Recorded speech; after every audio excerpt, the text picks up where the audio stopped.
Swede, Book 4 of Seals of Honor. His fellow SEALs have lost their hearts one by one while murder gets in the way of the promise of finding his own true love.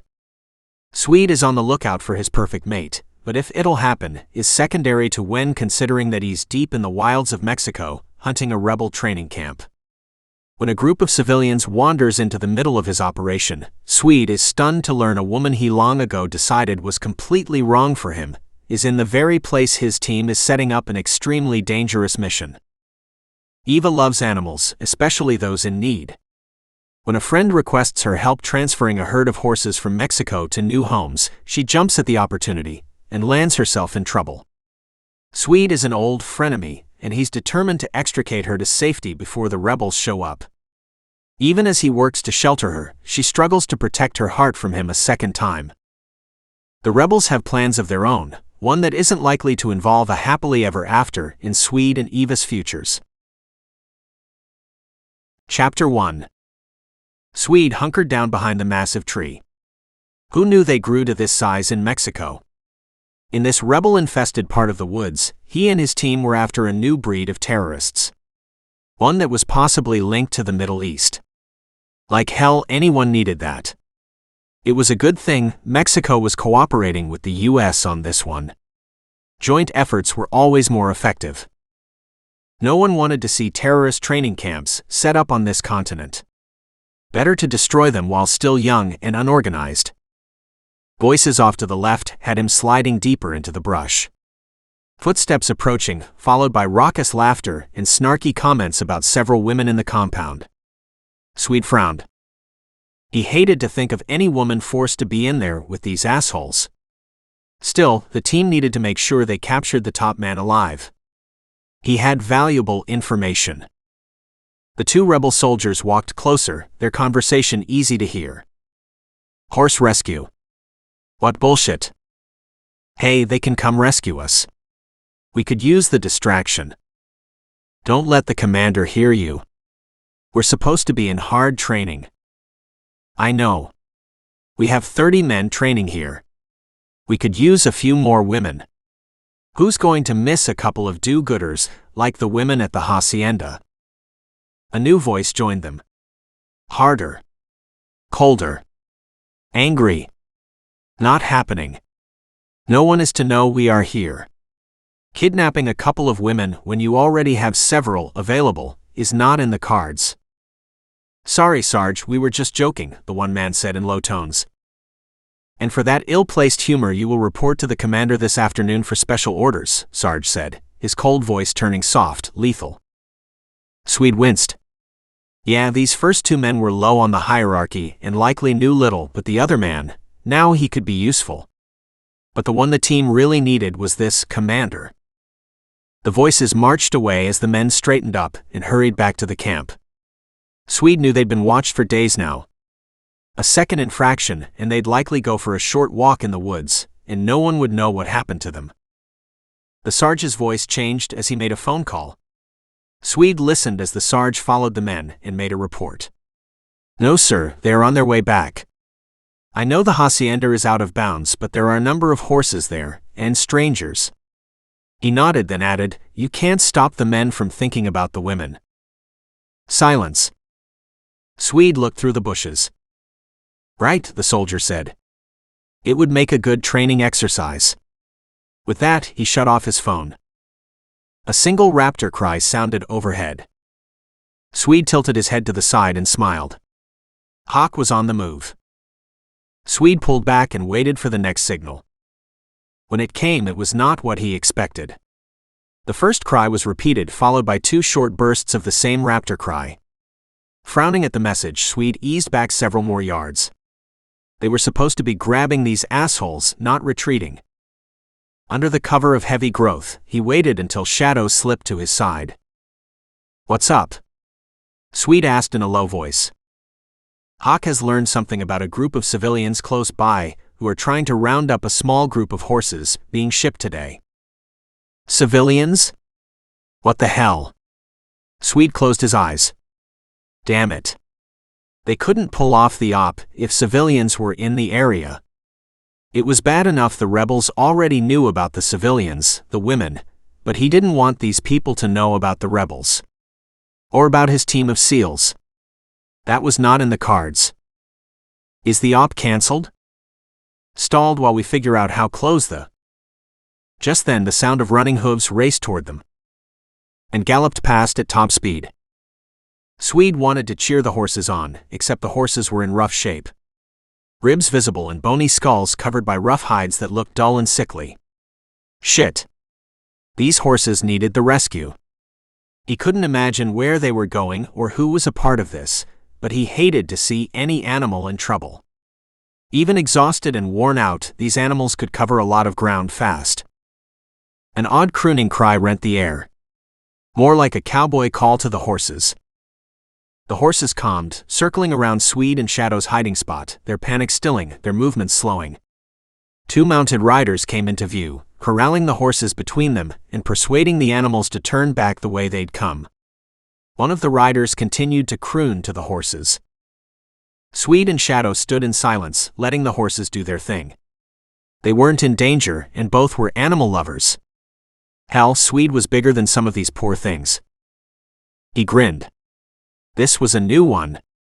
As operations went, all kinds of things could go wrong, but a band of horses hadn't happened before. Another mounted rider broke through the dense brush. A woman. Her gaze was intent as she checked out the trees, looking for any horses that might have been missed. Her gaze floated past both Shadow and Swede. Swede recognized the moment she realized something was different, and her gaze zinged back to stare at the spot both men stood. Swede, she asked in shock. Shadow? Ah shit. Swede felt Shadow's start of shock. It was damn near impossible to see the 2 men on a good day, but when they were hidden like this, there was no way she should have seen them. That she not only saw them but recognized who they were. That was seriously bad. Especially when neither knew her. The woman, a hat pulled low, scarf up over her chin and nose, nudged her horse closer. How the hell had they been seen? It is you, isn't it?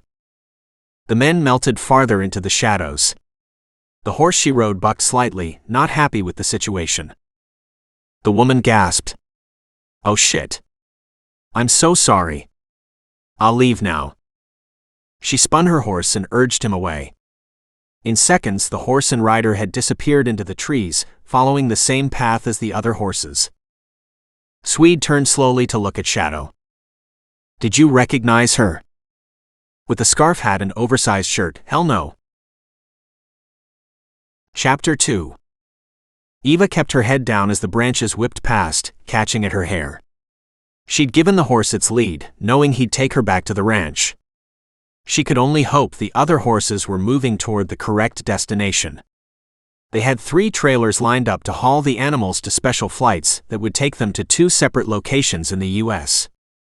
A special horse rescue on a large scale that would help these animals before someone felt it was a kindness to shoot them instead. Her body relaxed into the saddle, but her mind, oh good lord. She couldn't even begin to fathom what she'd seen, who she'd seen and why. She must have mistaken it. Knowing they were a long way behind her by now, and she shouldn't be able to see them any longer, but unable to help herself, she twisted in the saddle and looked behind her. No sign of them. Of course not. She'd been traveling in the opposite direction for the last 15 minutes. One thing she did know, if she'd seen what she'd seen, if those 2 men were really here, her brother Hawk was here too. And that combination meant trouble for someone. Someone in this area. Crap. Why here? Why now? She wanted to be a long way away from them. At home, when Hawk and his brothers-in-arms came to visit, that was a different story. When they were working, doing what SEALs did, she wanted no part of them. Just thinking about the reasons why they could be here made her skin crawl. She urged her poor horse into a gallop. Anything to get back faster. Up ahead was the hacienda she'd arrived at yesterday. She'd come as a volunteer to help move these animals. With over 30 being moved, extra hands were a help. And she'd known April, the coordinator and a vet herself, for years. She'd been facilitating animal rescues around the globe for just as long. She was as worldly as Eva was a hometown girl. But they'd become fast friends. It was because of April that Eva had done the little traveling that she'd done. It was good for her, and she'd enjoyed every minute of it, but she loved that moment when she walked back into her house and realized she was home again. There was also the problem of leaving her own rescued animals at home. The Bangor brothers, Peter and Paul, often stepped in. While Mia, her best friend who lived on the property, was around, she helped out when she could. This time, however, Eva was planning to be gone a little longer. She had hoped to fly the horses to their new homes and help them settle. There were multiple veterinarians on this project to help the horses stay calm and minimize the stress of their new world. So she wasn't as necessary to the success of this project as they were. And there was no doubt that the animals were being well cared for, yet Eva had been involved in this project for a long time from afar. Finally getting to meet the animals had been great. Now she wanted to see this through to seeing them all settled. Still, having seals in camouflage outfits in the woods just a few miles away terrified her. Why were they here? And had she blown their cover? She hoped not. That was major. A lot of time and planning went into each and every operation. Operations that were highest security, yet somehow she found herself in the middle of one. She'd seen the surprise on Shadow's face when she'd recognized him. He always lived in the shadows, even in society. Always quiet. Always off to one side in social settings. Not an introvert, but reserved. The strong, silent type.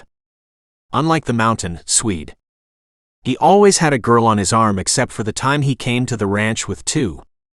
That had pissed her off. She'd love to like him as a person, but his relationship style kept getting in the way. The rest of Hawk's team were great though. And Hawk was around a little more now that he and Mia, her best friend, were an item. The two of them had been through a hellish nightmare, during which time Hawk saved Mia's life, and in the process they'd fallen in love. Eva could feel her heart choke up over what her friend had been through. Mia had recovered, and faster than anyone had expected. With Hawk being very attentive, it was no wonder. And they were ideal together. Eva grinned thinking about the shy, quiet Mia, who because of her search and rescue job, forced herself into caves, even though she hated them, paired up with her big, strong, tough brother. But it worked. Eva had always hoped for such a relationship for her friend, and never thought it would happen for her brother. But it had. And reminded Eva she was alone. Not alone as in no friends and family, but alone as in there was no one special in her life. And she wanted a partner. Not just anyone though. She didn't want to settle for second best. Hell, she didn't want to settle. She wanted what Mia and Hawk had. What she knew several of Hawk's friends had. She had no illusions. She wasn't looking for a Cinderella scenario. But she'd like someone to stand beside her in the tough times and to rejoice with in the good times. To be there for her when she was down and turn to her when he needed cheering. A partner in all ways for all time. What a joke. She wasn't ever picked for the volleyball team either. Neither was life in the habit of dropping huge, gorgeous men in front of her. Especially ones that looked like Swede. Unfortunately. Back at camp, Swede listened to the others discuss the options, but his mind was caught on the profile he'd briefly caught a glimpse of, barely seen under the hat. Surely it wasn't the one woman who came to mind. She should be home at the ranch. He glanced at Hawk. Now he'd eased back into a settled, quietly happy state of mind these days. It was both sickening and awe-inspiring. Swede knew he was losing his buddies one by one, but at the same time he was gaining some incredible women into his inner circle. None of these new relationships had impacted the men's brotherhood. Good thing. The team had always come before the women, in many ways they still did, but it was different now. He understood, but not having the same kind of relationship, he didn't really understand. Inside, deep inside, he admitted he'd like to. But didn't it figure that he'd still be alone? Maybe because he couldn't identify what he wanted. Except as he stared at the men and remembered their partners, all he could say was he wanted exactly what they had, as in, yes please, can I have one too? He couldn't identify the type because he'd never met it until his buddies had. They'd recognized their partners in some inexplicable way. How could he describe something he didn't know or understand? All he could do was wait in line and hope he was served up a perfect partner of his own. Then his mind caught on the one element he'd missed in today's encounter. Her muffled voice. That tone of voice. The lilt to the voice. The way she raised her voice at the end. And he realized it had been her. He spun around and stared at Hawk. "Where is your sister?" His voice, the question so at odds with the current discussion, shocked the others into silence. Hawk raised his eyebrows as he studied his friend. "At home, why?" "Call her," Swede said urgently. "Please." Shadow made a strangled sound in the back of his throat. "Holy shit, you're right." Hawk leaned back and stared at the two men as he fished his cell phone out of his pocket. "He's right about what?" "She was the woman who recognized us," Swede stated. "It took a while, but I finally got it." Only Hawk was shaking his head in denial. "No. Can't be. She's at home." Still, he pulled out his phone and called her number. They all listened, waiting in tense silence. If it was her, the game had changed. They could hear the ringing from the phone as it echoed around the room. Finally, just when they thought her voicemail would kick in, she answered. "Hello, Hawk. Is that you?" "Hey, Eva." Hawk settled back with a smile. "How are you?" "I'm great," she said in a jovial voice. Swede leaned closer. Her voice was forced. Fake. Hawk heard it too. "Are you all right? Alone and safe?" "I'm fine," she said lightly. "At least I think so. But tell me, did I really see what I saw this morning, or am I getting old before my time?" "What did you see?" Hawk asked curiously, his voice straining to stay calm, his gaze roaming the table and connecting with everyone sitting with him. "I thought I saw Shadow and Swede." The others groaned softly. Hawk glared at the men. "Where the hell are you, Eva?" "In Mexico," she said indignantly. "And I'm not following you. We're moving this large group of horses to several ranches in the U.S. I came down to help." She paused and said, "I told you about it." "You mentioned it in reference to next month, maybe." "Well, April said that Isabella wanted the horses to be moved now, so plans changed a few days ago." "April, of course," he said sourly. "Can you hop a plane and go home?" "No, I'm not going to leave the horses," she cried. "If there is a problem, you should have warned me." "When was I going to do that when I had no idea you'd planned to come?" "Well, I hadn't planned on meeting you here either." She paused. "Okay, so what do we do now?" She laughed and Swede swore he could hear her smile through the phone. "I know, you guys can wait on your op until I get the horses safely out." There was a collective snort from the men. "Yeah, I hear you," she said softly, obviously having heard through the phone. "Not going to happen." Swede listened in, grinning.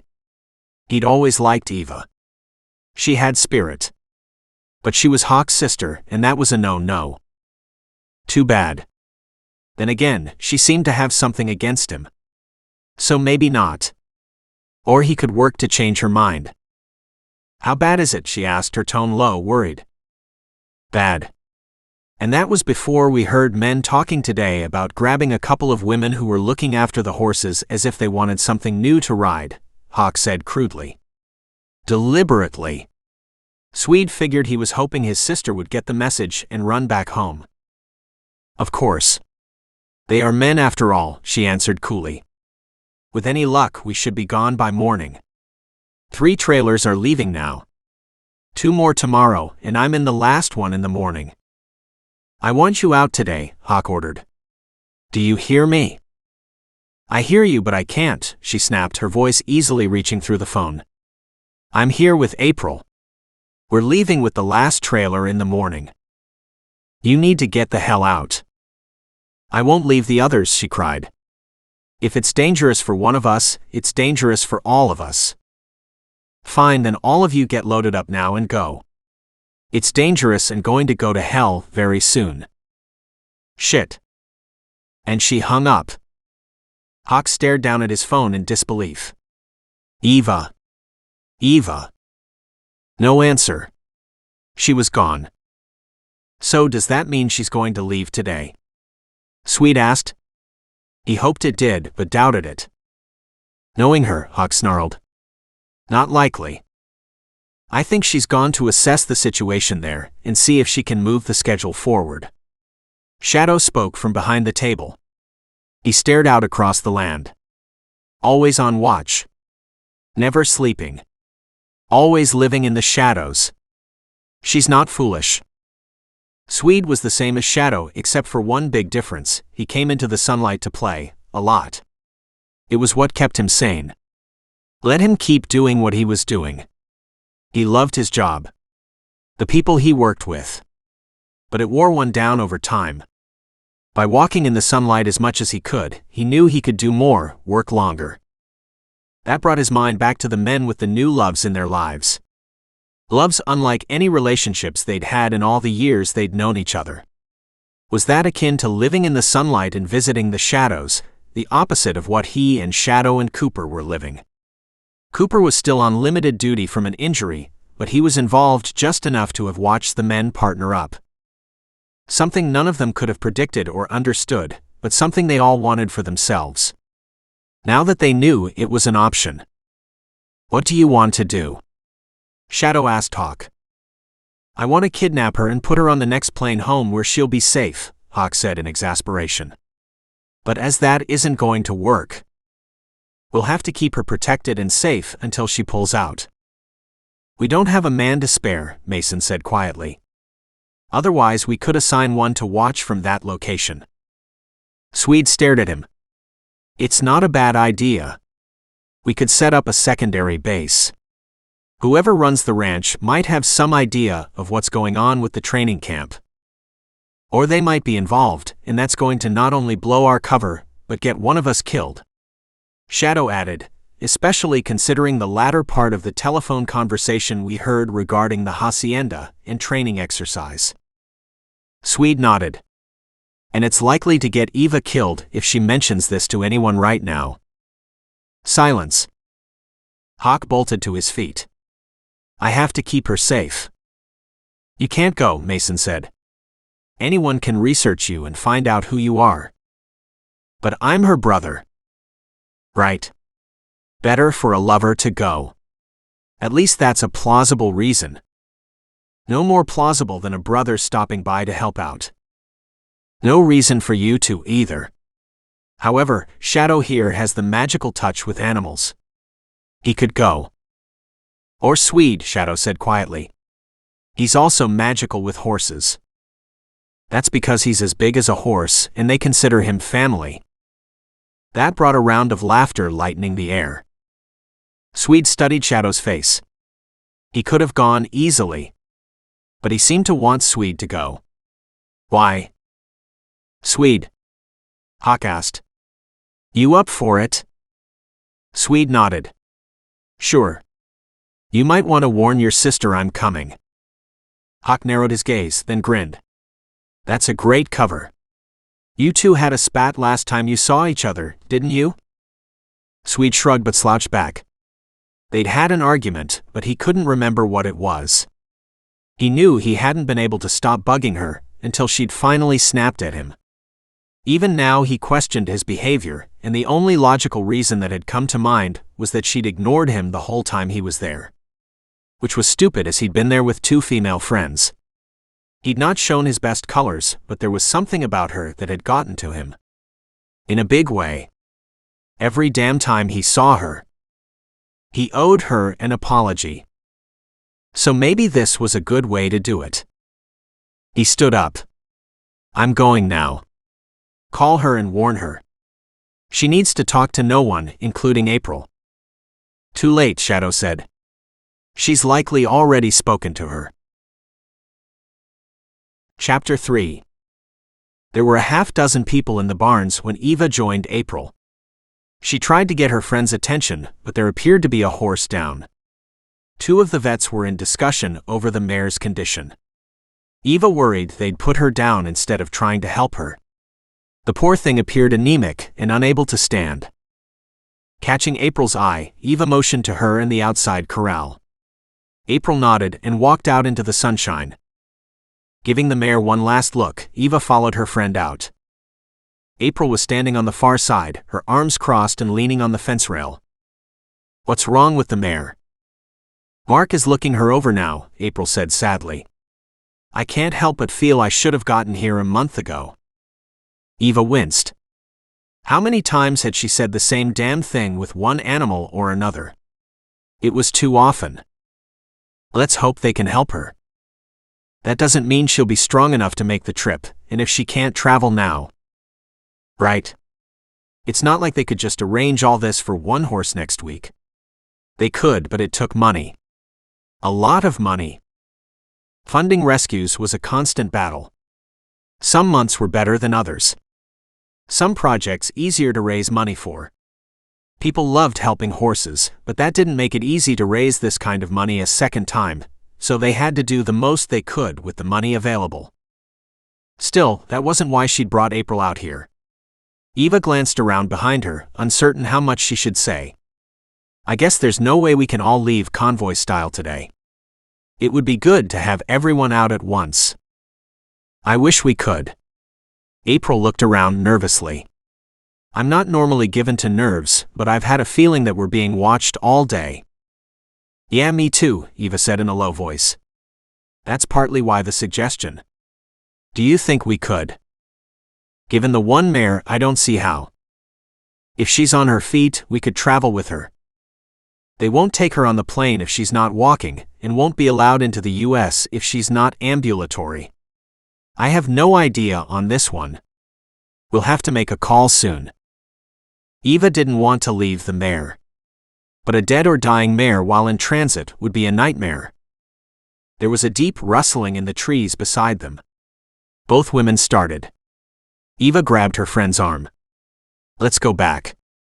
I'm not sure either of us should be alone here." "I don't like the way you say that," April murmured, but with a last glance around at the heavy woods she followed Eva to the barn. "I know, but it's the truth, even more so now," Eva said darkly, wishing she'd never seen her brother's friends this morning or talked to him just now.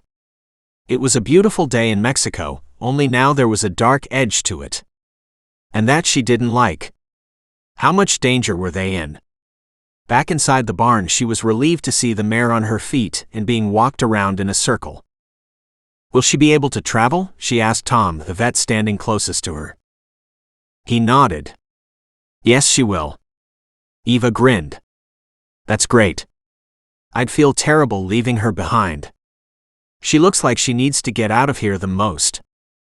Tom nodded. "She's going to need some nursing on the way home, so I'll stick close." That was the best thing. Mark and Tom were here on their own nickel just to help out. They were cousins and from fairly wealthy families, which helped fund ventures like this too. Thankfully. Then they'd been born and bred into money, so knew a lot of money people to call on. And their friends were used to it. "I think we should all leave today and travel convoy style to the airport. Load up and head home together." "And you know we can't do that. There are too many horses traveling in different directions." He shook his head. "No, best we do this as we planned." She felt more than saw his searching glance. "Do you want to leave today?" Hell yes, she did, especially now that she'd heard her brother's warning, but that wasn't going to happen if it meant leaving the others behind. "I'd like to go home, period, but we did it this way for a reason, so we'll stick with the plan for now." He grinned and nudged her shoulder. "Think of it as a holiday." "I might if I didn't get the feeling we're being watched," she muttered half under her breath. She caught his sharp gaze, but he didn't say anything. Maybe he'd think about it though. Who knew? Her glance landed on the Mexican woman whose beautiful hacienda they were staying in. She walked closer to her. "Thank you again for your hospitality, Isabella," Eva said warmly. "It's lovely here." Isabella laughed. "That's because no one is here. It's just God's country and us." Eva laughed too. So true. She glanced around, seeing trees and rocks for miles, and tried to forget all that wasn't visible at the moment. "Do you have any neighbors?" "No. Not for miles. It's the way we like it. If Eva hadn't spoken to Hawk this morning, it never would have occurred to her to question Isabella. But now she was dying to push the issue. Aren't you ever lonely? No. Isabella smiled. A lot of my family and friends live in town. I visit about once every week or two and get my fix of people that way. I'm the same, Eva said. I prefer the company of animals. People in small doses. Exactly. Isabella pointed at the horses.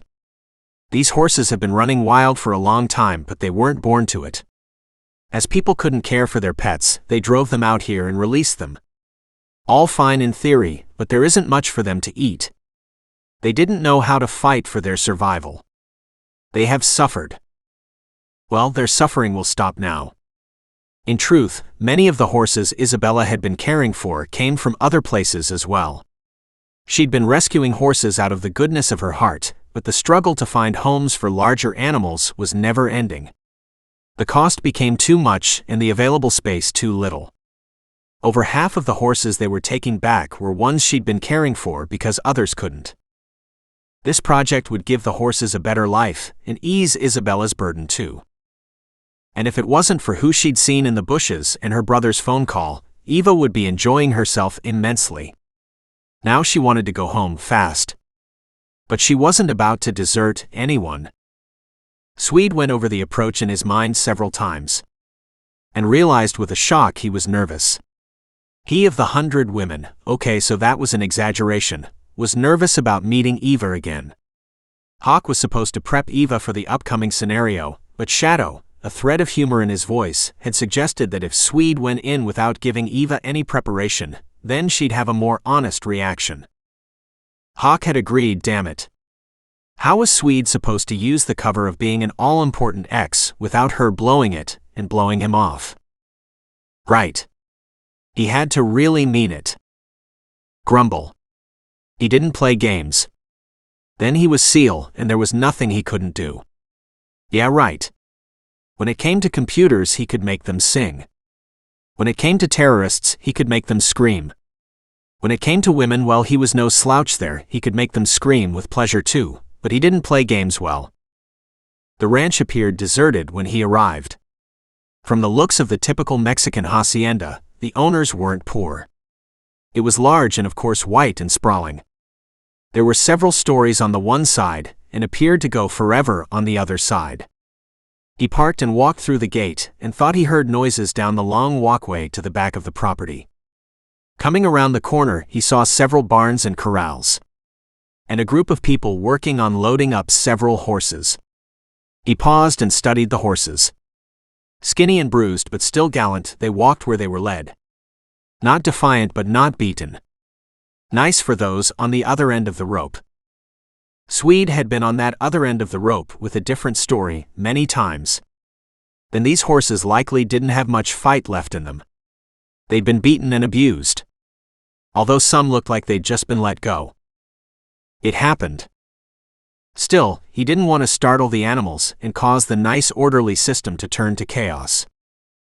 Excuse me, sir, can I help you? Swede watched the young woman approach.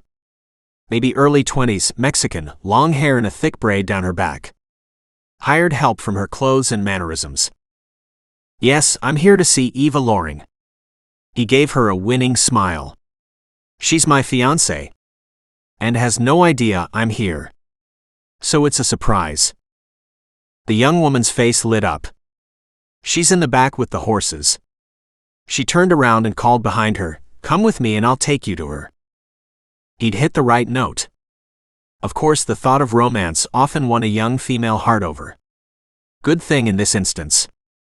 He followed her through a winding path that followed the fence to where the group was working. The woman stepped back slightly and pointed to the far side. See, she is over on the right. And she was. Looking as animated as he'd ever seen her, talking with a tall man at her side. He almost growled. That man was a little too into her for comfort. Swede wasn't ready to accept that Eva might have someone else in her life. Maybe in the back of his mind he'd always wondered if he could be that man. He especially didn't want to think of her hooking up with anyone down here. Long-distance relationships never worked. As his mind kept dreaming up the reasons why she should have nothing to do with the other man, he wanted to laugh at himself. Like, what the hell? If that was any other woman, would the same reasons apply? Of course not. He was an idiot. And he had a fucking job to do, so do it. Let her sort out what she told the man at her side. It wasn't his problem. He approached quietly, his footsteps almost silent as he navigated the pathway. He passed several horses on his right, their heads hanging over the fence rails as he walked by. He loved horses. Loved all animals. Usually they loved him. Shadow dealt with the wild variety better than Swede did, but there wasn't a domestic animal he couldn't sweet talk into behaving. It came in handy with guard dogs. And maybe at times like this. He worked his way around toward Eva, keeping an eye on the orderly movement of horses. Until Eva saw him. He knew the moment she registered his presence. There was a startled gasp and she froze. As in mouth open, eyes wide type of frozen. If someone knocked her over, she'd have fallen like a log. He grinned at her, almost enjoying his next move.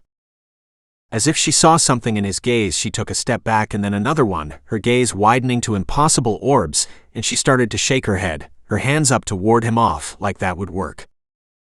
He laughed and reached her with his next step. "Oh no," she gasped. "Hell yes."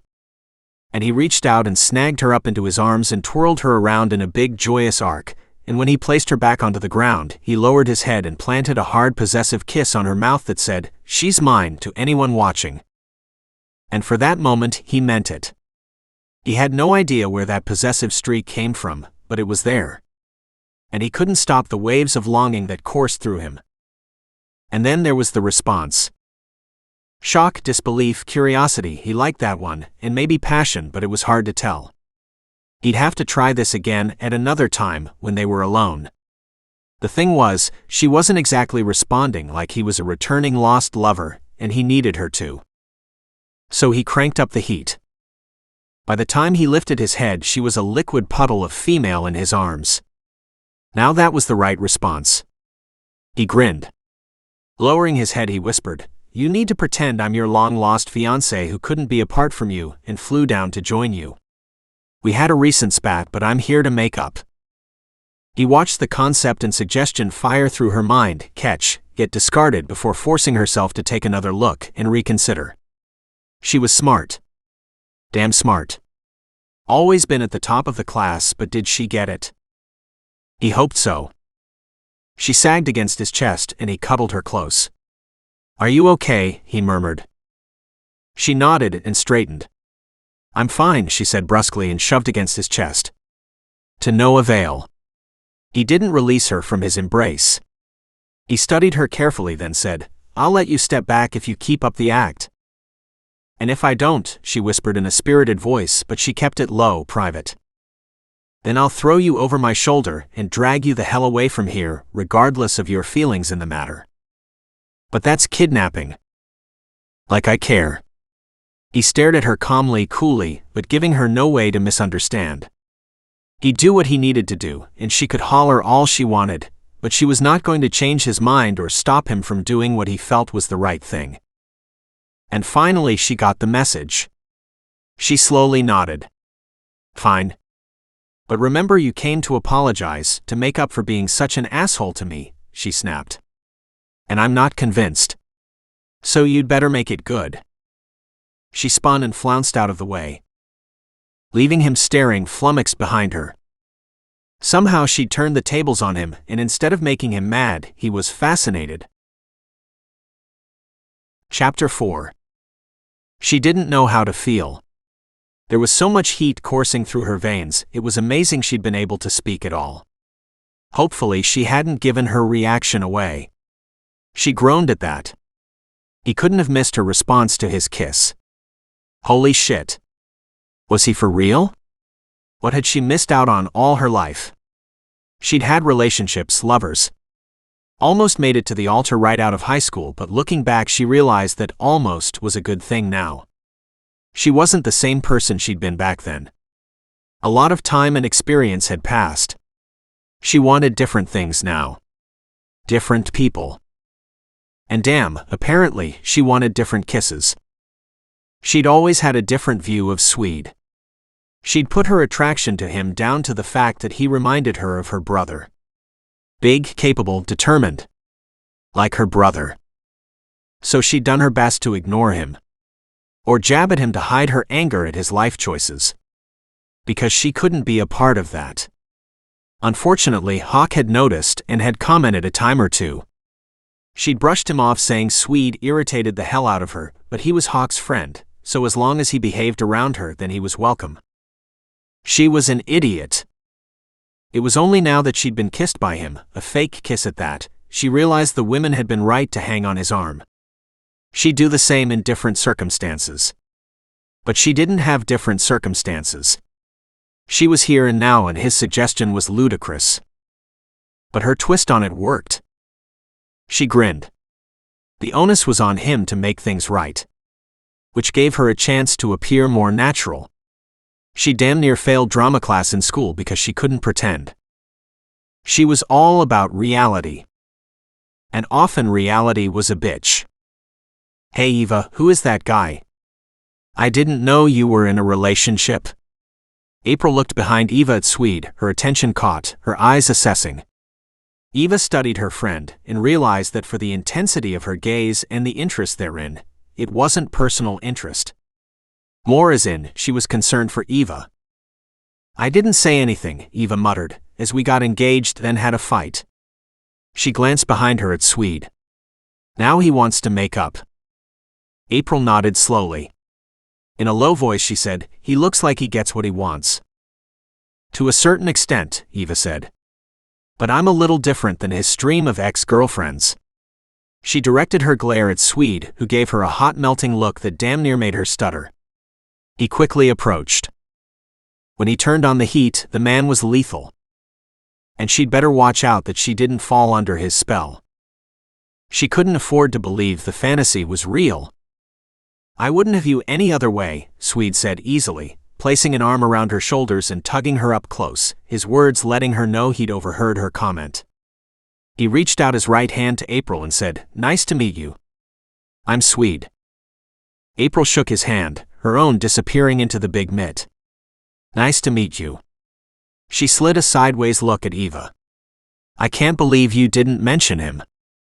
"That's a good thing," Eva said, refusing to let Swede outmaneuver her.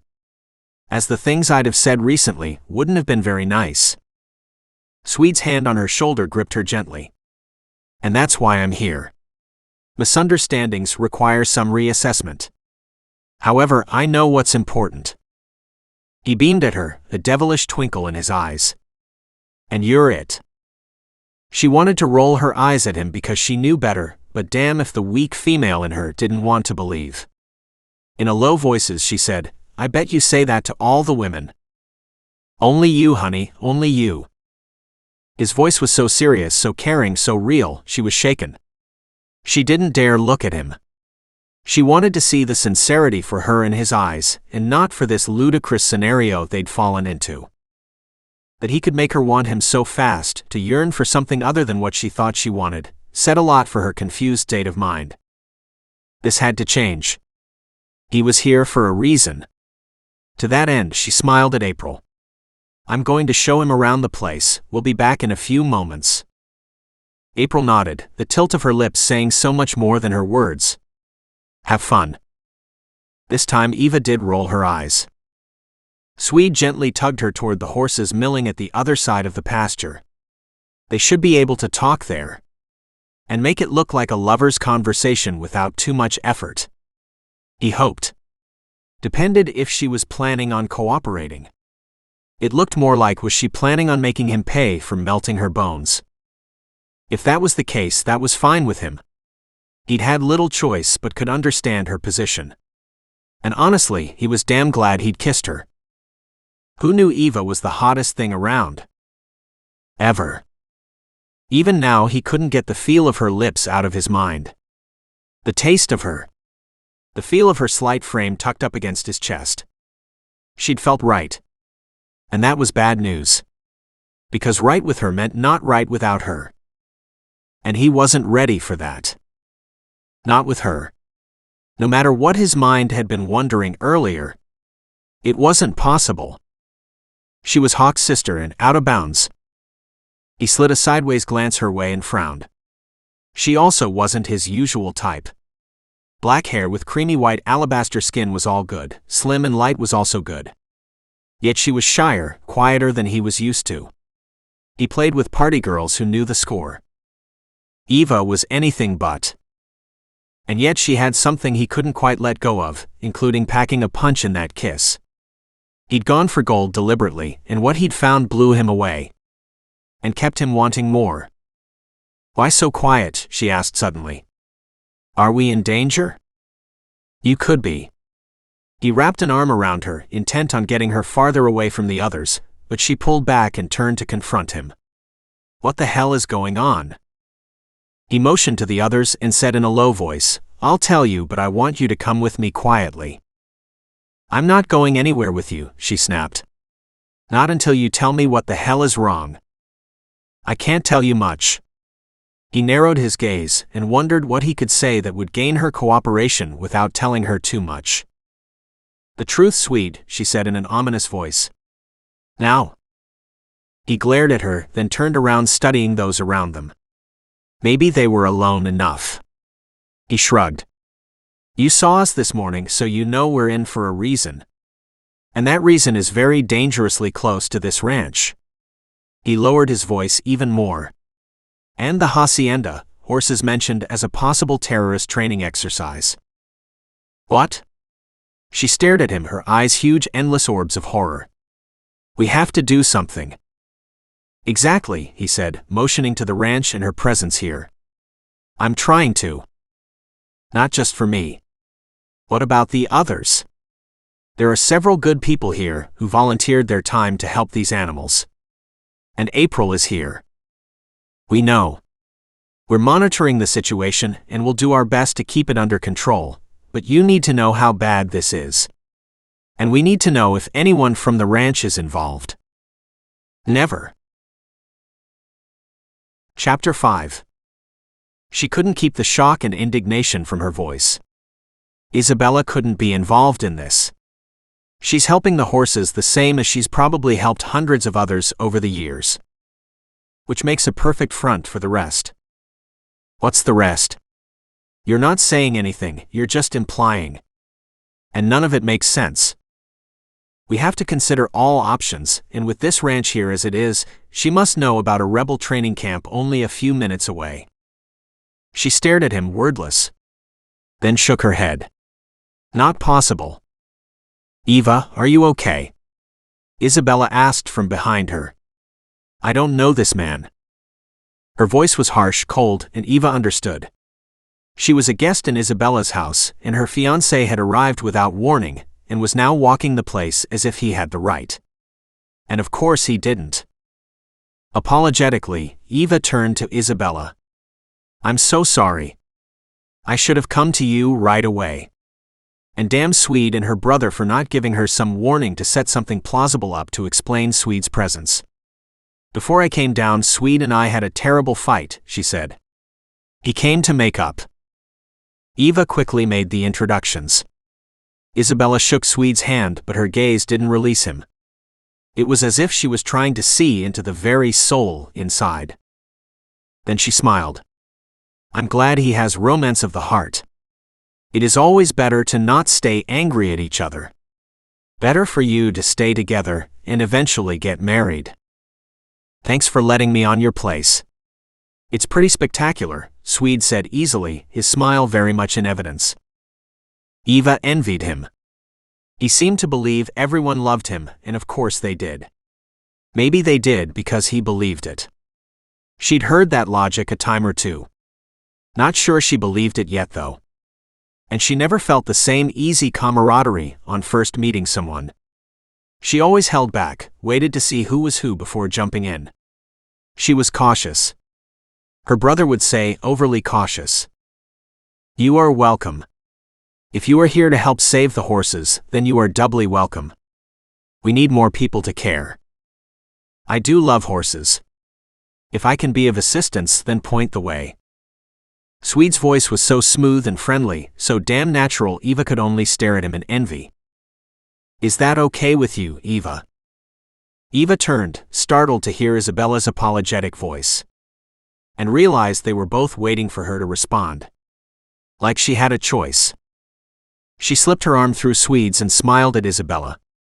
I'm fine with it. Work might make him appreciate what he has. She gave Swede a hard look, but he gave her a wide, innocent look in return.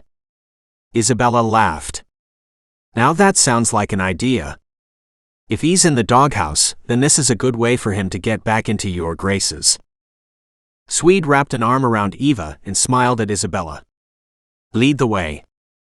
With a gentle eye roll, Eva allowed herself to be led forward to the barns. The horses were all well cared for and not in need of any other assistance, so she wasn't sure what Swede was going to do. Besides, didn't he have his own agenda to follow here? Like catch bad guys? Terrorist training camp. Really? That was so bizarre. And yet in a way almost normal. And that in itself was wrong. But being Mexico, it was as if so many things out of the ordinary were okay. And that in itself wasn't okay. She watched the horses being brushed, and the vet checking that their hooves were in shape for traveling. It wasn't long before the animals were sorted out. She watched it all in a daze. There'd been dozens of smirks and sly looks in her direction. The women were checking out Swede, and the men looked at her as if they hadn't seen her before. She put it down to the fact that they hadn't considered her as an eligible female until now. And with a man beside her, her desirability had apparently gone up. Odd. And amusing. She straightened her back and tilted her chin. So be it. That's my girl. Swede tucked her up close, his voice low and quiet against her ear. She glared at him. I'm not your girl. That white smile flashed her way. And damn if she didn't want to believe she really could be his girl. At least for a moment. And that was dangerous as all hell. I'm thinking there's a hint of regret in your comment about not being my girl. Do you want to be? He said in a wicked tone. Outraged, she spun on him, ready to blast him. At the last minute, she caught sight of his big grin and came to a spluttering stop. While she was still trying to figure out what to say, there was a loud cry. She spun to see one of the horses rearing on his back legs. The gelding, startled and possibly hurt, the whites of his eyes showing as they wheeled in panic, was uncontrollable. He lunged backward and broke the lead the one vet had been holding. He spun and raced around the small corral, his chest heaving and head down in a panic. There were shouts from the others as they reached to control the animal before he hurt himself in the small space. Stunned, she watched Swede vault the high corral fence and stand in front of the now rearing animal. A voice called over the din, "Quiet, let him work." Silence fell. Swede stood calm and stalwart in front of the animal.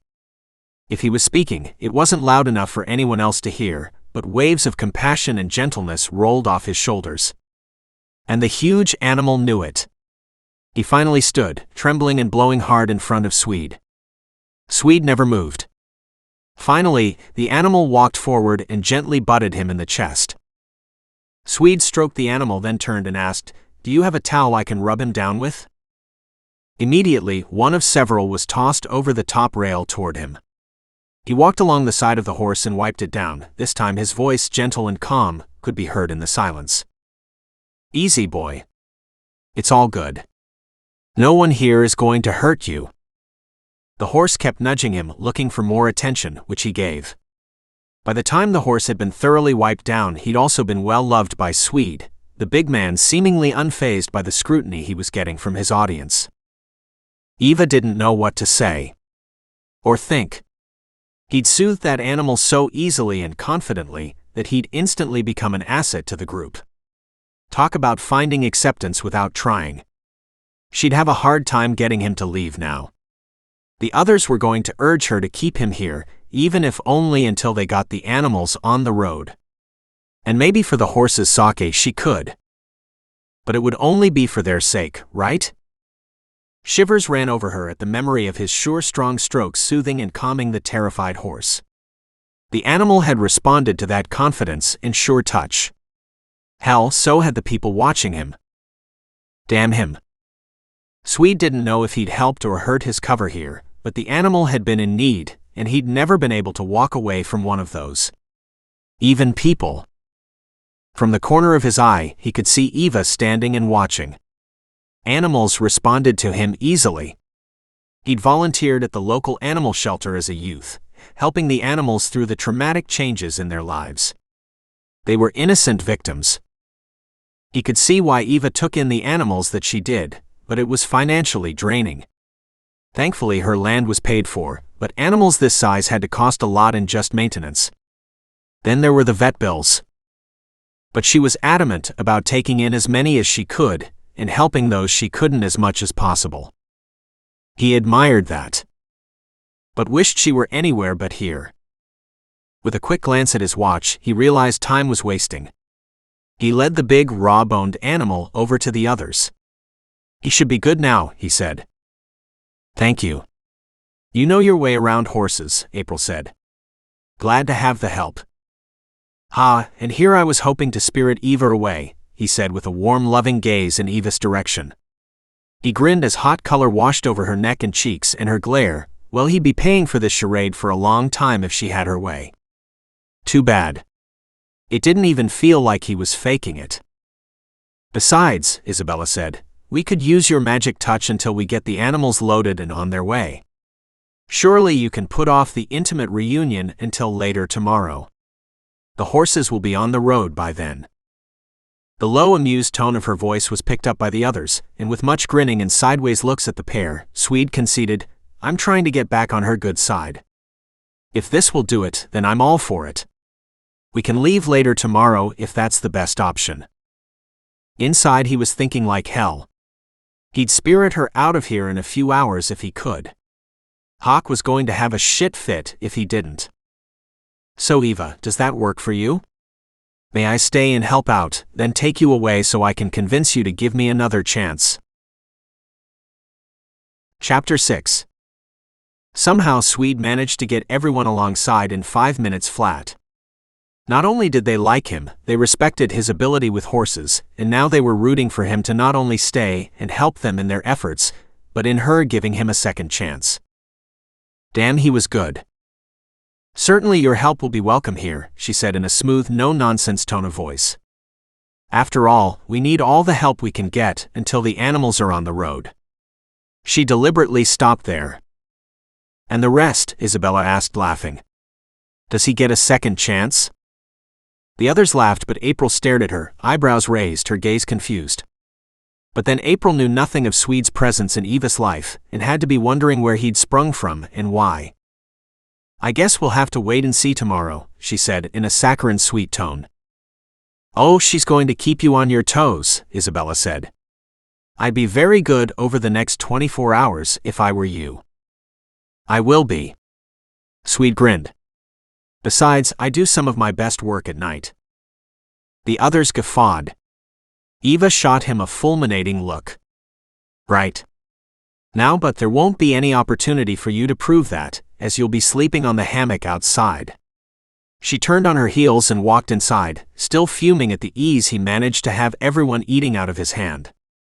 And from the laughter behind her, their supposed relationship woes were giving everyone something more to think about. Maybe that was good too. Lord knew they had enough to deal with right now. She glanced at her watch. They had to get a move on.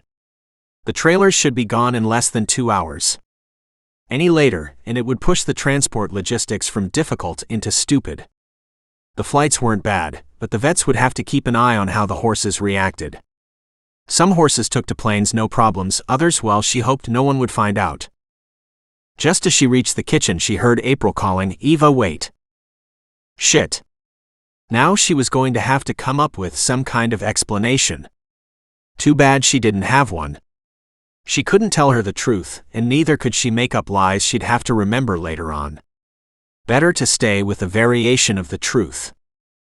"Hey," Eva said, brushing her hair back out of her eyes, and studied her friend's face. April was a vet, but had sold her share in a practice to devote more time to rescues like this one. She had the simple all-American girl look and glowed with health. Are the horses going to be leaving soon? We're hoping so. Likely another hour, maybe slightly longer. The guys are loading the personal gear right now. Everyone needs to have a meal before we go though, so Isabella is arranging that. Eva nodded. That would be good. With any luck, the group won't need to eat again. It looks like that boyfriend of yours could eat though. Eva winced. Yeah, that he can. And he hadn't likely considered that. Not to worry, there's plenty here, and if he pulls his weight, he's already been a huge help, then no one will mind sharing. Eva gave her a wry glance. No, and they'll love him all the while he's cleaning up the leftovers. So true. Her friend grinned at her. So how come I haven't heard anything about this man? Eva sighed. Because there's nothing to tell. He'll blow into town in my life, then he'll blow right back out again. Ouch, a traveling man. She looked speculatively out the window where Swede was talking with one of the vets. What does he do for a living? In a soft tone, Eva said, he's career Navy. Oh, a military man. Nice. And from the lilt of interest in her friend's voice, Eva could tell she had a thing for military men. Which of course many women did. Yeah, nice, she said in a dry tone. Maybe it wasn't all Swede's fault, as women everywhere seemed to line up to fall at his feet. Could you blame a virile specimen for accepting what was so freely offered? And if he was single and unattached, whose business was it? Not hers. And she'd do better to remember that. Swede was a free man, and she shouldn't judge him. So then why did it bug her so much? Men had been acting this way since time began. Maybe, because she wanted him to be relationship material. Where the hell had that thought come from? Disturbed, she hurried inside to get a glass of water and to fan her suddenly scorching cheeks. She dare not let Swede see her. He was too perceptive. The last thing she wanted was for him to have any inkling of what was rambling around in her head. Sure, he was big, macho, a man's man of the world, but he wasn't for her.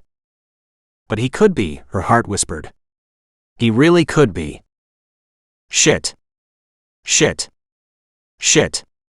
Blindsided by feelings she'd stomped on, she guzzled back a large glass of water and stared out in the afternoon sun. She so didn't need this. Especially not now. She was here for the horses. That was all. Sure, but while here, who knows what could happen? No. No. No. Her mind and heart argued back and forth until she turned on the faucet and splashed cold water on her face. April's anxious voice behind her asked, "Are you all right?" She shrugged and muttered through her fingers, "He's making me crazy." April laughed. "I can see that. He's a man and they all do that at times. But this one looks to be a bigger catch than most." Eva stiffened. What did that mean? And was April seriously interested in Swede? She shifted so she could look at her friend and watch her stare out the window. Eva hadn't seen Swede approaching. That big body of his moving with panther-like grace. Maybe a panther was too tame. How about a lion? That suited his coloring and temperament, king of all he surveyed. Knowing she wasn't being fair, but hating the look in her friend's eyes as she studied Swede, Eva turned and walked toward the door. She needed a distraction. The animals had always provided it before.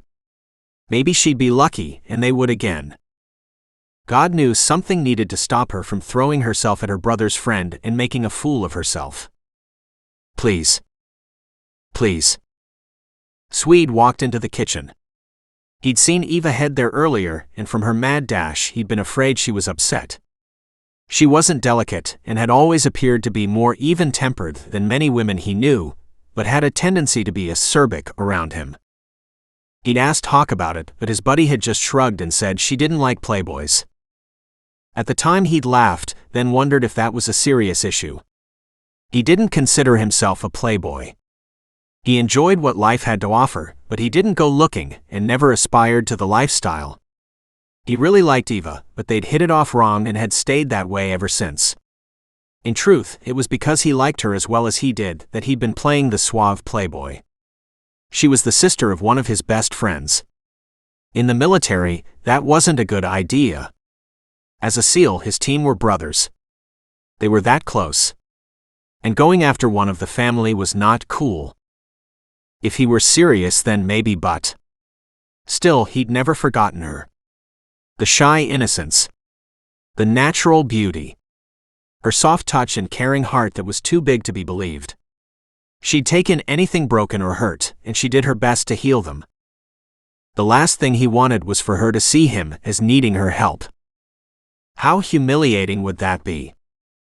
Also, she didn't appear to notice him in any way, except irritation. He grinned. That could be shifted to something else too. He might just have to work on it.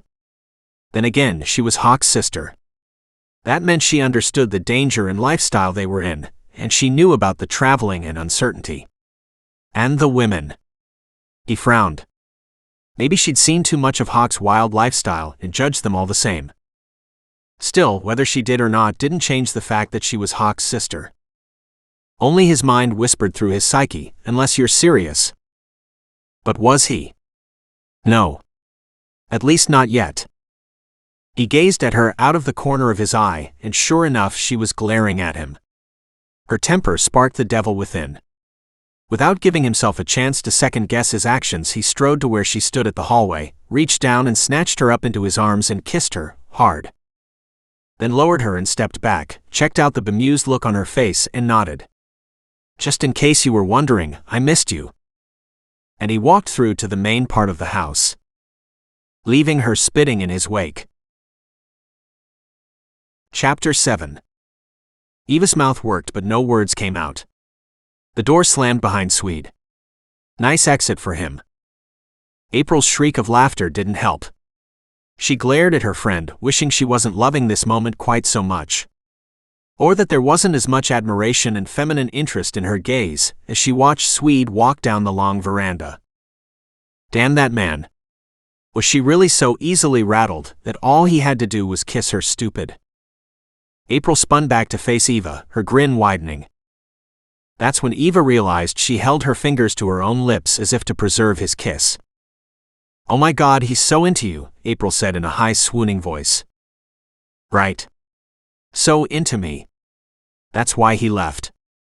God, playing this game was going to be the end of her. She needed to leave and fast before she blew his cover. Hell, before she got sucked into the fantasy and started to believe any of it was real. She didn't want it to be real. Or rather, if she were honest, she didn't want it to be real if it wasn't. There was a big part of her that really wanted this, him to be real. But he wasn't, and she had to remember that. Lord, she was already twisted in knots over him. And from April's shout of laughter, she realized she'd said that out loud. Damn it, she muttered and walked to the open doorway. Honey, I don't know what went wrong before, but he is into you in a big way. You two look perfect together, April said warmly. She placed a gentle hand on Eva's shoulder. I highly suggest you see if you can find your way into forgiving him. Eva stiffened. This was so difficult. Just then, Isabella called from the corral. I think the first trailer load is ready to go. Thankful for the distraction and even more grateful that the horses could leave, Eva and April dashed out. They actually had 2 trailers loaded and a dozen horses now ready to go to their new homes. There was a smaller trailer loading up the next horse. That would mean 16 almost ready to go. She checked her watch. Time-wise, they were still on schedule. Isabella came out with 2 other women, and each carried large picnic baskets, thermos of coffee, and jugs of water for each truck. Nice way to send the troops off. With lots of laughter and well wishes, the remaining group stood off to one side as the convoy started up and slowly pulled out in a cloud of dust and cries of goodbyes. Eva figured Swede would be delighted to see so many of their numbers safely off. But with her not being on the early trips, it meant he'd have to stay here longer. Being away from the team would chafe at him. She turned to study the miles of acreage around her. There were too many places to hide. Trees, hillocks, bushes. If someone wanted to, they'd have no problem getting into the hacienda and getting out with everything they wanted. And for the first time she wondered how Isabella stayed safe. Or had she made an arrangement to keep her place protected? Hating that suspicion, she couldn't stop her gaze from sliding to her hostess's face. But only joy showed on her older features as she watched the horses she'd cared for journey to a better place.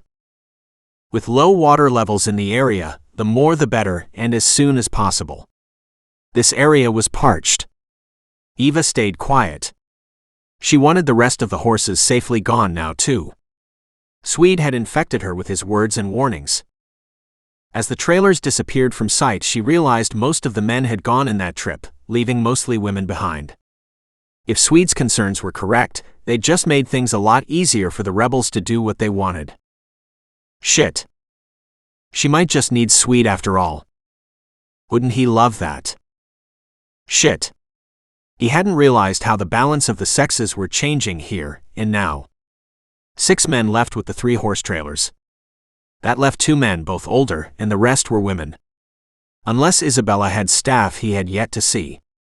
He'd assumed several men who had been working around the horses lived here. Even now he didn't quite understand who belonged and who was leaving. Were the trailers coming back for a second load? That would make the most sense if the horses were being flown out. That made for a long drive, but more sensible, maybe in the long run. Then again, horses were flown around the world on a daily basis, so it depended on the handlers and the horses themselves. When are the rest leaving? Swede asked. 2 trailers are coming early in the morning from neighboring ranchers and will load up the rest, Isabella said.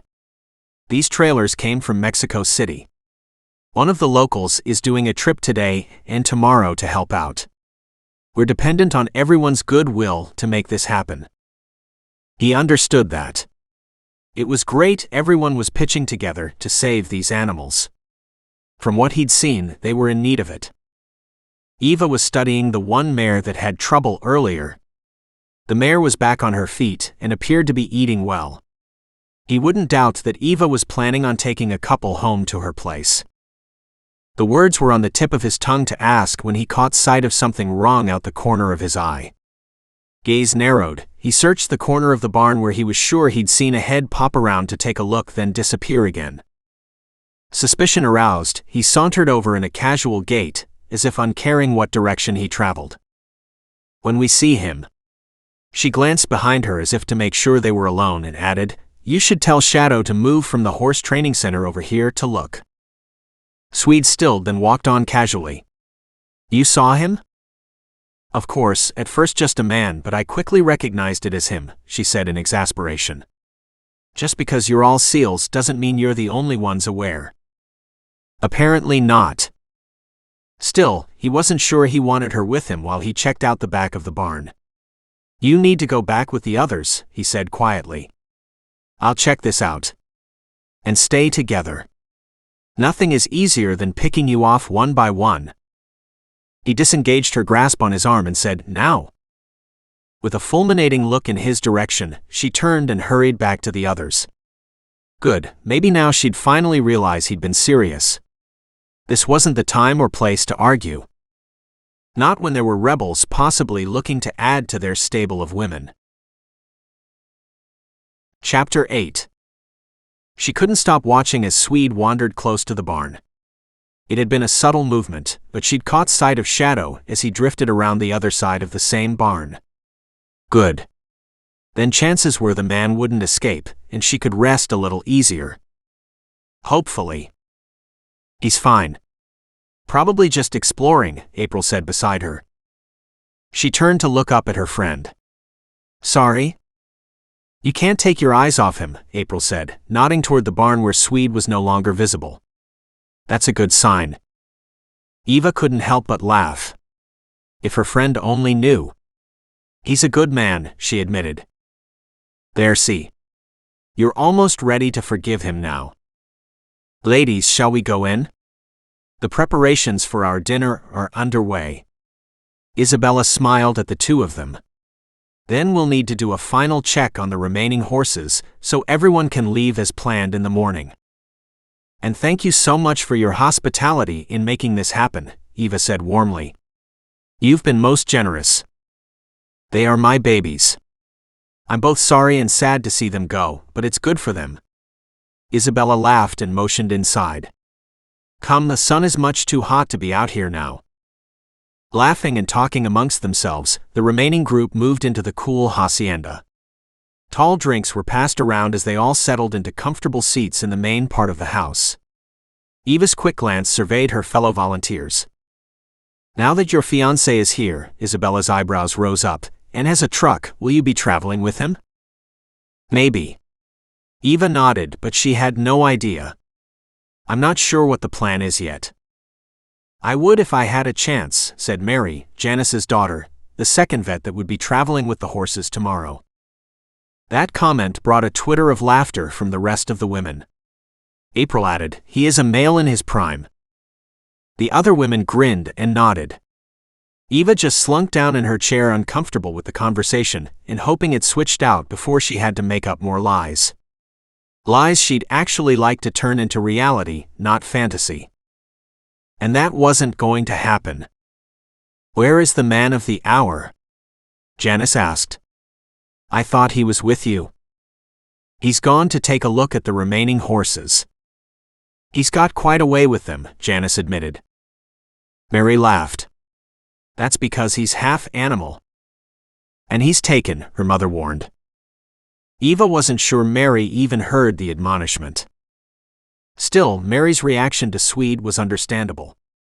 Eva would like to spend time with that animal herself. It was the aftermath she wanted nothing to do with. She sprang to her feet. I'm going to find him. Let him know the refreshments are here. And she walked out. Whispers and laughter trailing in her path confirmed that mother was telling daughter off. She laughed to herself. Swede was on a mission, he wouldn't be interested in either right now. Take their numbers for later, maybe. But while on a job, she knew enough about seals to recognize they'd be focused on the job at hand. Everything else was secondary.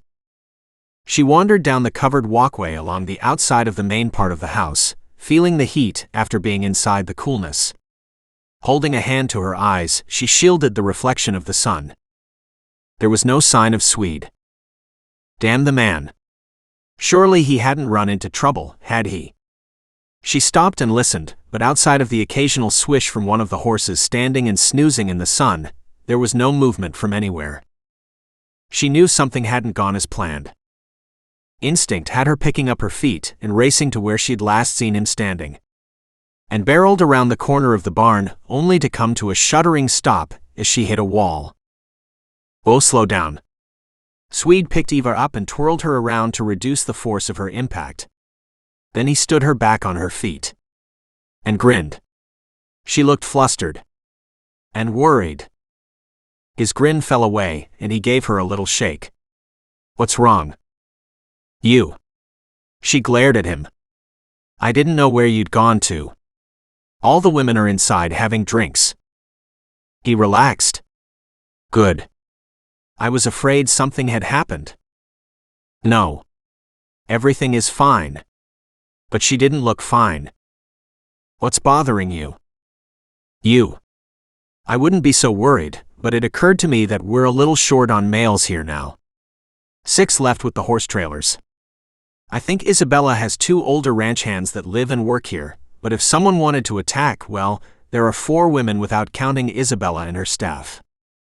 I noticed. Don't worry, the team is keeping watch. Thank God, she said with feeling. I know I wasn't happy to see you earlier, but I'm delighted now.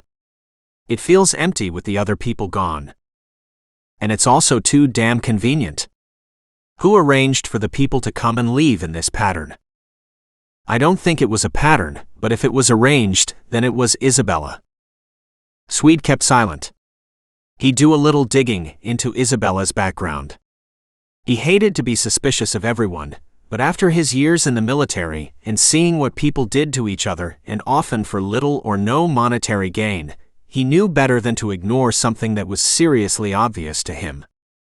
Isabella had to know about the training going on behind her property. She might or might not know something about the exercises going on here. And the women? Who'd know? Who'd care? The Mexican authorities weren't going to care too much. A case would be opened, and the rebels would be blamed. But not likely in time to rescue the women. He shook his head, his gaze at the corner of the barn. He couldn't let down his guard. As far as he was concerned, this ranch and all those who lived and worked here could have ties to the rebels. Having protection meant being left alone by the rebels, but that also meant they pretty well did what they wanted without any interference from her. He pondered the problems of the other volunteers going missing in the backwoods of Mexico, and what the various governments would do. In this case, with Eva being Hawk's sister, there'd be a whole lot more done than normal, but chances were good no one here knew about her brother. If she didn't have that connection, the volunteers would disappear, and everyone would be warned again about the dangers of traveling in Mexico, and that would be the end of it until they turned up again, if they turned up again.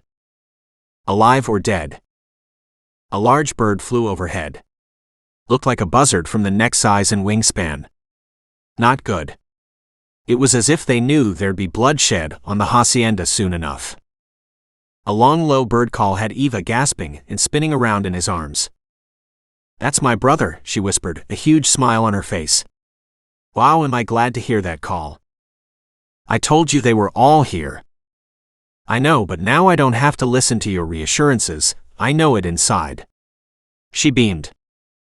"I have to meet them. Go back inside and give my excuses." He walked down the fence to a clump of trees off in the distance. "Wait," she called out. "What excuse?" "That you wore me out and left me to nap," was his instant response. He heard her shocked gasp and laughed. He turned, flashed her a wide grin and added, "You and me, it's going to happen. And soon." At her growl of frustration, he turned and kept on walking. It was going to happen. He didn't know when or how, but he knew it was. As he was starting to realize, his life wouldn't be complete unless it did. Now all he had to figure out was if that was a temporary fix, or if there wasn't going to be anything temporary about it. He was starting to think the latter was the only option left. Somehow she'd slipped under his guard a long time ago, and since then she'd been an irritant just waiting for him to deal with. To figure out what she was to him. And what he wanted her to be. Chapter 9. Back inside, flushed from her furious race back to the hacienda in the heat, she strode into the room with the others and plunked down on the chair she'd vacated. "Did you find him?" Mary asked. Heat rolled over her cheeks as she remembered the excuse Swede had suggested. That brought a snicker from April.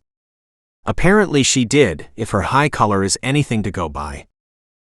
The others giggled, and she blushed even hotter. "I've said it before and I'll say it again, that man is going to drive me crazy," she muttered.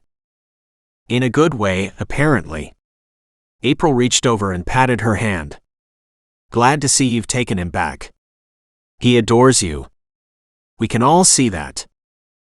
"Unfortunately he does appear to," Mary said in disgust. She was at least 5 years younger than Eva, and looked to be barely out of high school, and still into full-on man crushes. Eva didn't think she'd ever gone through that stage. If she had, it had been short-lived. Thankfully. She smiled at the younger woman, seeing the dissatisfaction with life in that perpetual pout. She hadn't noticed it before, as the woman was like many others her age, horse-crazy. The young woman, Lena, who worked for Isabella, came with a large trolley of some kind laden with treats. Eva's stomach growled. She checked her watch. There really wasn't much else to do but enjoy the late afternoon and evening. Morning would be a repeat of today, until they were on the road with the horses too. Her mind flicked back to what Swede was saying. If they knew the men were gone today, then an attack would likely happen tonight. Long shadows stretched across the interior of the open room. Overstuffed furniture covered with casual blankets made for several open seating arrangements. The kitchen was off to one side, and down along the back of the hacienda on both sides were bedrooms. Isabella and her staff lived on the one side. Eva presumed that's where family would be if she had any. And that brought a frown to her face. She'd thought that Isabella had sons. If so, where were they? Good manners kept her from asking, but she couldn't help wonder if everything was okay. That she was even worried about such a problem meant her instincts were truly aroused. Trying to shrug off her unease, she smiled at Lena and accepted a plate of some kind of mini cakes. She didn't have much of a sweet tooth, but these looked delicious. Deep-fried breadsticks? Listening to the conversation around her, she realized they were calling the treat churros. They were delicious. Too bad Swede wasn't here. He'd love these. The door opened suddenly.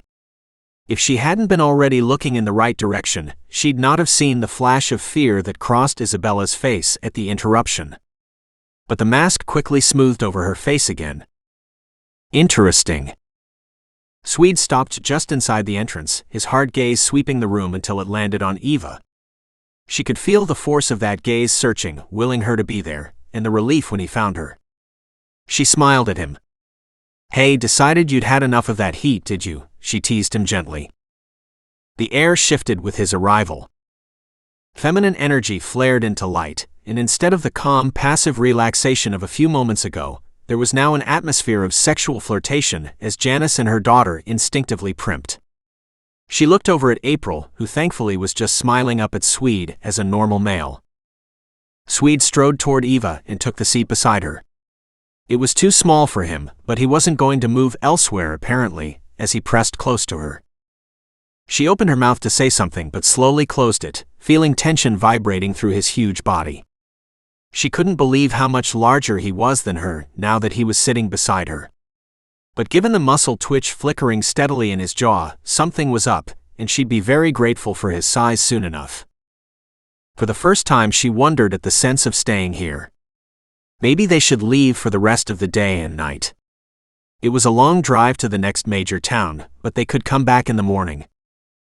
But how would she get the other 3 women to come with them? And she couldn't leave if Isabella and Lena were in danger here. She needed about 18 hours to get the last of the horses loaded, and to see the hacienda in her rearview mirror. Were they going to get those hours? Swede reached over and picked up Eva's hand. He needed to talk to her in private, and soon. He didn't want to cause a panic, but based on what Shadow had found, there were men on the ranch that had been deliberately staying out of the day's proceedings. Why? The volunteers could have used the men. Maybe none of them were equine vets, but they could handle those horses. Besides, why were there only women here now? Maybe he'd been a SEAL for too long, but this was looking damn fishy. If all the horses had gone out today, that would have made the most sense. He couldn't let go of the idea that something else was going on. "Come for a walk with me," he murmured, his voice husky deep. He gazed into her eyes, willing her to take his lead. One of the other women beside him sighed. He'd been around enough females to know the signs, but he didn't want to walk with any of the others. Or for them to get any ideas. He wanted to walk with Eva. He needed to walk with her. To talk to her. Bring her up to date. Hell, he just wanted to get his hands on her. She studied his face, then smiled. "Sounds wonderful." And damn if her husky voice didn't catch on the words. He stood up, her hand in his, and smiled at the others. "If you'll excuse us, we'll be outside for a few moments." The youngest woman sniggered. He caught the flush of color in Eva's face but ignored it. The charade was important. He wished it wasn't. That they weren't playing parts. That this was real between them. He wanted her. He'd always wanted her, but hadn't had a chance to change her poor impression of him. He knew he couldn't deal with that here and now, and it was killing him to be playing the game. "Food will be served in just under 2 hours, Isabella warned with a knowing smile. Swede nodded, his mind already cataloging the various responses of the others, and tucking them away in the back of his mind. He knew people. He knew animals, and his mind was similar to the damn computers he spent so much time on, and something here was off. Chapter 10. Outside, the heat hit them in waves, You know we could have gone someplace else, Eva said, gasping and pulling her shirt away from her chest. It's not going to cool down for a few hours. It's what it is, he said in a neutral tone, but his gaze never stopped moving as he motioned her to the horse barn. Great, they could add horseflies to the sweltering heat. Why were they out here again? What had he found? Let's go. We have a bit of a walk. And he took the lead. But to where? And at the clip he was traveling, it wasn't leaving her any room for asking questions. They strode past the horse barn, and she was more than ready to duck in and deal with the annoying flies rather than the heat, but he kept on going. He half turned, caught the wistful look on her face as she considered the barn and shook his head. He held out his hand. Damn. Under the pretext of their cover, she placed her hand in his. Except, if it was all a pretend situation, why did her fingers tingle at his touch and her body temperature rise? It was all for show, right? Then her body damn well better not get any ideas. Too late, her heart whispered, there are ideas aplenty here. He walked with a determined step and dragged her with him whether she wanted to go or not. After a few hundred yards they came to the stand of trees. The fence line crossed just in front of it. She let out a startled shriek as she was lifted and tossed gently over the fence. She had stiles on her acreage at home. Apparently they weren't common here. She glanced along the long length of wooden rails. It went on for as far as she could see. There was a lot of land here. Lucky for Isabella. Only the rough dry country was lacking in vegetation and water. It would take a lot of acreage to sustain one horse. Isabella had done well to keep the rescued horses as long as she had. At considerable cost. She didn't know what Isabella did for funding, but presumed she'd married money or had inherited enough to sustain her. Then again, Eva imagined that many people wondered about her and her own ability to survive financially. She did fine but rarely shared in what way her income books balanced, if they balanced. She didn't discuss it. Those who knew thought nothing of it, and those who didn't never asked. Such was the way of people. Swede tugged her into the grove of trees. She stood and looked around, her breathing slow and heavy in the heat. Why are we here? Not here, there? He pointed at another grove farther down. Come on. Just another few moments. Groaning, she followed. Almost at the grove, she turned to look behind her. And thought she saw another man standing where she had stood.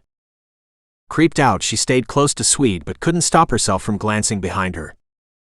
Don't do that, he said in a hoarse voice. I know he's there.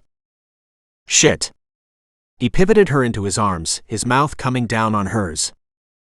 Blind heat washed through her as he kissed her, diving deep into the soul and draining her of the will to move. She was his to do with as he would. She should be upset at that, but couldn't let go of the thought she'd only be upset if he didn't do more.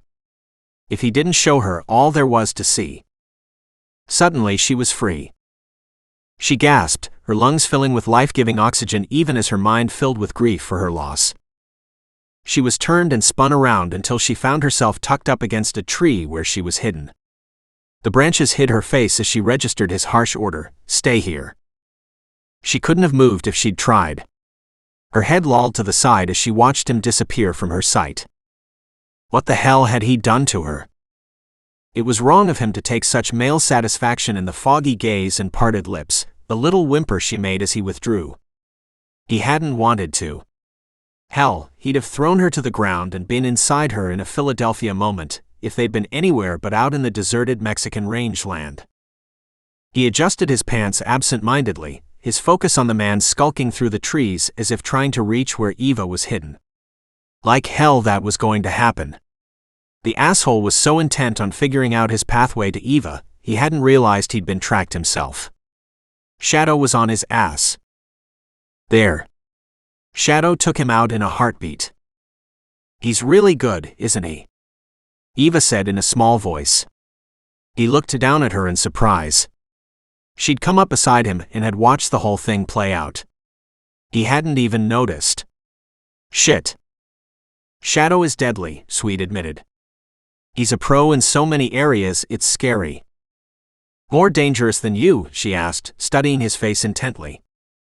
He snorted. We're all lethal weapons, but there's something about Shadow that just sets him apart. No, she said. There's something about each of you individually that makes you unique. He didn't take his eyes off the scene in front of them as Shadow dragged the prone man deeper out of sight.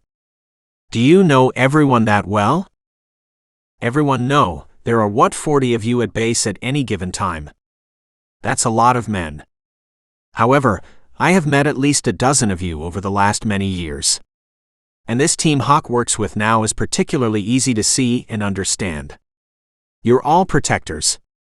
All big dangerous men, but you in particular are the massive one amongst them. He'd have snorted if he hadn't been trying to stay so quiet. Instead, he crossed his massive arms and frowned. So what if he was big? It wasn't like he could have changed it. Hell, his kid brother was bigger. Besides, the women seemed to like it. Right? He'd seen the lost look in her eyes earlier. She was aware of him on a sexual level, but she didn't seem pleased by her own reaction if he was reading this right. And that just pissed him off. Why the hell not? He was a good catch. Shit, she was going to make him crazy. Are the others here? She spun around as if to look. And the man that Shadow took out. Likely a scout. Right. But her tone of voice said she was as confused as ever. The rebels have had a man watching the hacienda for days now. They switched the man out earlier today when the horse trailers left. He didn't mince words. Chances are good he was reporting back to the camp on the remaining numbers. Shit. He agreed. Are they really after us? The tremor in her voice got to him. He reached out to her, but she didn't see it. He stroked her shoulder, his hand coming to rest on her arm as he tugged her closer. It's okay. Is it? In an incredulous tone, she spun to stare up at him. Think about what you've been saying since you arrived? And you'll be fine. We're not going to let you out of our sight. And the others? The rebel training camp. She turned to look toward Shadow. Are you supposed to be doing something about them? We are, he said smoothly. As we speak. She sniffed. Then why the hell did you bring me out here in the heat? She said in exasperation, wiping the sweat off her face. I'd much rather be at the hacienda where it's cool. Shish. He dropped his arm. There. And he pointed to someone coming through the stand of trees from the direction of the fence.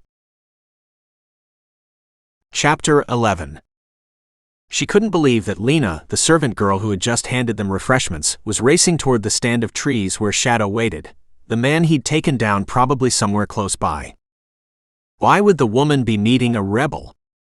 Was that what she was doing? Or was it something else? An accidental meeting? Was she just going for a stroll, but then why in this heat? She watched as the woman appeared to stand at the edge of the grove. Then she noticed the woman was speaking, even though it was too far away to hear her words.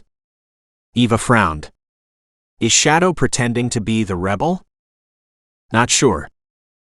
She could never read anything from Swede's face. He was so perfect at hiding his feelings it was impossible to know at any time what he was thinking, and that bothered her. In this instance, it was fine. If they had a personal relationship, not so much. After 10 minutes, Lena turned and headed back to the hacienda. The place was silent. She shook her head. So you brought me out here to see that? No. But he wouldn't volunteer any other information. She spun around and said, then I need to go back. Before our absence is suspicious. His lips quirked. Not long enough yet. Long enough for what? For our interlude to be finished. She didn't get it at first, then her gaze widened as she realized that was exactly what the others would be thinking, after he'd used that excuse last time. Damn. She checked her cell phone. How long do you think we need to stay? She couldn't help it, her voice was dry, amused. Or do you have a set time you follow? He gave a shout of laughter. No, but if it was you and me, then we'd need days. Days? She asked, shocked. Surely not. Oh, I promise, it will be days. She spun on her heels and stalked to the other side of the trees. He was impossible. But his words had heeded what his earlier innuendo had started. Her body had worked itself into a royal state. She stroked her hands up and down her crossed arms. Shit. At this point, all she wanted was to get home. Her home. Not the hacienda. Back where her own horses lived and her dogs. And of course Mia, her best friend. If Hawk and his team were here, that would mean Mia was alone too. Eva wished she was with her. Mia was a gentle soul. Eva had sworn to never date a SEAL or any military men after hearing about some of the things her brother had gone through. Except they were something that so many other males weren't: big, strong, capable, dominant, powerful men. After living with a military man, the rest just seemed so much less. It wasn't fair to the other men. But she couldn't help how she felt. Military men were dynamite, and the SEALs like wow. As in seriously wow. Still, it wouldn't do to have it go to their head. Not at this point. They had extremely healthy egos. Arrogant, even. And so damn sexy. She groaned and barely held back an exclamation as Swede grabbed her arm. She turned to face him and found herself face to face with Shadow instead. When did you get here? He shook his head and pointed at her to move forward through the trees. Let's go. His voice was soft as a whisper but hard and brooked no argument. Fine. She dashed forward. And right into the arms of her brother. She cried out when she saw him. He hugged her tight. Damn it, Eva, why the hell are you in the middle of this? Tears came to her eyes. There had just been the two of them for a long time. For his sake, he'd needed to leave the small town where they grew up, but she missed him every day. Damn it, Eva, what are you doing in the middle of this? She mimicked. I came to help. That's all. Nothing dangerous and nothing that should be cause for concern. Except it is dangerous and it is cause for concern. She threw up her hands. But I didn't know that. And now you do, there's no going back, Hawk said. I'm going back to the other women. One is my friend and the other two are mother and daughter. Both volunteered to help the horses. No one deserves this. We'll help them all, but we're after the rebels and anyone connected, her brother said. Understood, but that also means Isabella and her people are in danger. The men looked at each other, and a heavy silence ensued. She looked from one to the other. No, I don't believe she's involved, Eva cried. That's just not normal. There are some very unnatural women, Hawk reminded her. And given the location of the rebel camp, she might have made a deal for protection or lose all she has. She might also not know they are there. It was a faint hope, but she'd take what she could at this point. She didn't want to believe a woman alone would sell out other women, but when up against a wall, everyone would do what they had to save themselves. I can't leave them, she said stubbornly. We won't. But we need to know you're safe. That sounds like no place is safe anymore. Not here. Not at the moment. We need more intel of those that started the rebel training camp. We don't want to just take it down, or they'll just pop it up elsewhere. That's not the solution. We need to hit the organizers, and even better the money men. Eva nodded, still not convinced of Isabella's involvement but understanding that they were leaning that way. So the girl that came from the hacienda is her lackey? Or is involved with someone and selling Isabella out, Shadow suggested. Eva brightened. I like that idea. Maybe, but the girl is young, barely out of her teens. It takes a cold person to do something like that. No, Swede said. Just a desperate one.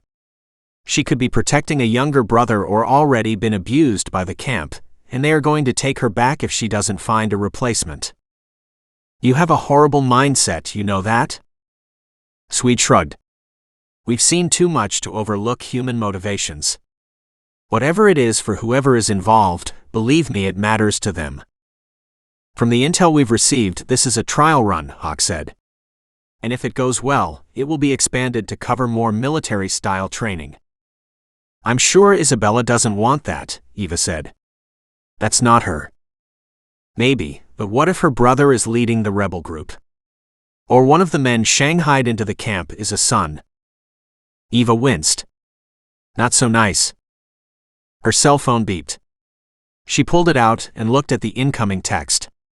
It's from April. She says it's almost dinner time. She deliberately refrained from reading out the last line about hanging Swede up wet for another session later. April was many things, and crude at times was one of them. She tucked her phone back into her pocket. I need to go back. I'm going with you, Swede said instantly. She glared at him. If you behave yourself. The innocent look on his face didn't fool her for a second. I mean it. He'll do what he needs to do to look after you, her brother snapped. We'll guard the hacienda, but we need him inside. A cry overhead had the men spinning around. Swede slammed her against the tree trunk and covered her with his big body. And Jesus, was he huge. She was completely hidden. And that meant if there was a bullet coming her way, he'd take the full hit. She couldn't have that. She couldn't live with that kind of guilt for the rest of her life. She tried to wiggle free, but it was impossible. The man was granite. And tough as hell. She tried to push him and got nowhere. She managed to find some skin and pinched, but he didn't seem to notice. Next she dug her nails into him. Nothing. Damn it. She sagged against the tree trunk and waited. The damn mosquitoes in these parts, he said from above her head, his voice heavily laced with amusement. Crazy things.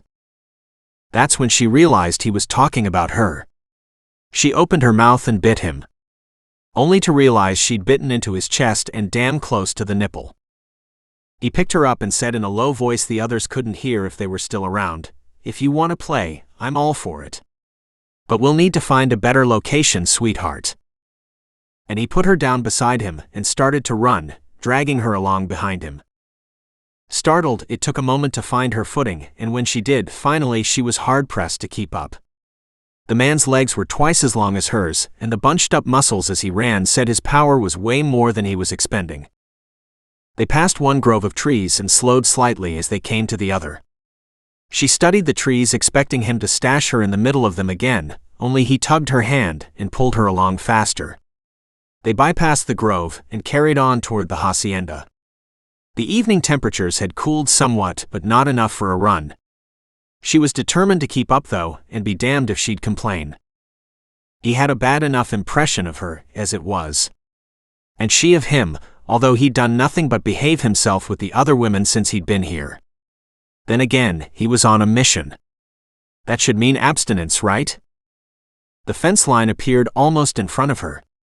Swede vaulted the side as if he were doing an obstacle course without breaking stride. She, on the other hand, her tumble on the other side didn't do much for her dignity. She sat up on her knees slowly. Swede picked her up, brushed her off, asked in a low voice, "Are you okay?" She nodded. "I'm fine," she said in a brusque voice. "Just hadn't expected it to be so high. I should have slowed for you." "Why, you had no trouble." She looked back at the fence. "At home my fences are higher, so not sure why I missed this one." It was galling to think she'd fallen to the ground like that. A call from the hacienda had her turning to see Isabella waving at her. She smiled and waved back. "Looks like we've been spotted." "Probably been on the lookout for us for a while," Swede said. "Remember, not a word to anyone." He'd have laughed at the disgruntled look on her face. Inside, he was still feeling like shit for not having helped her over the fence. She'd been doing so well at his side, he never gave the fence a second thought. And that was wrong. She might be long and lean, but she wasn't used to the same physical activity he was. "Don't you two look like you've been having fun?" Isabella said in a coy, teasing voice. Swede didn't take any offense, but as he glanced at Eva, he realized the fall over the fence had covered her in a fine layer of dust, and the running had brought a film of sweat to her skin. Isabella's comment just brought the already high color in her face to a pitch. She looked well tumbled. And he hadn't had a hand in it. Damn. He'd have rather kissed her until she sagged in his arms to have made the same impression. Still, as a cover it worked. Although Eva, from the dirty look she shot him, didn't have the same appreciation. "It's hot out here," Eva said. "If there's time, could I possibly sneak in a shower? Dinner is served in 30 minutes, so of course you can have a shower, if you can have a fast one." Isabella stared at Swede speculatively. "Do you wish to have one as well?" The implication was clear. Swede laced his fingers with Eva's and said, "I just might. We'll be back down in time for dinner." He gave her a fat smile and nudged Eva into the cool building. "Eva love, let's move, we don't want to miss out on dinner." She stayed quiet and led the way through the cool hallway to the room he presumed she'd slept in last night. Once inside, she stood for a moment staring at him. "Do you have to make it so obvious that we are together?" Surprised, he turned to stare at her. "I'm sorry if it bothers you, but if it keeps you safe, then I'm all for it." While he watched, she ran her fingers through her hair, a tired look on her face. "What's really the matter?" She opened her mouth as if to answer, then closed it. "It's nothing. I'm just being stupid." Damn. He wished she'd have opened up. But it was a lot to expect when she didn't really know him. He really liked her. And admired that she wouldn't ditch her friends, take the me-first attitude he'd seen in way too many people over the years. Hawk was a hell of a good man, and it appeared his sister was good people too. Honorable. Then he'd known that already. She'd drawn him back to Hawk's place more than once over the years, and what he'd found had always held him enthralled a little more each time. He'd found excuses to go home with Hawk.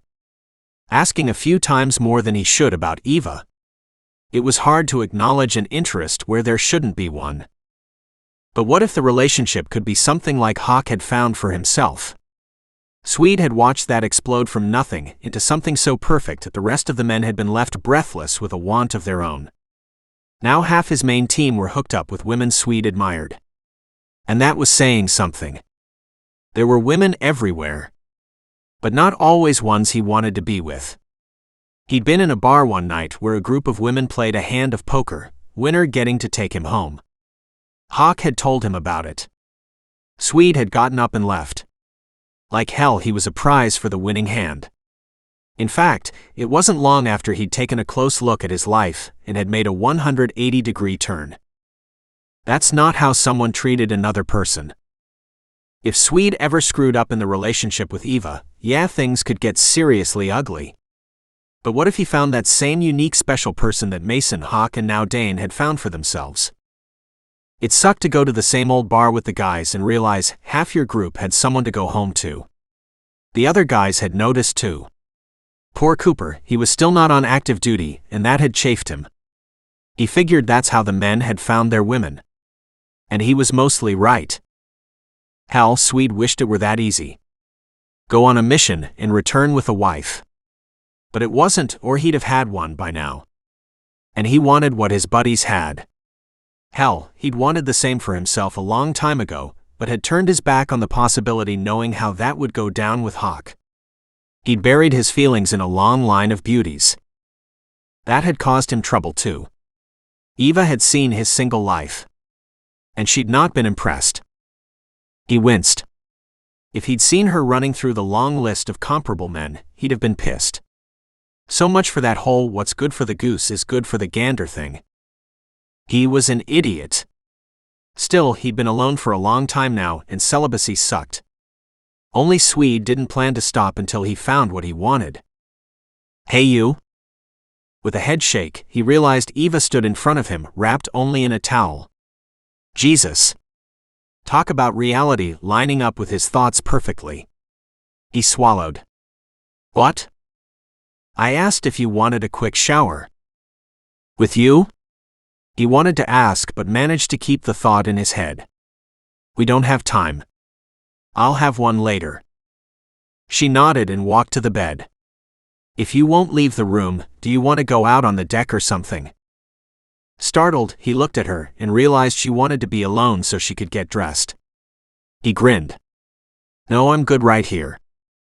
She shot him a look, gathered up her change of clothes and walked back into the bathroom and closed the door. Okay, you don't have to hide, he called. I can stand outside. Too late. And I'm not hiding, but I don't get dressed in front of strangers, she added sarcastically.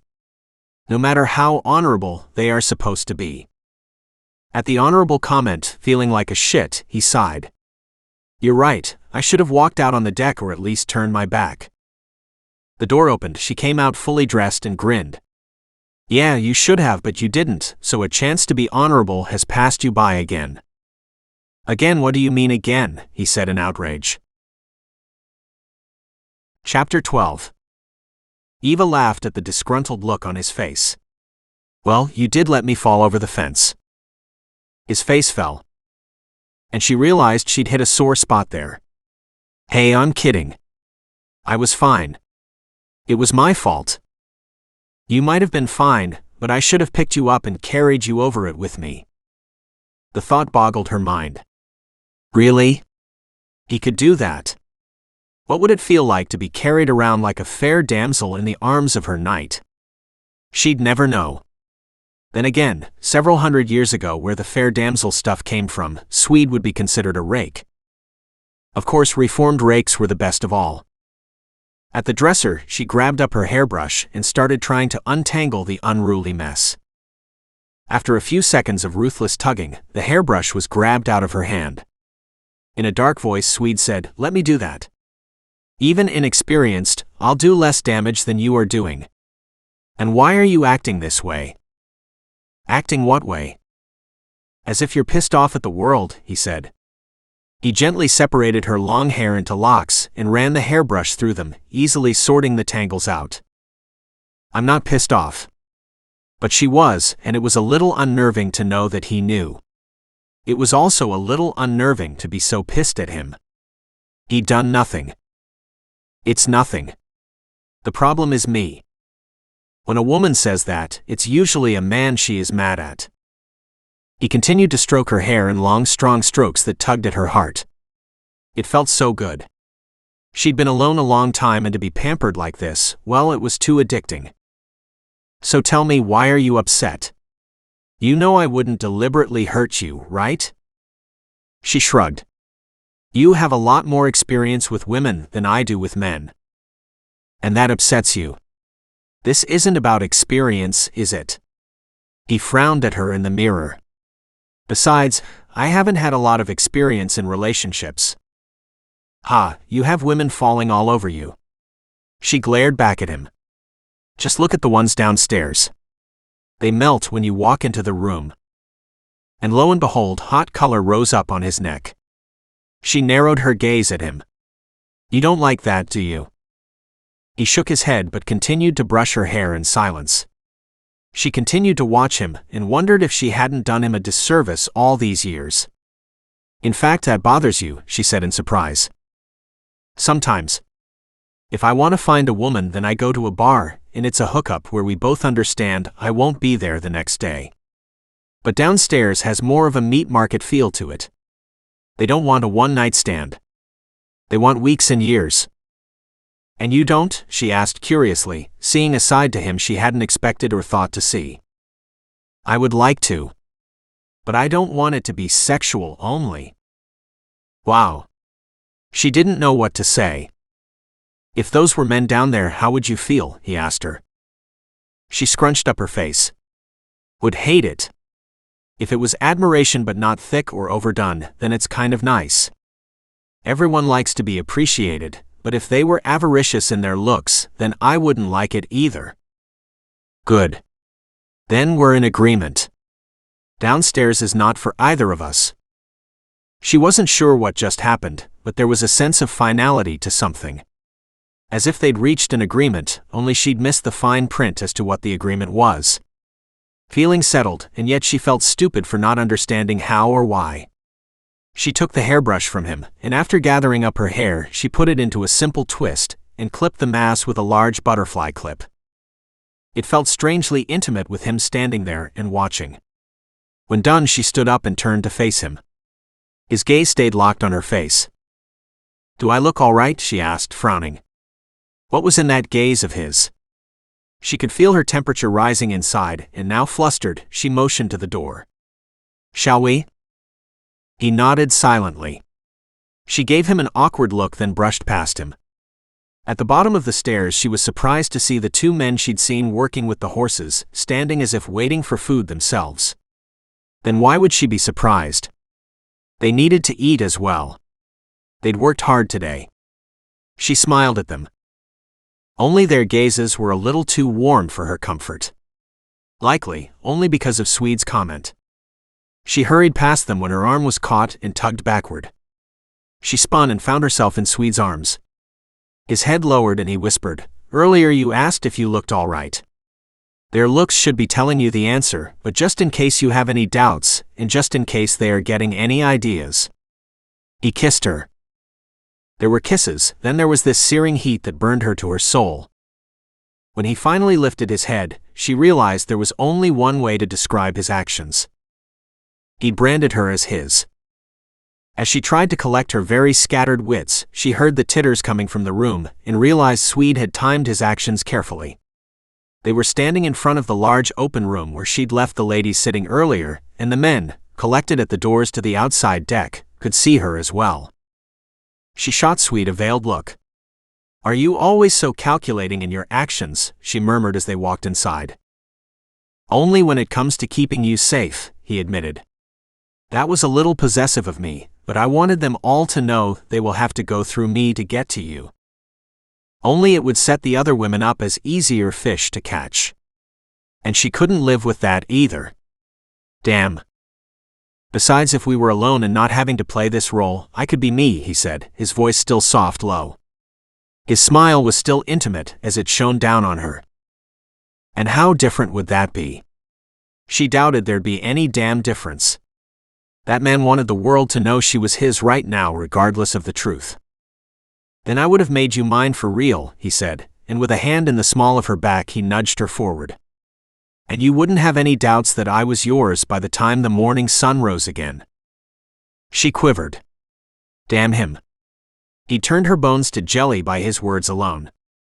What could he do to her if they had all night together? She didn't seem to know how to take that last statement. Well, neither did he. He hadn't planned it. Hadn't meant to say anything even close to that. But now that the words were out, he had no intention of taking anything back. Why would he? They were the truth, and he was all about that. At least with her. Start as you meant to go on, and somehow in the last hour or so he'd made the decision to go on, with her. He could only hope Hawk would be okay with it. Inside the room, he led her to a small settee and sat her down. She looked completely disoriented. Shit. Her vulnerability brought up his protective instincts.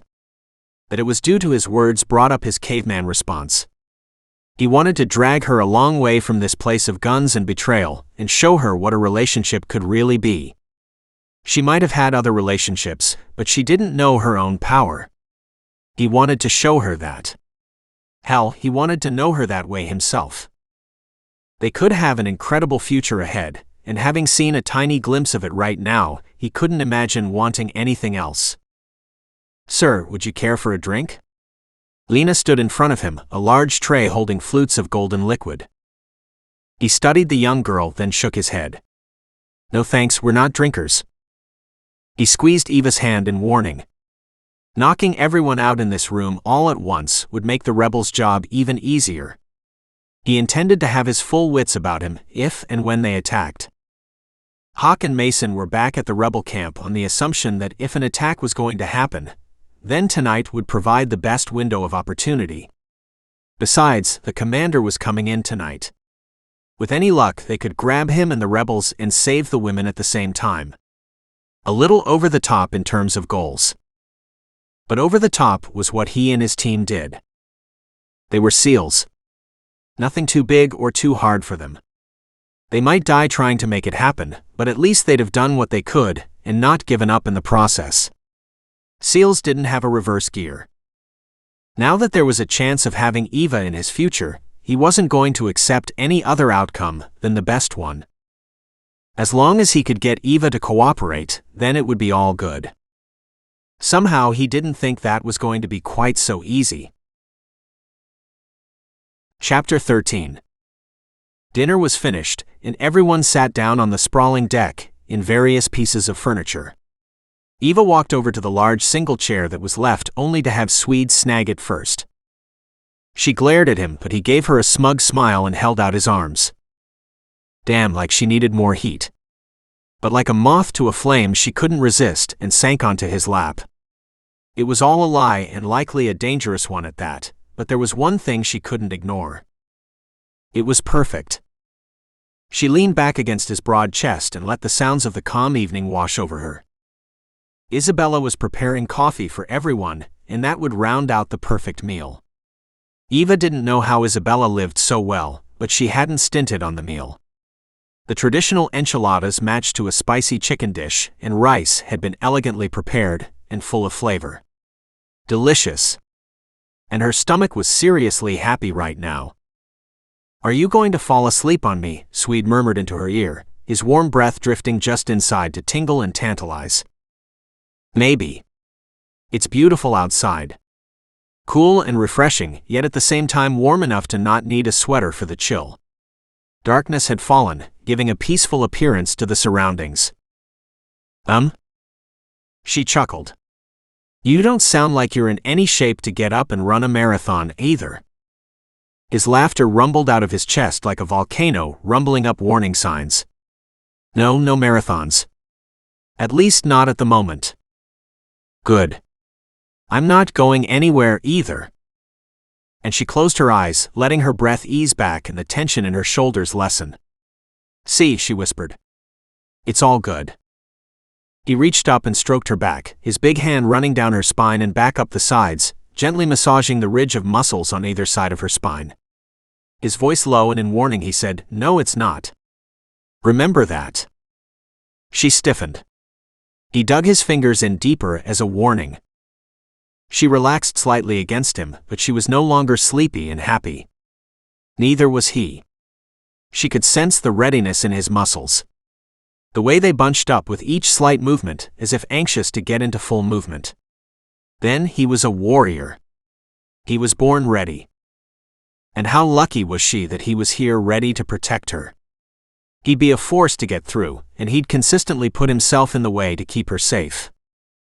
Sitting here in his arms, it would be too easy to forget. Easy to let reality slide and let life be this dream. He was such a great man, but she knew her brother would have a fit regardless. Then again, he liked Swede, and he hadn't liked any of her ex-boyfriends. Not that Swede would allow Hawk to run him off. Still, they were buds. In a big way. Something she'd never want to come between. The men were brothers in all ways that counted. And a woman in the middle was never good. She remembered Hawk laughing about bros and hoes at one point in time. She'd appreciated what he meant back then, and understood that Swede wouldn't ever cross the line. She knew her brother would always come first, until Swede found that one special woman who would make him change his ways. It could happen. It had happened. To her brother. And that was something she couldn't let go of. Could she be woman enough for Swede? And would that make any difference if he wasn't ready to settle down? It had to be his decision.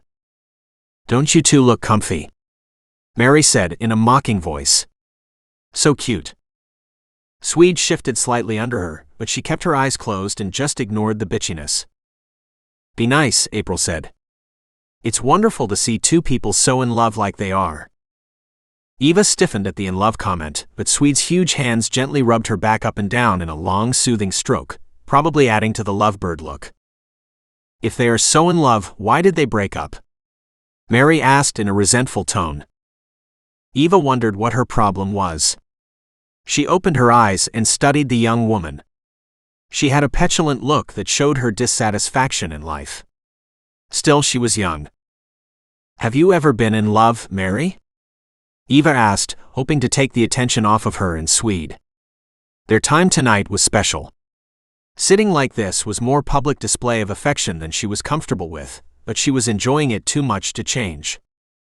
Because it was all part of the cover. right? No, Mary said. I thought I was a time or two, but it didn't work out. Her mother laughed. That's the truth. April grinned. The older I get, the more in love I always think I am. Mary sniggered. Love has nothing to do with it. Isabella gave a deep-throated laugh. Ah, the joys of youth. Eva grinned and snuggled deeper in Swede's arms. Arms that held her so close.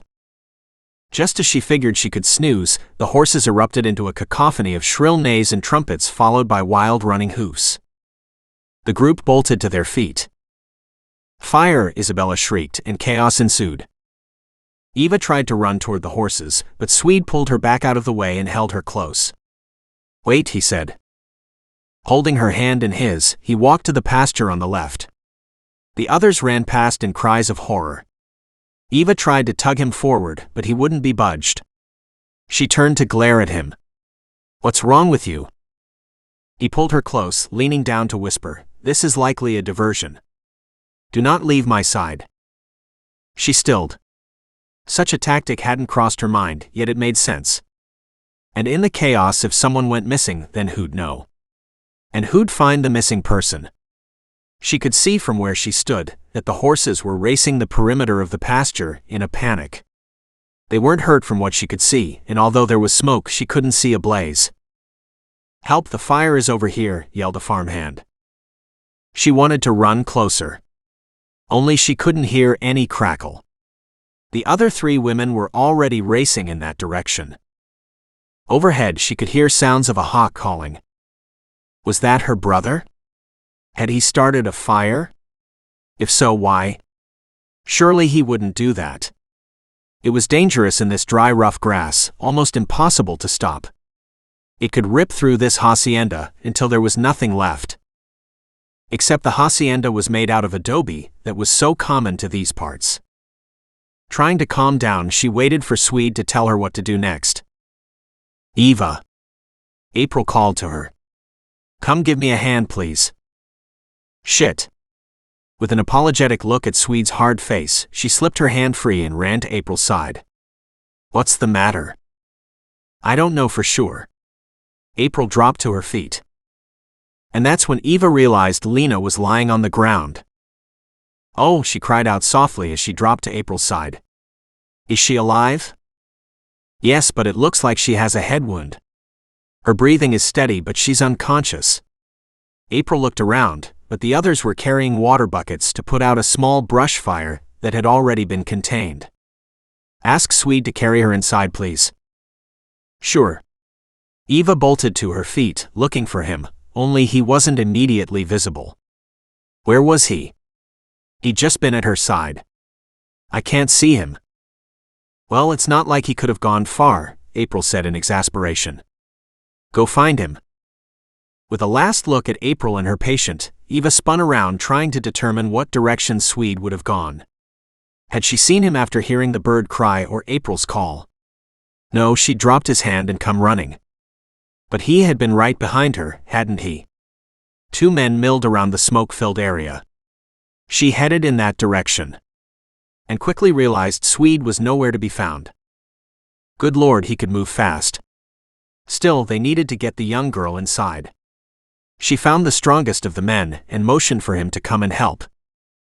Returning to the barn, they found the still unconscious Lena, but no April. Damn it. Now where is she? The man only shrugged. Did he even understand English? This was a Spanish-speaking area, and they didn't have many visitors, so not much chance to learn. She motioned for him to pick the young woman up and take her inside the house. He obliged, and she ran ahead to open the door. Inside, she pointed to the couch. She ran to get a glass of water and a wet towel for the woman's head. Where the hell was April? Or Swede, for that matter. Although Swede was less of a concern. That man could take care of himself. April, on the other hand. She twisted to look behind her, but she couldn't see into the living room. Lena was so young. Hopefully, the injury was minor. Turning back to the sink, she turned off the water and wrung out the cloth. Hearing a sound behind her, she turned with a smile. I'm just getting water for her. The blow struck her in the temple. The force snapped her head back even as she sagged onto her knees. Her body refused to follow her commands. Her mind already noting that Swede and her brother had been right. Something much deeper, darker was going on here. And she'd fallen into the trap. Before the darkness took her, she whispered, "I'm sorry, Swede." Then she saw nothing more. Swede took one look at the paltry fire and immediately dismissed it. Although if someone had said it, they were taking a chance. The weather had been dry and hot, fire was always a danger, but this side of the house was mostly sand and brush. Some grass would catch fire, but not much would burn beyond the local spot. So maybe it had been deliberately set. There were more men around suddenly. Middle-aged handworkers. Interesting. He'd seen more than he expected at dinner, but now there appeared to be a couple of new faces. Was this the group they'd seen hidden earlier? Were they ordered to stay out of the way? Could their absence be so innocent? He should have found out more about the hacienda, and Isabella and her staff. Maybe there was something else going on here. Were they rescuers of a sort too for humans? As in free room and lodging for work? Was Isabella really a big-hearted person? He wanted to believe so, the horses would indicate that, but he couldn't resolve the situation in his head. He could hear the cries overhead from his team. They were so natural and blended into the chaos so well, he doubted anyone else would have understood they were here.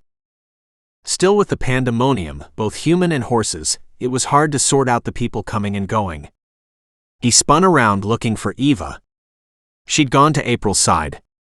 But he couldn't find April. For that matter, he could no longer see Eva. Where had she gone? His gaze was intent as he searched the spot she'd been. The other horses had been let out on the far side to help them calm down. There was nothing like fire to spook animals. He crossed to the other side of the barn, noting the dark coolness was inside. There were several stalls and tack rooms here. If Eva wasn't on the other side, then he was going to start a room-by-room search. Isabella rushed past him, fear on her face. Swede reached out and grabbed the older woman's arm. "Isabella, have you seen April?" "Eva." She shook her head. "Not April or Eva. Lena is lying in the living room unconscious. I think she met her new lover," Isabella snapped. "And he brought her home like this." His voice was harsher than he'd hoped for, but anxiety for Eva was rising. "Did you see him?" Isabella shook her head. "No, he isn't local. But he is a fighter and takes what he wants. Like they all do," she said bitterly. And she tore her arm free and ran inside. Instinct kicked in. Barely holding back his panic, he sent out the call. His phone rang immediately. "Hawk." "I can't find her," Swede said, hating himself at that moment. With fear choking his words, he explained the little he knew. "The men have the place surrounded." "She's there somewhere," Hawk snapped. "No one has left yet, and no one else has arrived." That was good news. "I'll find her." He hung up the phone and ran through a fast search of the barn, then moved to the second barn. Were all 4 women unconscious? That would make sense in that they couldn't scream for help. Eva would be quiet, biding her time. But the others, the young girl, would scream. The barn had several small rooms accessible only from the outside. He made it through them and found nothing. Then moved on to the bunkhouses. He was in and out of them in seconds and racing to the main house. The women had to be in there. There were no other buildings left. He bolted through the kitchen door and into the living room. And came to a hard screeching stop. 4 men were in the living room, rifles in their hands. 4 women lay unconscious on the floor in front of them, lined up in a row.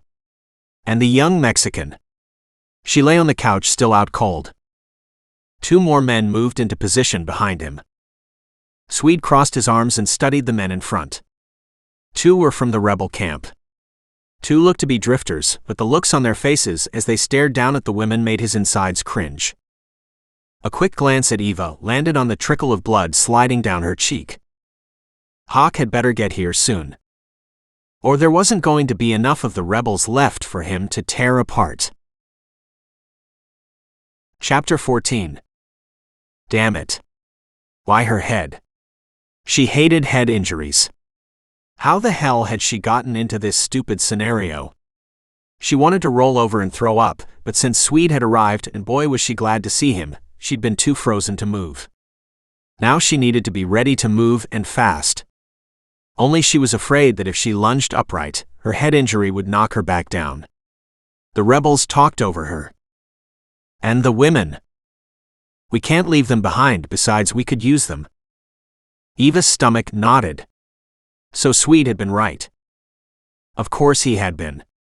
Being a seal and all. They weren't always right, but damn close.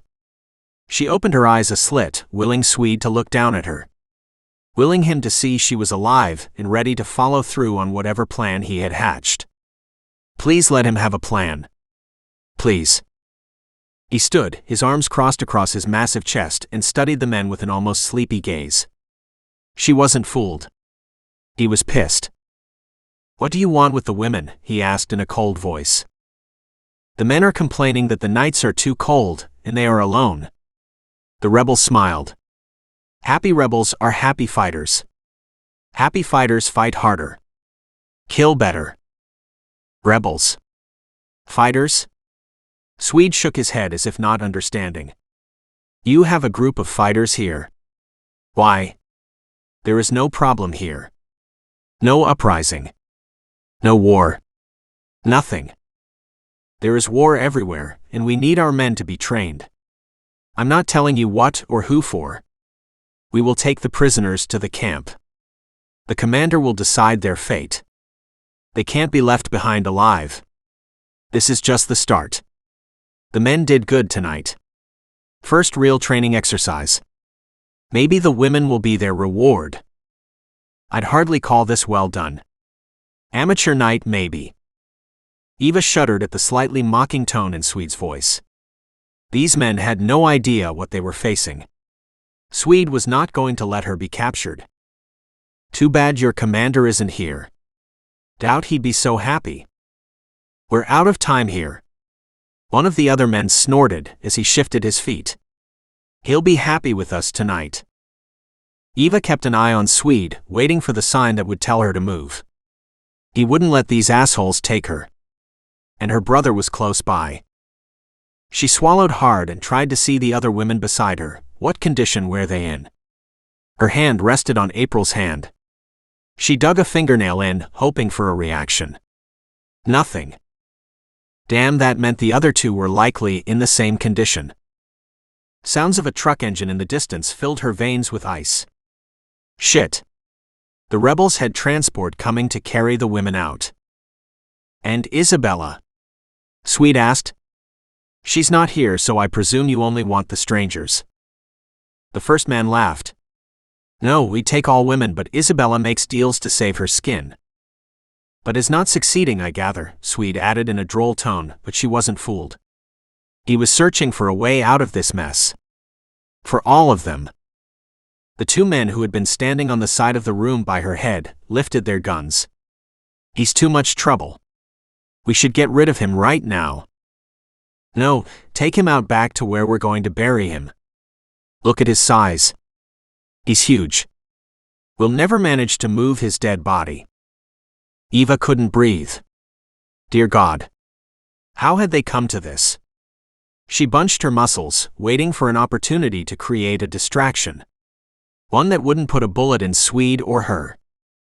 Death was a little too permanent for her. She didn't want to lose Swede. He shifted enough to look down at her. She pleaded at him to do something. And what did he do? He glanced at her and winked. Seeing the women lying unconscious burned his ass. They were not objects to be used and discarded. But in many parts of the world, women were just that. He'd seen it time and again. And it pissed him off each and every time. To see Eva like that, hell no. He'd make sure these bastards were dead if he had to choke the very life out of them himself. With pleasure. No one was going to get away with abusing his woman. If his mind stuttered at the wording, his heart didn't. When push came to shove and the chips were down, there was no fooling himself. He'd kept an eye on her for years, waiting for the right time. Now was the right time.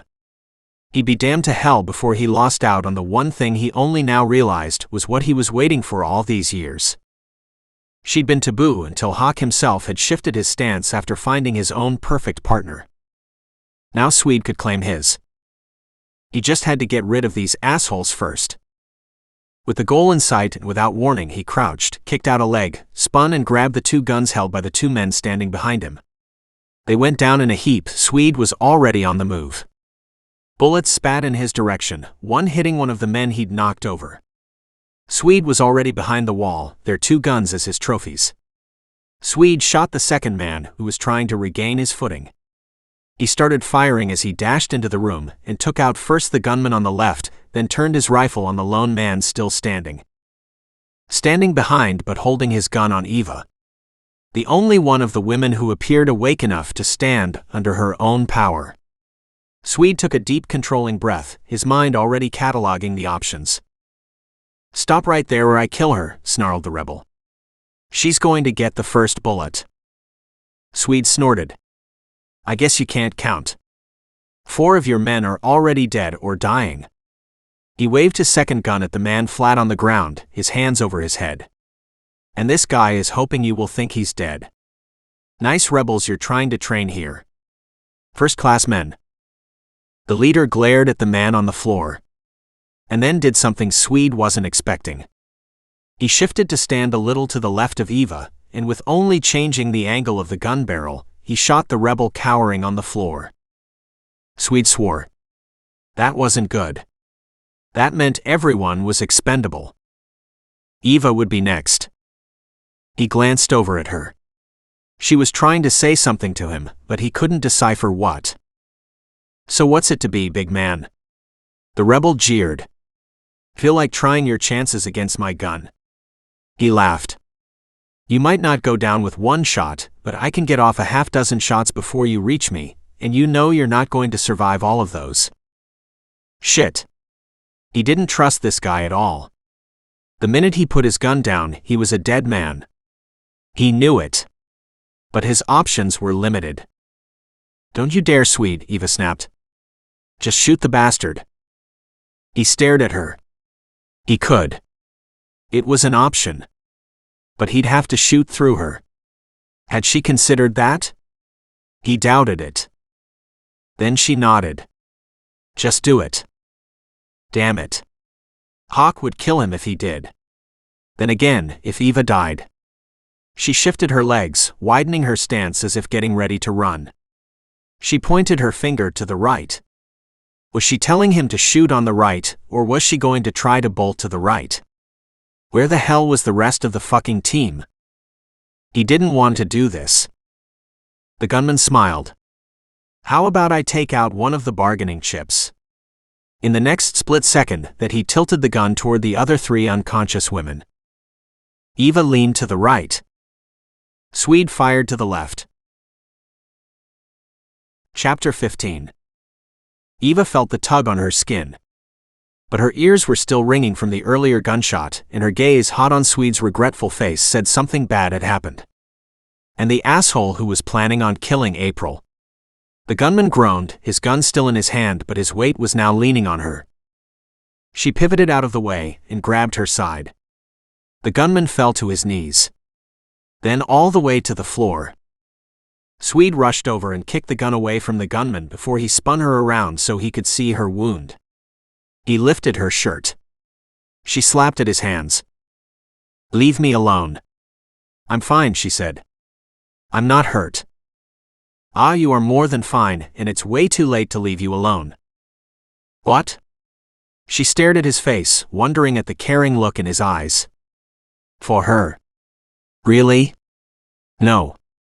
No, not likely. She shook her head and pressed her shirt down over her side. "I don't have a clue what you're talking about." "Yes, you do. At least your heart does. Your mind hasn't quite made the jump yet, but that's okay. It will." She shook her head, feeling the room start to spin. She wondered at the injury. Had he really shot her to get at the gunman? Surely not. But anything was better than watching her friends or him get killed in front of her. "I'm not feeling too good," she muttered. "Reaction," he said cheerfully. "Good thing you're not hurt." "I'm not?" She searched his face in surprise. "I thought you shot me." He raised an eyebrow. "I only grazed you. Don't you have any faith in my abilities? I'm a better shot than that." Relieved, she smiled. "Then I won't look at it. It's only going to hurt more if I do." He laughed. "Come on. Let's find a bandage to clean it up." She shook her head, not wanting him to touch it. It was going to hurt like crazy if he did. "Hell no. We have to help these people. And there are 6 dead men here, remember?" "I can hardly forget," he said. "But I only killed 5. And that makes a difference. So what, you only clean up half the mess?" "Not worried about the mess at all. But I do want to know where the rest of the people are. Especially Isabella." "I'll stay here, you go look." He raised an eyebrow and shot her a look saying that wasn't happening. She groaned. "We can't leave the women and we can't be separated, so that means we both have to stay here, and who knows what the hell is going on out there. Except the women are unconscious and no one is going to be dragging them anywhere right now." "You don't know that. We heard a vehicle in the distance, remember?" He rolled his eyes. "I'm not asking you to leave them, but to come with me to make sure the others are safe." She stood undecided until April moaned. Eva dashed to her friend's side. "Easy, April. You were unconscious, so wake up slowly." Her friend's gaze focused on Eva's. "What happened?" Not wanting to alarm her more than necessary, Eva said, "It looks like Isabella's place was attacked by a rebel group." "Oh my God. Is she okay?" Eva watched as shocked awareness slammed into April's foggy gaze. She lifted a hand toward Eva. "We don't know," Eva said, holding her hand. "We haven't found her yet." April struggled into a sitting position. "Go. I'll be fine." She looked around the room, her gaze landing on the 2 women at her side. "Oh my God. Them too."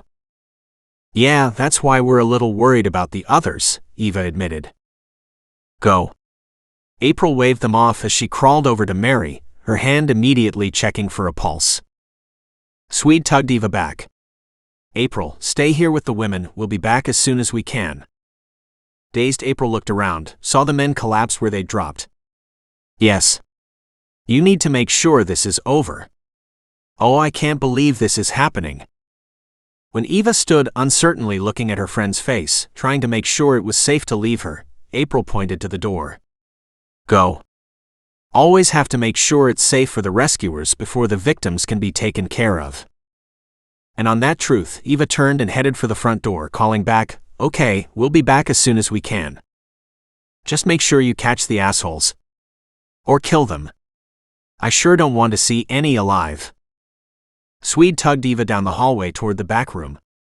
"There's nothing visible out there, but if there are men watching and waiting, they will be looking for you there." "Did they hurt my brother?" she asked in a tight voice. "I doubt it," he said calmly. "There were shots fired outside, but I'd bet on my team any day." "If they did," she threatened, ignoring Swede's grin. "He and the others can take care of themselves," he said. "We're SEALs, remember?" "Yeah, and those were real bullets, remember?" she snapped. "Even SEALs can be shot and killed." "So true," he muttered in a low voice as they approached the kitchen. He leaned his head against the door and listened. She waited.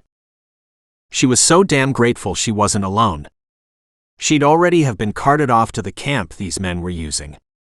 How horrible her life would be then, especially if no one reported them missing. People at home would eventually, maybe. Hawk would come running to find her, and God help the men he found her with. She'd had a close call, and it was only now settling in. She'd taken life for granted. Her safety here as a given. She'd come to help but hadn't thought of all the contingencies. She snorted under her breath. How could she? No one would think anything like this would happen, could happen. And yet look at where she was now. Besides, she had been warned and scoffed at the warning. Shitty things happen to good people all the time, even at home. Look at what her best friend Mia had endured before Hawk rescued her. She'd almost died several times. So maybe this was Eva's turn. How horrible to think everyone was going to go through something similar in life. How could these people do this? Treat women like that. Treat anyone like that. As a casualty of a training exercise. Her stomach started to revolt. She closed her eyes and took several deep breaths.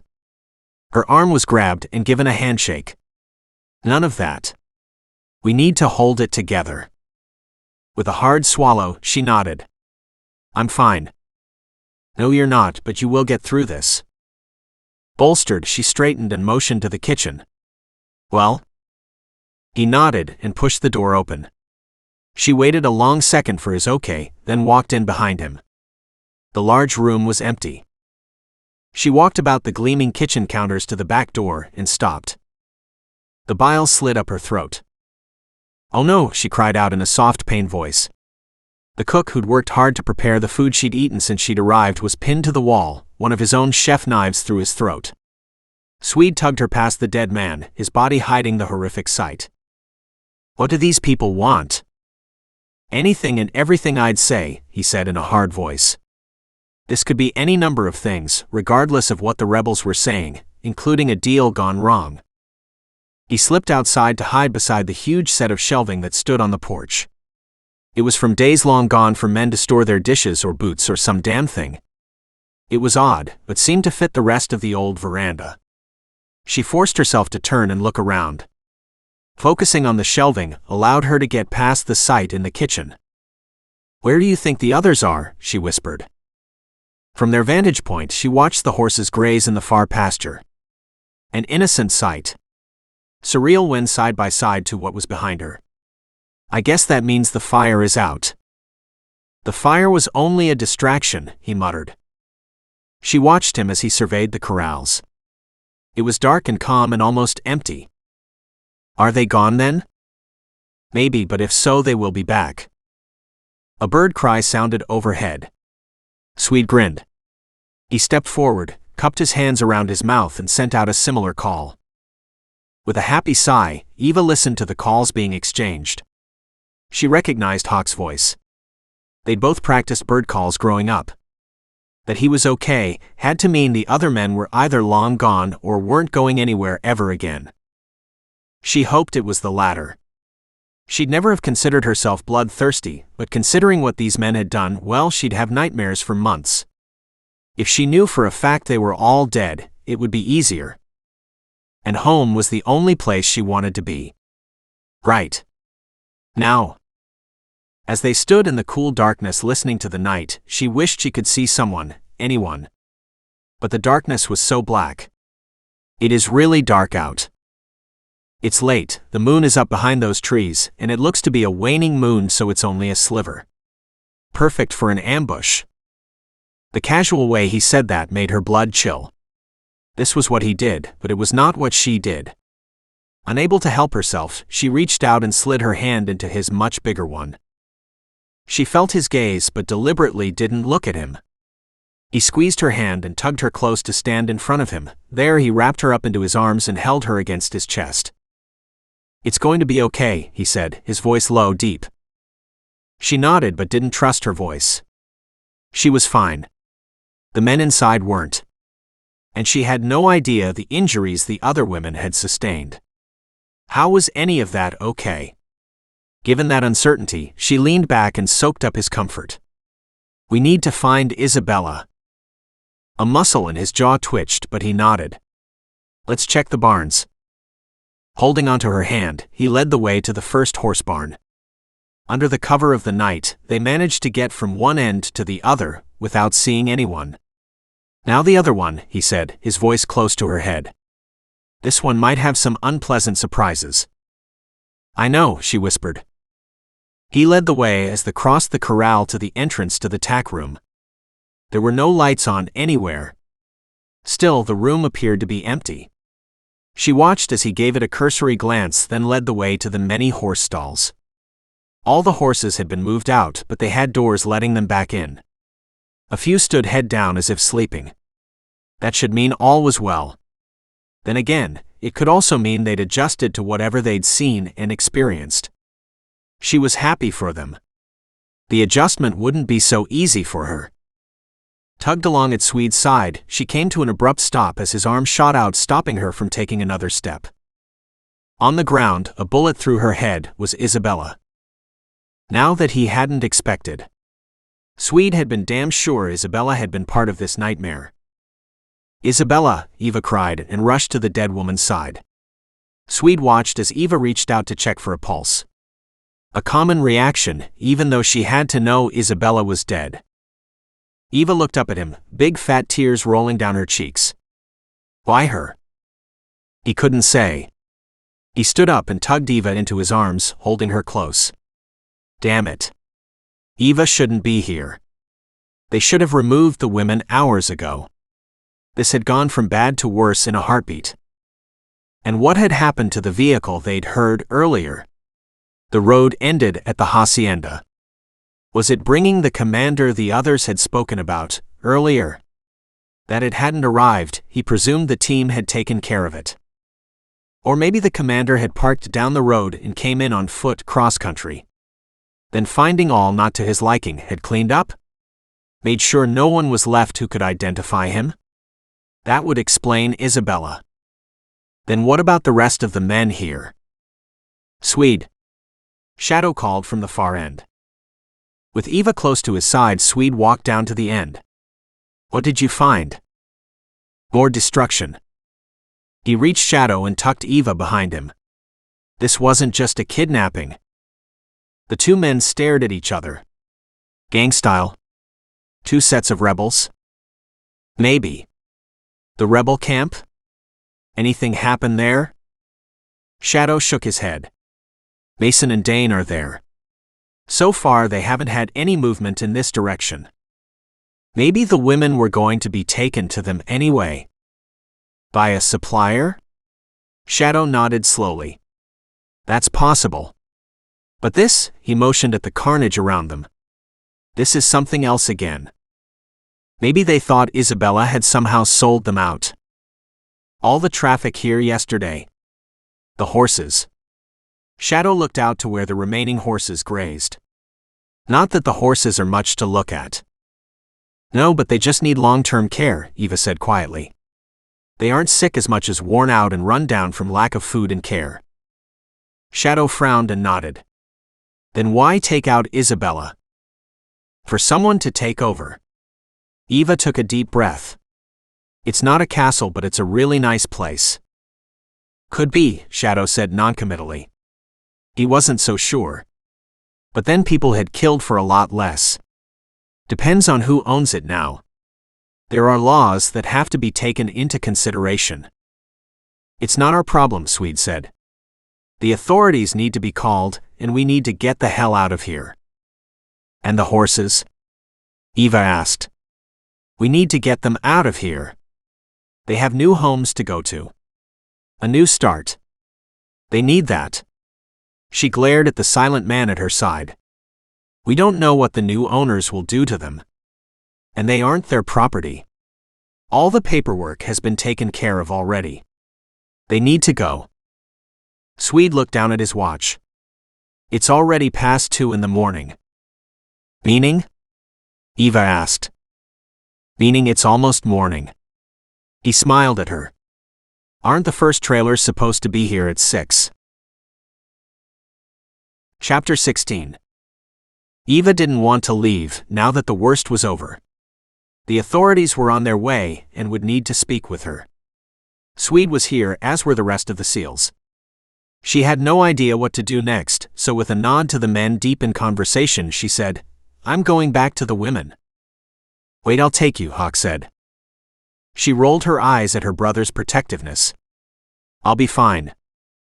In fact, with the early morning sun breaking over the horizon and the silence of the last few hours, she figured they were fine now. The rebels were gone, and life could resume in the horrific aftermath and continue as usual. Lifting her face to the sun, she walked back to the main house. She'd texted April a few times. The other women were just now waking up. The men had already dragged the dead men out to the barn where they were laid beside Isabella. The SEALs had also done a cursory look over the hacienda, looking for some clue as to what and who just happened. She reached out to open the door, but Swede's big hand reached around her and grabbed the knob before she could. "I said I was fine." "I know what you said," he murmured in that deep voice so close to her. How was it she hadn't noticed how damn sexy that voice was? Well, she had, but she hadn't let herself dwell on what could never be. She'd been stunned by the man she'd kissed, and now everything she'd buried deep was rising to the surface and all the small details were making themselves known. That voice of his, what a number it was doing on her senses. She'd have dreams of him, she knew that now, but it would be that voice ringing through her mind that would send her back in time to this place. It had been brutal. So how could there be anything good from it? She'd seen men killed. In front of her. Someone had tried to kidnap her, threatened to shoot her. Been shot herself, no, only a scrape. But still a wound, a scar that she'd take home with her. She'd avoided thinking about it, avoided looking at it, hoping the sting would finally leave. Instead, as she grew more tired, it ached and bit at her with every movement, a little more each time. But his voice, the memories of him would ease the pain, the horror. For that she was grateful. "How's your side?" Swede asked. She followed his gaze to realize she had slapped her hand over her side. "It's fine." He snorted. "Obviously not. You're holding it as if that will minimize the pain." "I haven't looked at it yet." She shrugged. "I should probably clean it." "Clean what?" April asked at the entrance to the living room. "Are you hurt?" Not wanting to make a fuss, she said, "I'm fine." "She has a burn from a bullet," Swede said, his tone stiff. "It wasn't bad, but it stings." "Come sit." "Let me take a look," April ordered. "I can at least clean it and put a bandage on it." "You found some?" April nodded. "I did. In the kitchen, once I could get in there." Eva winced. "Right. I can't say I'm too eager to go back there again myself." "He's gone," Swede said. "We'll need coffee and food soon." "I know," she said. "It feels wrong somehow." "Actually, Lena has already gone to put on some coffee," April said with a bright smile. "She appears to be okay after her ordeal." "She's awake?" "Since when?" Now Swede was all business. Eva looked at him curiously. What did he want with Lena? "She woke up about 20 minutes ago. She got up, looked confused, then started to walk away, and I asked her if there was a chance of coffee." April shrugged. Honestly, she looked happy to have something normal to do. "You stay here. I'll go find her. There are a few questions I'd like answered." "I don't think she speaks English," April said. Swede just nodded. That's when Eva remembered her brother mentioning something about Swede speaking 3, or was it 4 languages. She figured Spanish was one of them. And would be very helpful right now. She wished she'd learned something useful for a time like this. But all she knew were animals. Not exactly what was called for in this situation. April tugged her farther into the living room and motioned for her to sit down on the couch. The other 2 women took one look at her and burst into tears. "Oh my God. Is it true what April was saying? They killed Isabella and they were going to kidnap us?" Eva winced. "I'm afraid so. At least as far as we can figure out. Looks like everyone else either took off or was shot. Except us." "Even Isabella," Mary said tearfully. "That's horrible." "Yes. She was shot in the head." That sent the women off into another wailing session. She wanted to join them. Cry her outrage over all of this, but it wasn't going to happen. Not now. Not here. Not until this was over and she was home. Then she'd pull the memories out and examine them. when it was safe to do so. For now, she had to stay in control. And she couldn't help worry it wasn't safe yet. "I just want to go home," Mary said. "Mom, please." "We'll all be leaving soon," April said. "The horse trailers should be here in less than an hour." "I want to go home now," Mary snapped. Eva nodded. "So do I. But it doesn't much matter what we want at this point, does it?" Mary was nothing if not persistent. Then again, she'd had a huge shock and much less time to come to terms with it than Eva had. "And the authorities. They are on their way. Do you want them to contact the police back home to talk to you there?" The young woman leaned back, then bolted forward. "Yes, I do.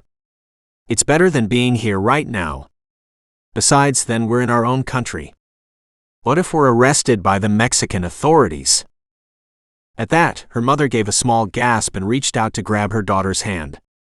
But her gaze was on Eva. They wouldn't do that, would they? There's no reason they would. But inside, Eva had the same worry. There were so many things that were different here. They were in a foreign country, and it didn't matter how she wanted to wrap it up, the rules, the laws were different. Then she remembered the seals. No, Swede won't let them. Mary snorted. "If I were the authorities, he'd be the first one I'd arrest." "Shush. Don't say that," her mother said. Eva leaned back and closed her eyes. She might have had the same thought if he wasn't a seal. Hopefully, the team had permission to be here. So they might get detained, but it wasn't likely they'd be arrested. She hoped. But with that thought now in her head, Lena arrived at the door, pushing a cart ahead of her. It was full of coffee mugs and some kind of food. Muffins, maybe. There was no sign of Swede. The women let out cries of welcome. Lena gave them a wan smile and quickly served up 4 cups of coffee.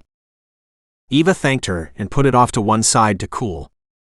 "Okay, April, take a look at the wound. Clean it if it needs to be cleaned, then I can stop worrying that it's worse than it feels." "Haven't you looked at it?"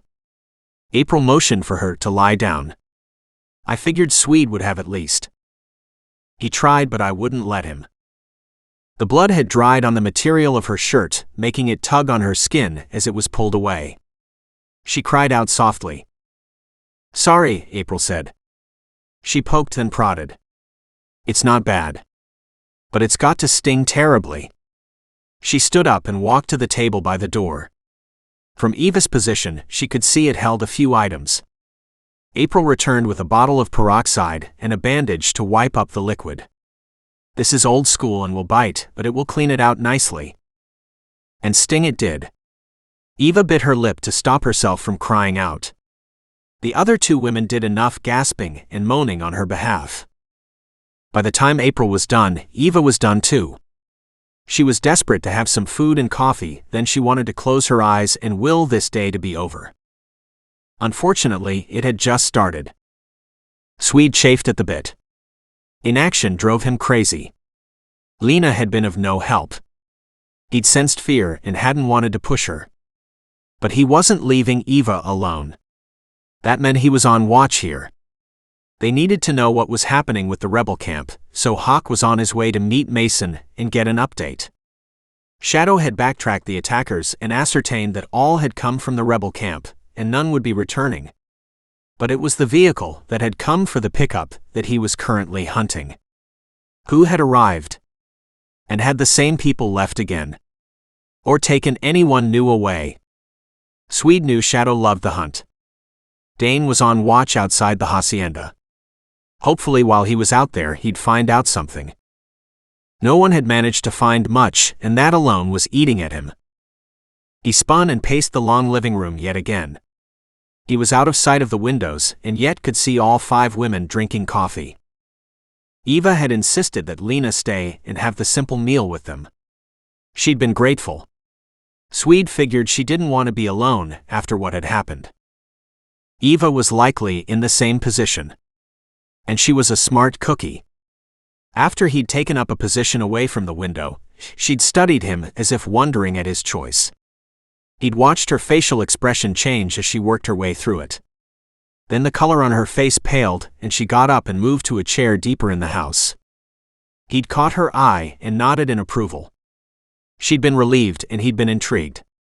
Even tired and still in shock, she was thinking. And that was important. It was when one stopped thinking that life bit you in the ass. "I'm going to do a trip around the buildings again," he said to the women. It was his fourth pass. At this point they weren't bothered. Several never even acknowledged his comment, but Eva did.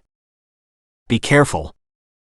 He nodded, and with a last glance at the coffee drinkers, slipped down into the direction of the kitchen. He did a fast survey to make sure it was all the same as it had been on his last pass, stopped for a moment to determine that nothing sounded out of place, that his instincts weren't screaming at him, then opened the large pantry and the small cooler to be certain no one was hiding. Nothing. He shifted to his patrol of the other buildings. He did a quick sweep. His gaze not missing, but not lingering on the damage and death before him. They'd be dealt with soon enough. Although if they were in the U.S., the authorities would be here already. He wondered at whether the body should be moved to a more discreet spot, not lying inside a stall barely out of sight. He was contemplating doing so until sounds of an engine filtered his way. He moved to the side of the house where he could see the approaching vehicle. Dane messaged him that the truck was hauling a horse trailer. Good, they could start loading the horses. 14 to go. So more than one trailer. He had to finish this pass of the outbuildings first. He quickly finished the circuit, then made his way back to the living room. Looks like the first horse trailer is arriving. Relief washed over Eva's face. "I'm glad to hear that. We need to see these horses off to their new homes." She snagged up a stack of paperwork. "These are the documents for the remaining horses." He frowned. "Where did you find those?" Lena pointed them out on the small table over there. Eva pointed to the side table beside the bookshelf. Isabella had it all ready and waiting. "Good. That will simplify things." April stood up and stretched. "I'll be happy to get these horses loaded. We're supposed to go home with the last trailer, Eva." "I hope our ride is on time," Janice said in a determined voice. "I need to get Mary out of here." "I hear you. The sooner the better for me too," Eva said. Swede refrained from commenting. The only way Eva was returning home was at his side.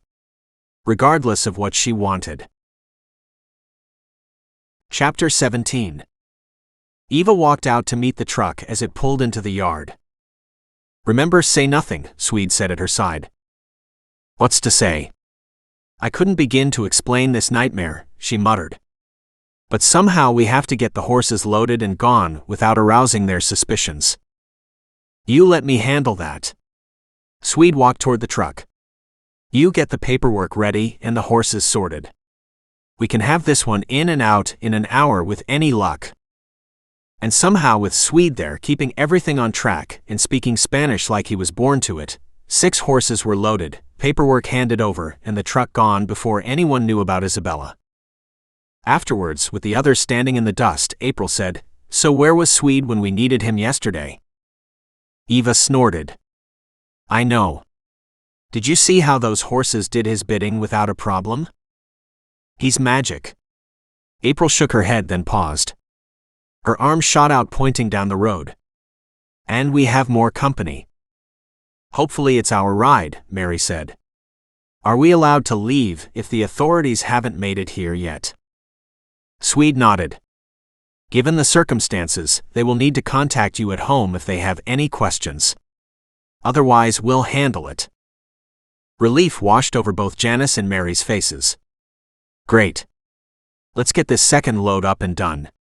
"I want to go home," Janice said. "Me too," Mary added. It was 15 minutes before the second trailer pulled in. This one wasn't so easy. There was a good deal of Spanish flowing before the driver was appeased. Eva heard the name Isabella a few times and some sadness on the driver's face. She just hoped that whatever Swede said would be something close to the truth and was something the man could deal with. She held up the 6 sheets for the next 6 horses as Swede moved them to the trailer. April gave them a quick check-over, and they began loading. One didn't like the trailer. It took Swede several moments of calming him down to get him inside. Even then, he wasn't impressed. Still, she stayed out of it. And that surprised her. She was normally in the thick of things. But Swede had this handled so easily, he was a pleasure to watch. The animals trusted him. Several that had been standoffish to date, or rather when around her, now were rubbing their heads against him. Interesting to see such an instinctive and heartwarming response. Swede stopped and tilted a muzzle toward him, talking softly to the nervous animal he was standing beside. It was almost as if he had a surreal connection to the animal. "It's amazing, isn't it?" Janice said. "He's got a pretty special way with horses." "Yeah, he has. And you're pretty lucky. It's not often you get a man like him in your life," she warned. "Be careful not to screw it up." Then she walked away, leaving Eva standing open-mouthed in her wake. Her daughter stepped up and said, "Mom's right, you know. He's a stud." And she followed her mother. Eva snorted.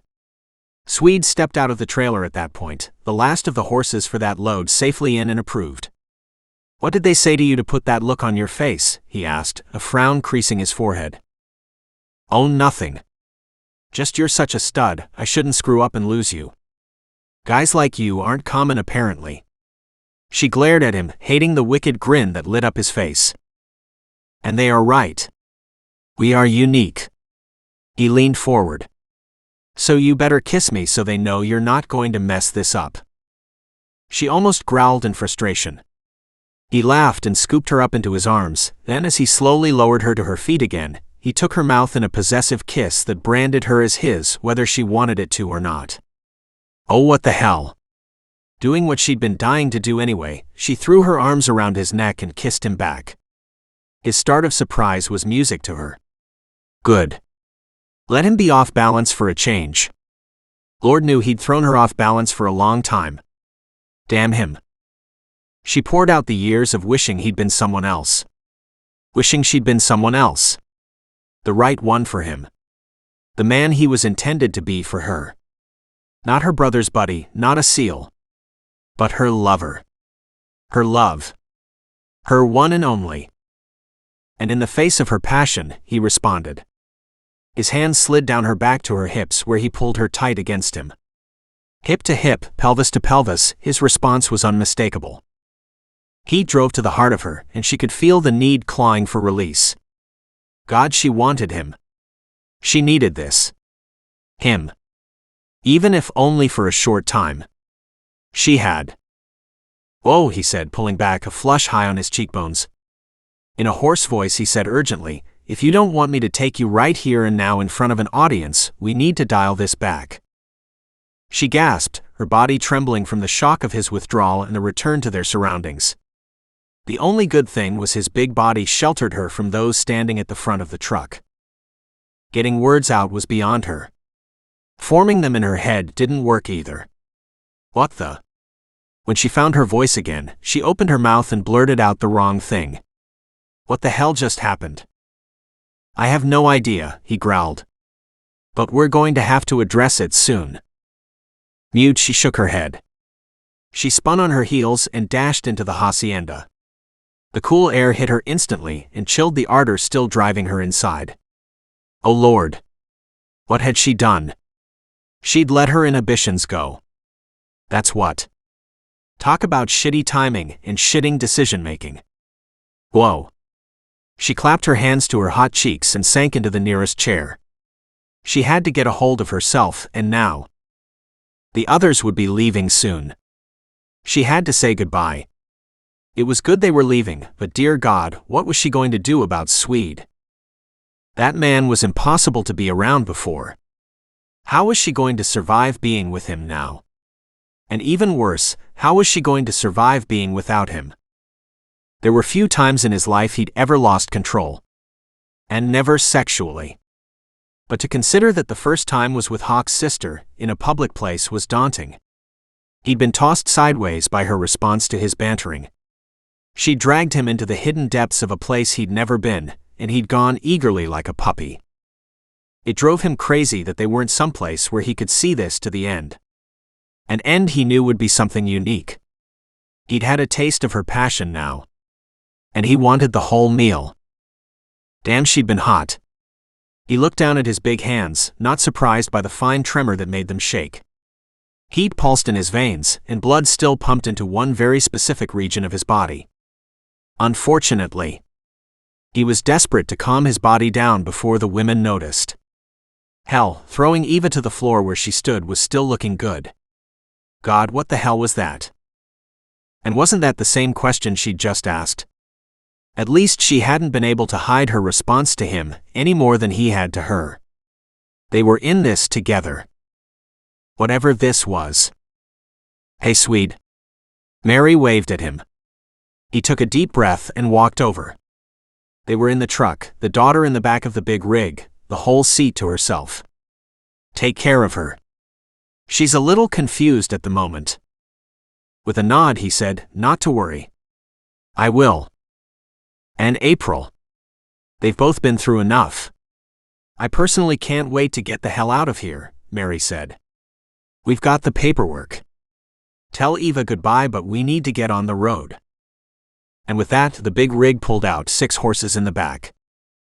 Swede stood in place, a silent April at his side, and watched the plume of dust rise behind the truck. Now it's just Eva and me. And when are you supposed to leave? He asked noncommittally. I thought it was at the same time. No. We fly out this afternoon, April said. I'd like to leave early if we can. Get the horses on board and settled in as soon as possible. Can you do the trip on your own? He asked. She turned to him, her gaze searching. I can easily. Is Eva not coming home with me?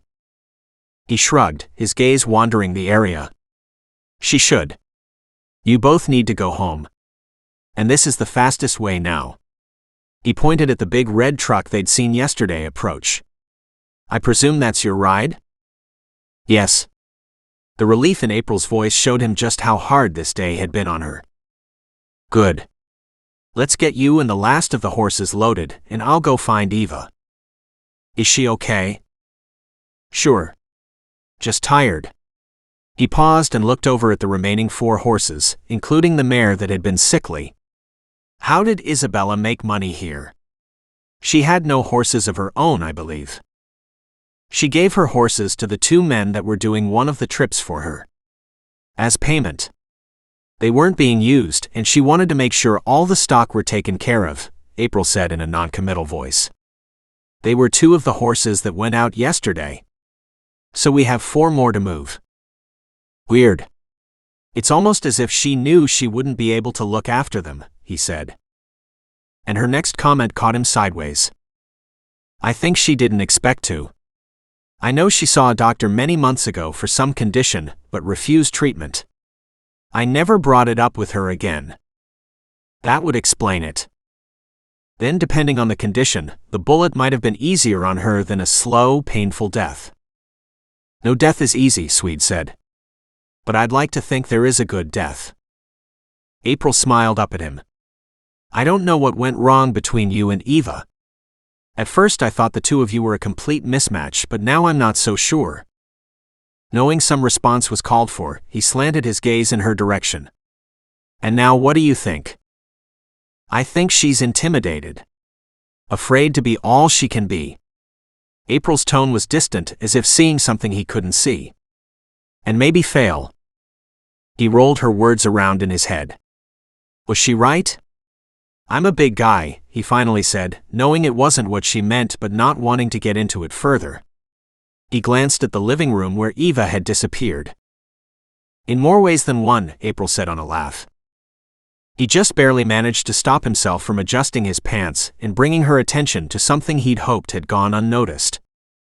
You're bigger than life, we'd say back east. She smiled. You are a lot of man, and many women would find they lack the self-confidence to deal with that. He stared at her. She snorted. And in typical male fashion, you haven't a clue what I'm talking about. She turned her back. We need to get on the road. So much for being early. I'd say we're going to be hauling ass to get there on time. Do you want to go in and get her, or shall I? A sly smile took a hold of her face. Never mind. I'll go. Then I won't have to interrupt any sweet goodbyes. His eyebrows hit the roof. See, that's so sweet.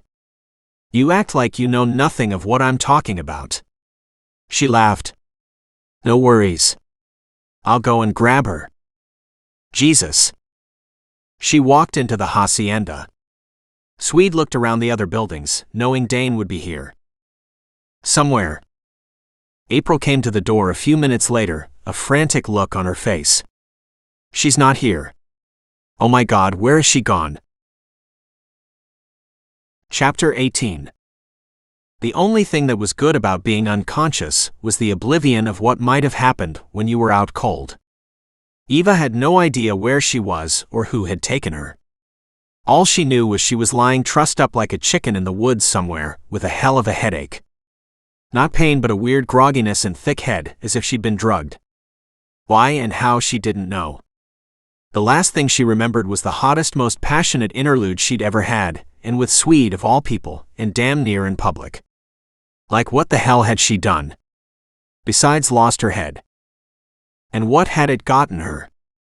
Kidnapped and hauled out into the woods by some asshole. She was here. Where was Swede? She dragged through her memories looking for answers. Right, she'd rushed inside to calm down and to avoid facing the others in the state she was in. She remembered collapsing onto a chair, shocked at her unbelievable response. And then what? Nothing. After that, it was all a fog. She tried to shift position, but found herself only able to roll over. And that didn't improve matters. She rolled onto her back again and tried a different maneuver. With her hands tied in front of her, she scrambled up on her knees. After a couple of deep breaths, she managed to hop to her feet. The brush was still higher than her head. She cocked an ear and listened, but there was nothing.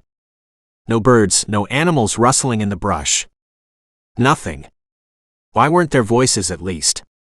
She had to be taken by someone. So what did they do? Dump her in the bushes for later?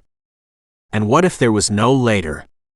What if Swede or Hawk killed the asshole, stopping him from coming back for her? That horrific scenario rippled through her mind in a never-ending wave. Was one better than the other? She had no idea. She studied the knots in front of her. Surely there was a way to undo them. Maybe not her hands, but what about her feet? Knowing it was going to take a lot of effort to get back up, but hoping she'd be able to do so with her feet no longer tied up, she plunked down on her butt to study the knots. With a little effort, she managed to loosen the tie around her right ankle. It took another 10 minutes of playing with the rope for the knots to fall apart. Yay! Her feet were free. Nice. She took another look at the knots on her wrists, then got busy. Using her teeth, she could loosen up those knots too. 5 more minutes and her hands were free. Thank God. She pulled her phone out and checked for reception. Only 1 bar. She quickly sent a text to her brother in Swede. Putting her phone away, she looked around. Now to find her way back to the hacienda. The one truck had left while she'd been in the living room. She remembered hearing everyone calling out goodbyes. Then again, after her sprint inside to avoid the others, to avoid Swede, she couldn't blame them for giving her space. But this much space was a little ridiculous. Sigh. She opened her mouth, and in an echo of days gone by she called out for help, using her old hawk cry that she and her brother had perfected while growing up. She listened. No answer. Taking a few steps forward, she peered through the brush. No one there. She was alone. Well, that was fine with her. But she didn't want to be here when her kidnapper returned. She needed a new hiding place. She bent down and picked up the bindings. Maybe she could confuse her kidnappers by making them doubt the bush where they'd left her. She checked the trees around her to see if they'd left any markings. There weren't any that she could figure out. Still, it would make sense. Although she was horrible at navigating. She did a quick check in all directions, looked at where the sun was above her, and realized she needed to move in the other direction. Emboldened by having gotten out of her bindings, she picked up her feet and started to run. She was leaving footprints, but that couldn't be helped. She had to move, and the faster the better. Now to find someone or something that could help. Surely, considering the sun was still high above, she hadn't been missing for very long. April should have noticed, as they should be leaving soon, but if she wasn't there at the time of departure, then what? The horses had to go. They had to catch the flight. It was going to be a huge headache to reschedule. Not to mention, once the authorities arrived, how much more difficult it could be to get the horses out of there. Damn it. Why had Isabella been killed? She was the one they needed to complete the horse rescue. Frustrated and confused, more than a little scared, she kept on running. Swede, please find me. And fast. Swede did the fastest sweep of the house and outbuildings he'd done yet. His heart was pounding. How could she have disappeared? When? He had to believe she'd been taken. She couldn't be that upset with him, surely. And even if she wasn't a fool. And these horses meant the world to her. Getting them loaded and out of here was huge. So where was she? She was supposed to depart with this last load herself. She knew that. April stopped him. Look, I don't want to leave her behind, but I have to go as that flight is scheduled, and even now I'm not sure I can catch it. If we miss it, the horses. Go, he said instantly. You need to move the horses. You know I'll find her. I won't have to worry about you in the meantime.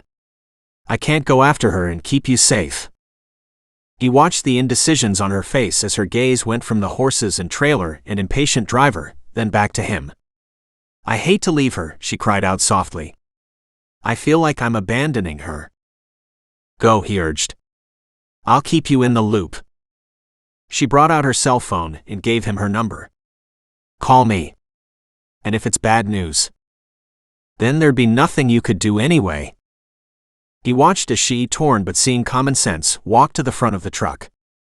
Make sure you let me know as soon as you find something out. And with a final glance at the hacienda, she shook her head and hopped in the truck. It fired up and slowly drove away. No sign of her, Dane said from behind him. How long has she been gone? Maybe 30 minutes, Swede said, swearing. I'm going to track how she was taken out of here. I was in the barn sending fingerprints to base, Dane said. See if any of the men here are some of the ones we are looking for. He shook his head. She didn't go through there. Swede nodded. Well, they are dead, and we need to make sure that Eva doesn't end up the same way. She'd have been taken out by horseback. I doubt we'd have missed a vehicle. Swede agreed. Except there aren't any spare horses here. The last 4 just left. In fact, the place had a desolated look to it. Everyone is gone now, Dane said. At least it will be easier to focus on finding her. Swede turned to stare at him. Not everyone is gone. Lena the servant girl should be here. Dane shook his head slowly. I haven't seen any sign of her. Shit. Swede bolted inside. She's either taken Eva or she's been taken with Eva. How big and strong is she? Swede shook his head. She's small and slight in stature. She couldn't have lifted Eva, and certainly not over the back of a horse. Then she met someone or has been taken as well. Either way, we need to find her. A few minutes later, along the back of the pasture, he found fresh horse tracks. 1 horse. Lighter when it arrived than when it left. God damn it. Shadow is tracking the horse already, Dane said, coming up behind him and pointing in the distance. Do you think the horse has both women? No idea, but as the rest of the house appears empty and there's only 1 set of tracks, it looks likely. Damn. His phone buzzed. A text from Eva. He read it quickly. Jesus. Chapter 19. Eva knew the heat was going to get her soon. That and lack of water. She should be able to survive for at least 2 days without water, but given that she'd bolted out of the hiding place in the dead of heat, she was burning through her energy almost immediately.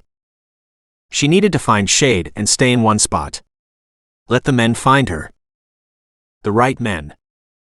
She couldn't see anything for miles. But someone had to be out looking for her. She stopped and leaned against a small bush to catch her breath to cool down. She called out in her hawk cry yet again. She hoped someone who could recognize it for the call of help it was would find her. Added to everything else, she was afraid she was starting to hear things. She peered around the far side of the tree. Was someone coming? This was a shitty hiding spot if there ever was one. Frantic now, she swiveled looking for something bigger. But there was nothing close. Shit. Shit. She bolted toward a clump of brush 100 yards away. Believing her life was on the line, she bolted as fast as she could and dove into the center. She landed and knocked the wind out of herself. She lay there shuddering, waiting for someone to jump her. Frozen in place and petrified, she couldn't breathe as she waited. Only no one came. Taking a risk, she pulled into a tight ball and peered out between the greenery. There was no one there. God. She hung her head, feeling like an idiot. It had to be the heat. Or the fear. She leaned her head back. Her brother would come. If he knew. Swede would come. If he could. Tears filled her eyes at the thought of something happening to the big oaf. She shook her head and closed her eyes, willing her body to rest, her mind to calm down. She had to stay strong. She had to stay alive. Then when she was rescued, she'd give them all hell. Especially Swede. The hunt was on. The house and property were empty. No sign of the authorities that should have arrived hours ago, and the bodies in the barn were getting a whole lot riper. Hawk and Mason were looking for Eva from the rebel side. They'd meet in the middle. Shadow was hunting as Shadow did best. He'd found the tracks leading away from the hacienda. He was still moving in the direction of the rebel camp, but there was no sign of her or the kidnapper yet. Shadow was the best tracker. He'd find her.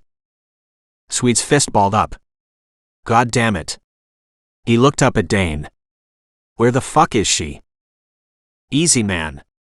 We'll find her. Dane motioned to the trucks parked in front. Take yours or Isabella's. Isabella's, Swede said, leaping toward it. Mine's a rental and might not stand up to what's coming. Got keys?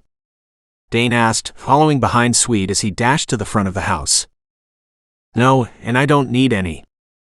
I hear you there. By the time Dane had reached the passenger door, Swede had the truck hot-wired and running. There's still a half a tank of gas, we're good to go. I'll let the others know we're driving. Good, Swede said. You keep the others in the loop while I find Eva. He drove the truck down the fence line just outside the property. So is there something you want to say? Dane asked quietly. About Eva? Hell no. And what about saying something to Hawk? No need. Swede shot him a hard lance. He already knows. At least he assumed he did. Even if he doesn't for sure, not much passes by him, so if he didn't, then he does now, Dane said. Swede nodded, but he didn't say anything. Hawk has a different perspective on relationships now. It might be okay. And so do you, Swede snorted. So are we done with all this heart-to-heart? Dane laughed, his guffaws rolling across the land. Swede growled. Really? Oh, it's priceless. Swede's growl started in the back of his throat. Like I'm worried. Dane sniggered. Of course it's more fun watching it happen to someone else. Swede shook his head. Yeah, but when does this horrible feeling ever calm down? If you're lucky, never. Dane gave him a commiserating look. It will get better, though. Yeah, when? They approached the first set of tracks. Swede shut off the truck, and they hopped out to take a closer look. Same horse. Swede concurred. They got back into the truck and kept driving in the same direction.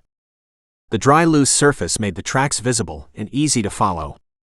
They drove another few miles following the line into the emptiness. We can't be too far from the rebel headquarters, Dane said.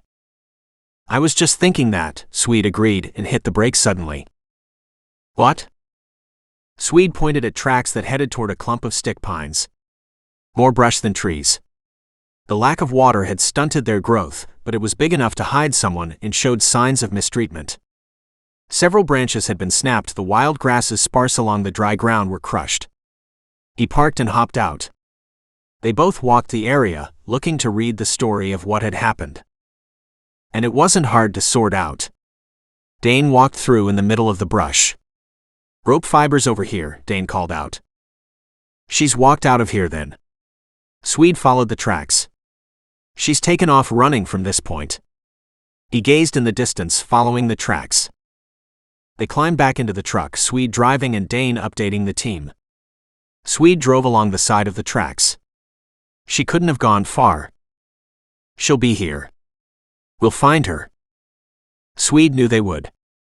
But would it be in time? He slowed the truck to a stop to read the change in direction. And saw something in the distance. He reached out and grabbed Dane's arm. Look. It's Shadow. They pulled up beside him. He waved them on, calling out, she's got to be close. Her footsteps are getting more tired. She's ready to lie down. They surveyed the vast countryside. Up ahead were several stands of trees. Let's go. With Shadow riding on the back of the box, they quickly closed the distance. Swede was parked and out before Shadow had jumped out of the back. Swede raced to the trees. And found her. Chapter 20. Eva could feel her body shifting. She struggled to hit the person holding her. And found her arms floppy and coordinated. Shush, easy. That voice, she opened her eyes. Swede. Yeah, baby, it's me. She stared in a daze. Really? I figured you'd never find me. Of course I did. You know I'd never stop until I did. Thank God, she whispered. A water bottle was held to her mouth, and cool, refreshing water dropped in. She drank greedily. Thanks, she whispered when she could, her voice raspy still. Have a little more. She took a second drink and sighed happily. She smiled up at Swede. Took you long enough. Shadow's head popped up behind Swede. Yeah, he's been mooning over you like a lost puppy. Swede snorted and stood up. Like hell, he said good-naturedly. Dane picked it up. Yep, he didn't want anything to happen to you. Yeah. She smiled. My brother would kill him if that happened. Actually, your brother might kill him anyway, Shadow said, a huge grin on his face. Eva glanced up at Swede in shock. Why? Silence. But the huge grins on the other two men had her suspicions rising. She studied the strong blank face in front of her. Swede. It's nothing. She didn't understand what was going on, but suspected it had to do with the attraction between them. She shook her head. It will be okay. What will be okay? Hawk's voice called out. Glad to see you found her. Her brother's warm, caring voice washed over her as she was transferred to his arms and hugged gently. Ah, Eva, you do get yourself into trouble. She looped her arms around his neck. I didn't get kidnapped on purpose. She was tired now. The heat and panic, the fear taking its toll. Besides, I'd be happy to go home and live a calm, boring life. Somehow I doubt that's going to happen. He hugged her tight. Let's get you back. Back where? She tried to lean back and stare up at him. I doubt anything is left to go back to, is there? Sure, the building is still standing. He glanced at the others. But all the others are gone. She blinked several times, trying to figure out what he meant. April. She left with the horses. Swede reached out and squeezed her shoulder. We couldn't find you, and the flight was leaving, so I sent her on alone. She didn't want to go. It's fine. She yawned. The horses needed to go. There's been enough death and destruction already. Let's save who we can. Trust you to make the horses a who and not a what, Hawk said. But we have to get you to a doctor and get you home somehow. I'm fine. Hot and tired and well. She smiled. A little on the hungry side. Always. She struggled to stand up on her own 2 feet. She understood her brother's need to hold her, she felt the same, but she didn't want to be a burden to the men. She needed them now. She had no way to get home.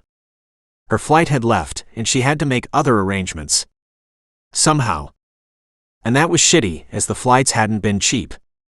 Being a rescue, there'd not been any money to help the volunteers out, so they'd come on their own nickel. The airline might give her another flight, but until she could contact them, there was no way to know what they'd say. We don't have anything here, but if we get you back to the hacienda, there is food. She made a face. I have to go back as the rest of my stuff is there, I presume, but damn, it's not a place I want to stay. Her gaze went from one of the men to the other.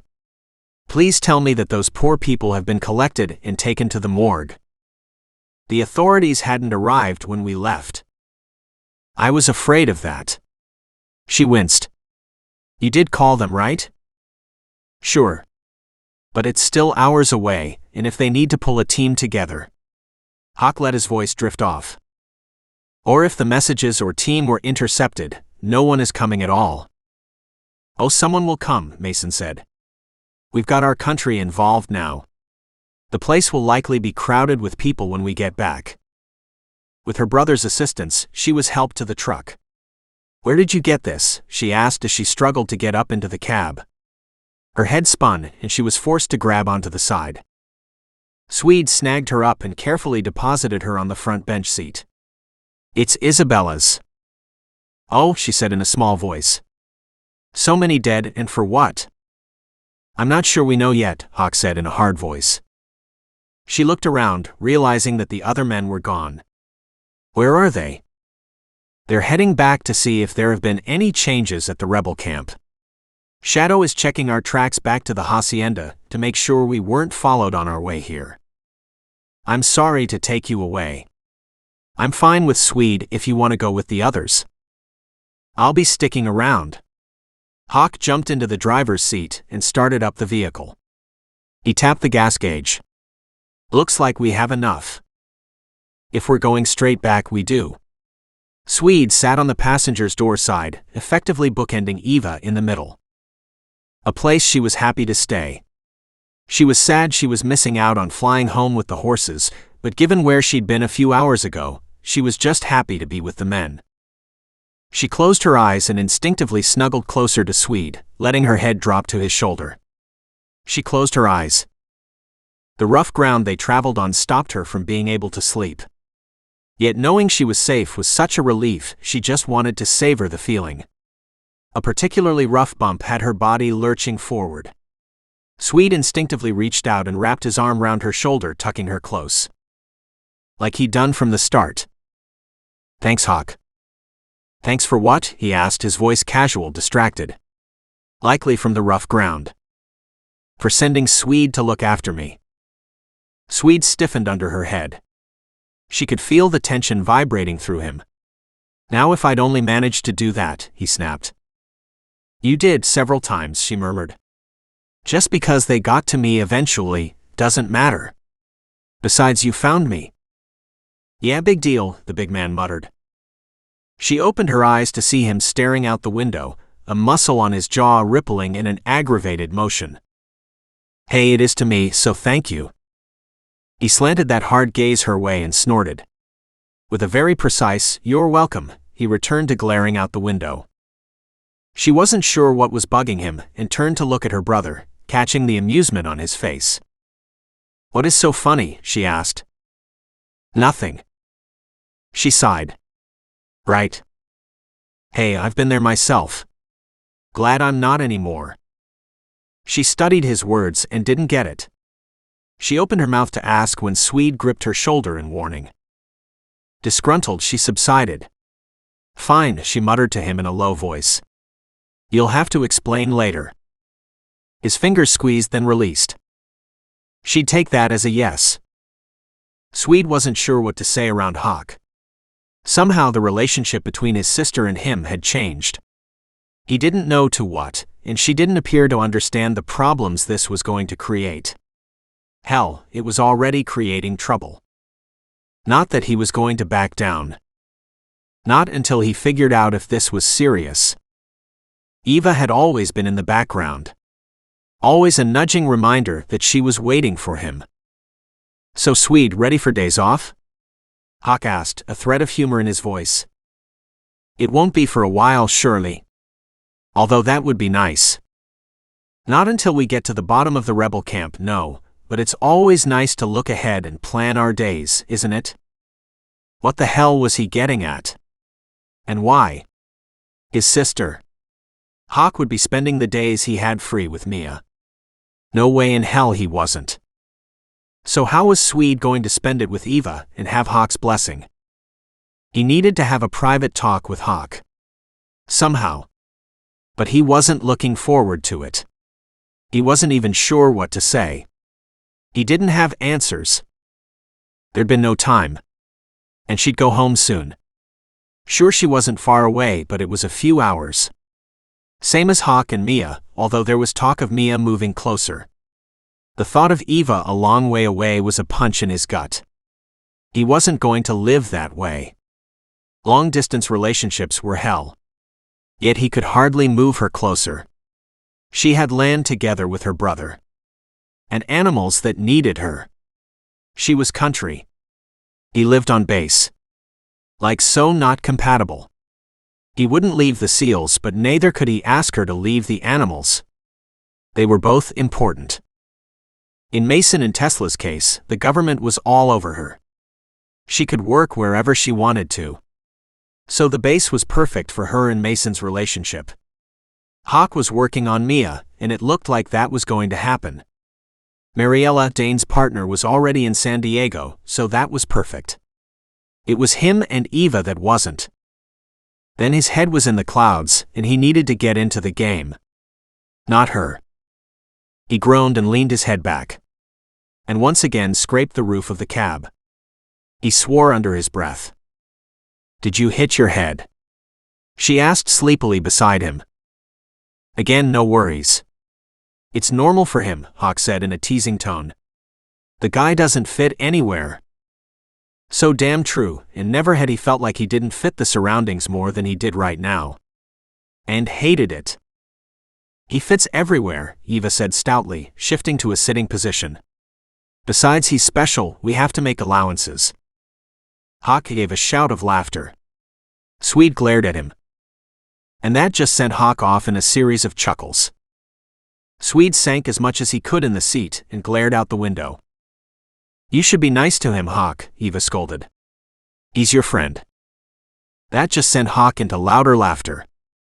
"Glad you're enjoying this," Swede snapped. "Oh, I am. Been there, done that, and so damn glad to be on the other side." "Other side of what?" Eva said. "What the hell are you talking about?" Swede watched as Eva got mad at her brother. Good, it took the heat off him. He listened in amusement as she ripped into her brother in defense of him. Only it was having the opposite effect. Hawk was laughing out of control with every new scold she sent him. This had to stop. He dragged her onto his lap and said, "You're wasting your time." Only she was too incensed at her brother to hear him. Swede sighed and figured there was only one way to stop her. He snagged her chin and sealed her mouth with his and kissed her. Long, deep, and hard. The fight went out of her instantly. And him. Whatever was going on here, it was already over for him. She was his. Come what may, they'd just have to work it out. Because he wasn't letting her go. Ever. When he lifted his head, she collapsed against him and snapped in a voice that held no heat, "You have to stop doing that." "Doing what?" he said in amusement. "Scrambling my brains," she muttered. "Never." Hawk snickered at his side. Swede tore his glance away from the woman collapsed in his arms to her brother and his best friend. As if waiting for the judgment. Waiting for the fury. Waiting for him to say the words that showed his disapproval. Instead, Hawk, still grinning, managed to say, "Damn well time." Eva straightened, opened her mouth to question her brother, but Swede pulled her back against him. Enough, he said. Leave it now. She shot him a look. Who died and made you boss? He grinned and said with humor threading his voice, good thing I like Spitfires. Chapter 21. She shook her head. You aren't making any sense. Well, he was making sense, but she didn't quite believe it. And she wasn't sure she wanted him. Well, she did, but she wanted the whole thing. The marriage, the White House and picket fence, and the kids. She figured that if he ever heard that part, he'd book it back to the base and stay there. He was commitment phobic. Like her brother. No, like her brother had been. And if Hawk had changed, then maybe Swede could too. Only it was too damn confusing. All of it. Hard ping slammed into the truck. Hawk gunned it, but the truck ground to a hard slamming halt as the engine died. She'd have gone tumbling if Swede hadn't grabbed her. He was out of the vehicle, her in his arms as he hit the ground running for the trees. Belatedly, she realized someone was shooting at them. She peered over Swede's back to see her brother sending return fire as he raced behind them. She clung to Swede's neck, petrified as her brother followed. They dashed into the trees, and she was slammed against a trunk with Swede standing protectively over her, a gun in his hand. Where had he gotten that one? She shuddered as more bullets fired in her direction, then Swede returned fire. Hawk, she screamed. Where are you? I'm here, sis, not to worry, he said from beside her. I'm safe. Oh, thank God. Don't be too thankful yet, he said, we're pinned down. Maybe not, Swede said. I took one out for sure. I know I hit one, but don't think it was enough to kill him. They'll likely finish him off for you, Swede said. They don't seem to be worried about keeping any man who isn't fully functioning. Right. Soldiers are only good as long as they can fight. How far are we from the hacienda? She asked. Surely it can't be far. It isn't. It's just over the rise, but we still have to cross too much open ground to make it. And they have more men they can call on, Hawk said. We do too, Eva said. There's Mason and Dane. And Shadow is out there somewhere. An odd-sounding single shot rang out in the hot afternoon air. What was that? She asked in a panic. That, Swede said with a great deal of satisfaction to his voice, was Shadow. She brightened. A second shot rang out, then a flurry of gunfire was exchanged at a distance. Silence. Shit, is he okay? Knowing Shadow, he was long gone by the time the bullet left the barrel. Maybe, but not everyone can stay hidden forever. He's been very lucky up to now. Luck? Hawk said in a pained voice. Do I have to remind you again, we are SEALs. Luck had nothing to do with it. She snorted. A bird's cry sounded overhead. Good. That's Shadow. So we're safe? Yeah, he's taken out the shooters. What if others are out there we don't know about? She said nervously.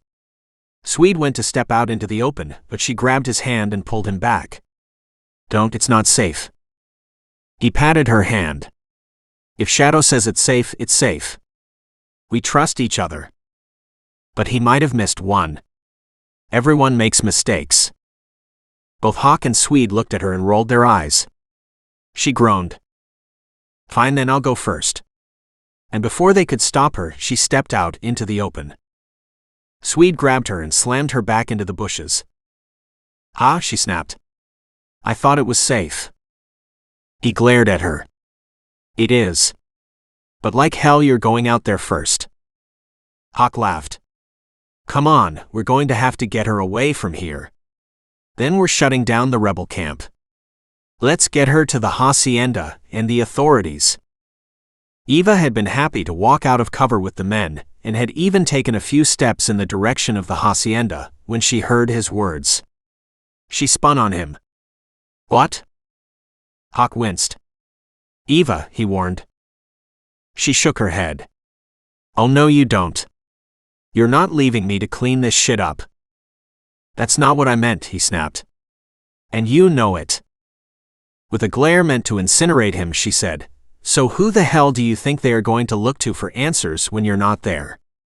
They aren't going to listen to a word I say. They are going to throw me in jail and keep me there until this mess is sorted out." She wound up as she spoke. "Like hell you're going to dump me with them." "Now Eva, be reasonable," Swede started to say. She rounded on him and poked him in the chest with her index finger. "Don't say it. This is not a good plan. Hell, it's no plan at all. I'm still in danger, and now from the authorities as well. I'm not," she poked him again, "going to be the only one left standing." She rose to her tiptoes to glare up at him to deal with them. She has a point. They'll try to keep her until the US government clears this up. Like that's going to happen. She turned on her brother. "Do they know you are here? Do they know what you are doing? Or is it all hush-hush again?" "Of course it's hush-hush, but that doesn't mean we can walk into another country and do what we want without letting them know. All the countries talk. We have agreements and join forces a lot of the time. But that doesn't mean the local yahoos at the hacienda are going to know anything about it though, are they?" At the look on his face, she settled back. "Exactly. And I'm not the patsy who's going to try and explain this nightmare to them." Swede looked from Hawk to her and back to her brother. "She's right. I don't care if she is or not. I'm not going to take my sister into an op that's dangerous as all hell." Eva snorted. Too late. She was right there. "Let's go to the hacienda so I can gather my stuff, my passport at the very least, so I can get home safely." She took a deep breath. "Then stash me somewhere safe and go do your thing." He glared at her. "It's hardly that easy." She glanced at the damaged truck. "It would have been easier if there were still wheels so I could drive to the closest town and grab a room for the night." She shrugged and resolutely started walking back to the hacienda. "Regardless, I have to have my wallet and ID." They could get her back in without it, but having her passport made life that much easier. Given the circumstances, they could do without it though. His prime concern was keeping her safe. Who knew who had been paid off at any level of the government? They hadn't arrived when they should have, and who knew if the ones coming weren't going to just shoot her on first sight? And she had a valid point. How was she to explain the mess of bodies and exclude their presence? If the men coming didn't know about the joint operation, and they wouldn't, then of course they would look at anything she said with suspicion. He fell into step. Best would be if they could get the stuff they needed and get her into town until they could return. If they didn't return, she'd be able to get home on her own. And if they did return, then they'd take her back with them. With permission or not. He didn't particularly care at this point. She was going home, and he was going to make sure she got there safe and sound. Chapter 22. She crested the hill, more tired and worn out than she thought possible, but using temper to keep her muscles moving forward. She stopped and looked ahead. It was there. A deceptively innocent look to the place. She shook her head. She wanted to go home and never leave again. This had been the trip from hell. The back pasture looked the same as she'd seen it last time. With the men walking quietly behind her, she entered the first barn, grateful of the coolness of the interior, and walked with Swede now slightly ahead through to the second barn. Where have they been put? They were here. He motioned to the stall up ahead. He leaned over for a look and froze. What is it? He spun and looked around as if to reorient himself. They're gone. What? Hawk said. Really? He reached the other stall and shook his head. He quickly ran up one side and down the other, checking on each.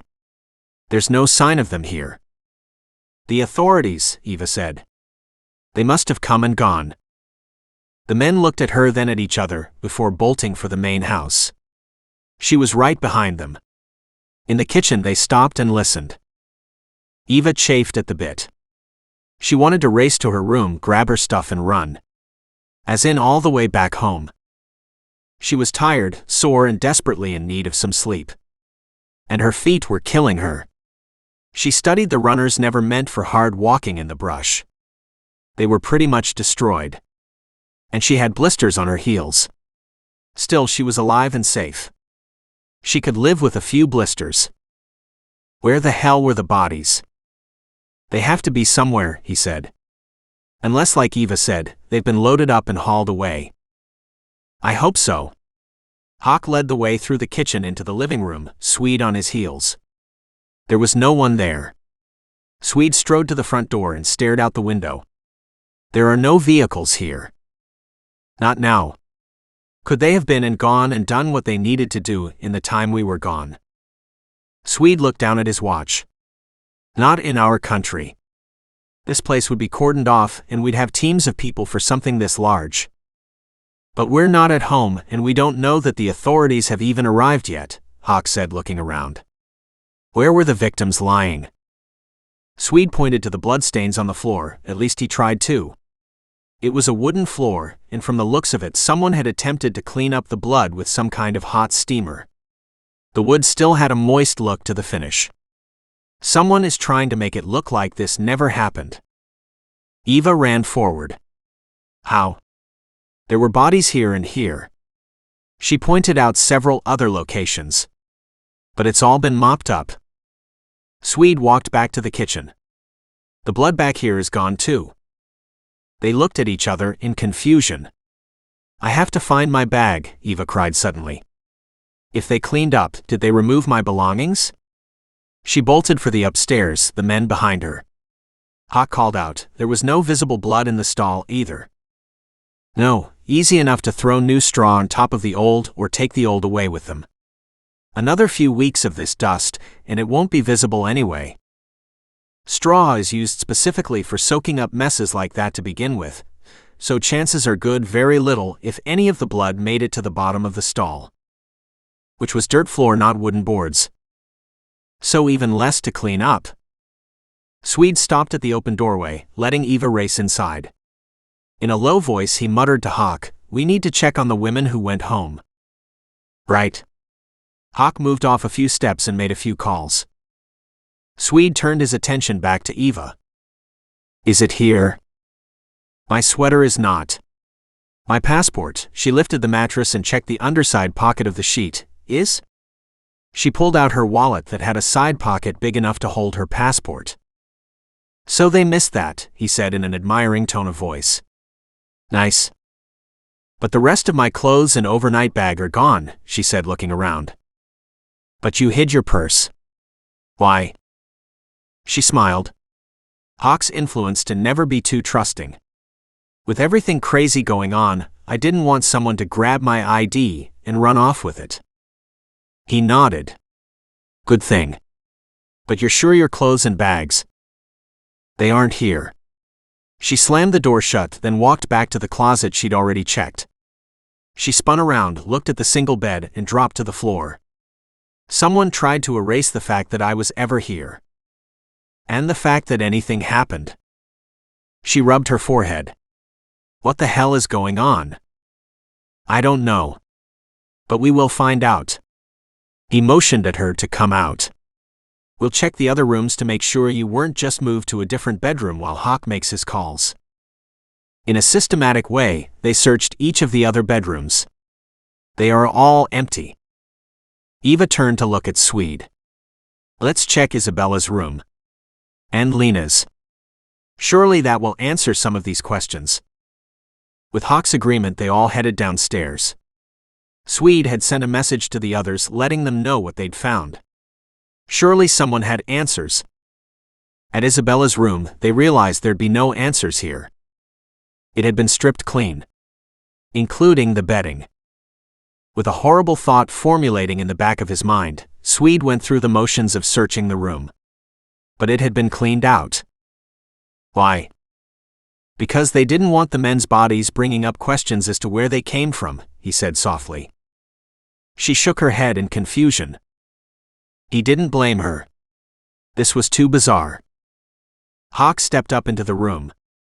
Apparently, there was a lot of publicity involved with this rescue. He quirked an eyebrow at Eva. She nodded. Some for sure. Not tons, as Isabella wanted none of it, actually. So we tried to keep it down. She smiled at the memory. Isabella was quite upset when she heard that Janice had planned a media reception at the other end. Well, the horses arrived safely. Oh good. Eva's face widened into a big grin. But the women, he took a deep breath and added, are in the hospital. She gasped, her hand going to her chest. But they should have been safe. They were home. There was a car accident that took out both mother and daughter. Eva stared at him in shock. Deliberately, she whispered. Maybe. Swede wasn't surprised. He'd been afraid of just that. The cleanup at the hacienda had happened while they were gone. April. No answers yet. I have someone trying to find her. Eva collapsed onto the bed, big fat tears rolling down her cheeks. Who are these people? What are they doing here? She waved her hand around in the empty room. This does not make sense. It does if this was a rebel stronghold, and Isabella went over the boundaries of her agreement. Or maybe they just decided this would work as their new headquarters. Hawk's phone went off. Mason said the property doesn't have Isabella's name on it. In fact, no one quite knows who she is. Chapter 23. This was too much. Eva tried to grasp what she was being told. So the hacienda isn't hers. The hired hands didn't work for her. I'm thinking this belongs to someone on the rebel hierarchy, and Isabella was likely family and part of the elaborate front to keep the goings-on in the back here quiet. Hawk growled. This whole scenario could just as easily have been treated as a terrorist exercise once they realized they had a problem. With Isabella not wanting publicity but bringing all the strangers in here, chances are she signed her own death warrant and didn't realize it. Hawk looked down at his cell phone. We're sketchy on her background details, but it could be that the do-gooder in her figured the chance was worth it. Save the horses and no one would be the wiser. Or she figured it wouldn't matter. Or didn't care. Considering her health issues, maybe this was her way to thumb her nose at the rebels. But someone else had a different opinion. Swede filled Eva in on Isabella's health problems. What about Lena? Did anyone find her yet? Eva shook her head. What poor Isabella must have been through. That's a whole different problem. Swede held out a hand. Let's check her quarters to make sure it's in the same condition as Isabella's, then I suggest we take my truck and go to the nearest town. Lena called the police, or was supposed to, Eva said. I remember the morning she brought coffee and the dead men had been moved. She looked exhausted but still so panicked. Makes sense. She's either involved willingly or unwillingly. But she kept you all here and calm until she was given further orders. But why? At this point we can only guess, but you are still a woman alone. You were also the one person they could get the information on the others from. That they might have already hit Janice and her daughter means they found records of where you live in Isabella's papers. At Lena's quarters, they opened the door to a completely different scenario. This was fully furnished and lived in. Clothes and personal touches were everywhere. So she is still here, Eva said. How does that work? I'm presuming she's with the rebels, and she'll have a place as long as she's needed. And help keep up the charade as they replace Isabella. That is way too much, Eva cried. Surely that can't be. We don't have all the answers yet, but we can't stay here in case they come back. He glanced around, his gaze seeming to miss nothing. I'd be more than happy to see the backside of this place. It had been terrible when there had been bodies here, but to know that they'd been removed and the place cleaned up while they weren't around was beyond creepy. She wanted nothing to do with the place. But she did want to know about Isabella. Do you think they buried her here? Swede shrugged his shoulders. Likely out in the middle of nowhere, so they wouldn't be easily found. But buried and not just left for the animals, right? She asked in a small voice. There's no way to know at this point. They didn't have much time, and they had no heavy equipment, Hawk said. So their options were limited. She gulped. Can we leave now? She wrapped her arms around her chest and tried to warm up from the chill that was rapidly overtaking her. Please. Yes, it's time. Someone is coming. Swede nodded. I'll check it out. Good. Hawk held out his hand for Eva's. Come on. Let's get you out of here. She was in full agreement. The faster the better for her. She wanted out, and now. It couldn't happen fast enough. But apparently it wasn't so easy. She waited inside the center of the hacienda with her brother, while Swede checked out the new arrival. It's going to be Mason. Don't worry. She nodded at her brother. Good. Then what's taking so long? And just like that, voices came from the front door. Swede's voice mixed with Shadow and Mason. No Dane? She asked. He'll be on watch. There is always one of us on duty. Always. Good. She felt safer that way. Until this shit was over, she felt more secure knowing that someone was watching. Swede walked around the corner, saw her and smiled reassuring at her. He wrapped an arm around her shoulders and tugged her close. Let's go. With her wallet in her hand, she said, I wish I had my clothes with me. We'll get something in town for you. She nodded and let him lead her out of the hacienda. Can we get food at the same time? How about right after? Yeah, that works. Outside, he walked her to the passenger side of the large truck he'd driven to the hacienda and helped her into the front of the vehicle. He stood and waited and watched as she buckled herself in. Only then did he close the door, locking her inside. She slouched against the seat and waited for the others to get in. Mason was behind the wheel. Swede walked back inside. Isn't he coming with us? She said suddenly, realizing Swede hadn't returned. He is. But he's doing one last look first. She let her pent-up breath out slowly in relief. Thank God. She didn't want to leave him behind. She relaxed into the seat. Hope he's not long, she muttered. I'm thinking food should be next. Hungry? Yeah, so very hungry. She laughed. And tired. And desperately in need of a shower. All three are coming up. Good. She closed her eyes. Tell me when we get there. He gave a bark of laughter. Will do. Swede finished his pass through the place and collected Dane and Shadow. They reached the truck to find the others waiting. At his nod, they walked over and opened up the doors. Swede looked at the front seat to find Eva sleeping. He peered at Mason. How long has she been out? Almost since you left. She was upset when you went back inside the building. He grinned. Looks like another seal has fallen. Swede ignored him. Dane laughed. Looks like she's fallen at least. Not sure about the big man here. On that note, Swede reached across, unbuckled Eva's seatbelt and picked her up to slide her across the seat. He slipped in beside her. Swede, she murmured. Shish, he whispered. Go back to sleep. She snuggled up against his shoulders without appearing to wake. He settled into place. Staring straight ahead, he waited until Mason started up the truck. But hearing the sniggers from beside him, he rolled his head and looked at Mason. What? He barked. Eva murmured at his sharp tone. Shish. He stroked her cheek. Sleep. With a heavy sigh, the lines on her face eased back. Swede caught the wide grin on Mason's face. He glared at him. What is your problem? Nothing. I have no problem. He snickered and turned the key in the ignition. The truck was fully packed with Eva. In fact, it was too damn tight. He could hardly breathe. He opened the window and took several deep breaths. Eva slept long into the trip, the miles passing in an unceasing run of desolate landscape.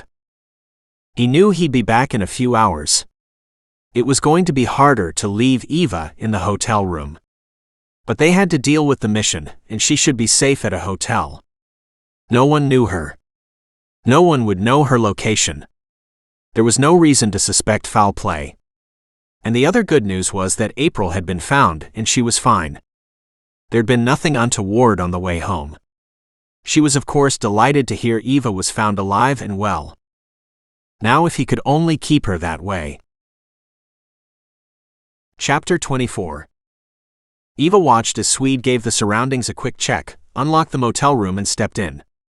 He did a quick sweep then motioned her inside. She couldn't help taking a long look at the large parking lot and the hedges on both sides of the motel before she followed him inside.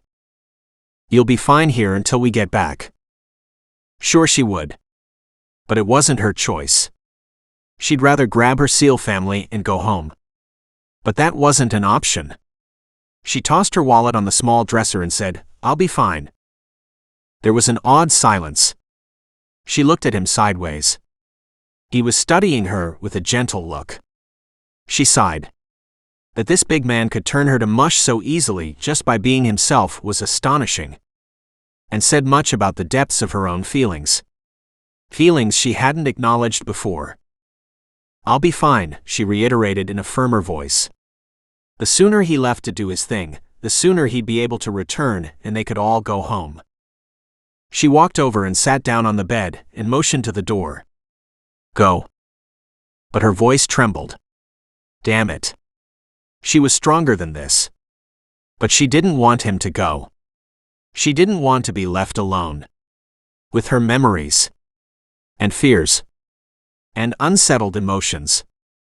She wanted to find the solid footing she'd had before coming to Mexico. A footing where she knew who she was and where she stood in life. Maybe it wasn't the life she'd seen herself living, but it's what she knew. What she had. If she'd yearned for more, well, some of those dreams seemed a little silly now. Nothing like facing the immediate possibility of your own death to make you reevaluate your life. And how you've lived it and what you've let pass you by. One of those wishes she'd yearned for and had let pass her by was standing in front of her. She studied the bed she was sitting on. It was just the two of them. Here. Now. He'd shown her his interest. No way that could be mistaken. But this was hardly the right time for taking such a major step. And was she ready? She still had doubts. Questions. Swede's phone went off. He answered. She listened with half an ear. According to the conversation, something unexpected had come up. When he closed the phone, he walked over to her. The men received information on a possible informant. They've gone to check it out.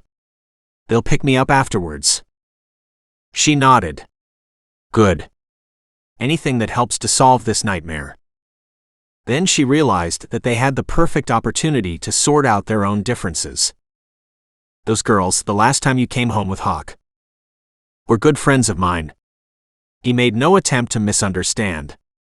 They were in a relationship together, but weren't comfortable around strangers. Lesbians. Eva rolled that concept, and the two women she'd seen mauling Swede. No, mauling Swede and each other. Not overtly. And with him in the mix, it had been easy to mistake. I'm sorry they felt they had to hide their relationship. They just didn't know you, he said good-naturedly. In fact, it wasn't long after that I made a few changes of my own. He sat down on the bed beside her and flopped backwards. He crossed his arms over his chest and closed his eyes as if ready to nap. You can't sleep after a comment like that, she exclaimed. What changes did you make? A small grin peeped out then disappeared as he opened his eyes to study her. I stopped dating. Silence. She leaned closer and stared at him. Stopped? He nodded. As in none at all, she asked incredulously. That was what, a year ago? 18 months, actually. And you haven't had? She stopped and flushed. It was none of her business. But inside her toes were tingling and her heart was swelling with joy. Wait. Why? Because I couldn't find what I wanted. The words were innocuous enough. A zillion more questions bubbled to her lips, but it was the seriousness in his eyes that brought her heart to her throat. She opened her mouth, then closed it. Knowing it was important, and more than that, momentous. Her mind still stuck on his earlier words, she choked out the question, "What did you want?"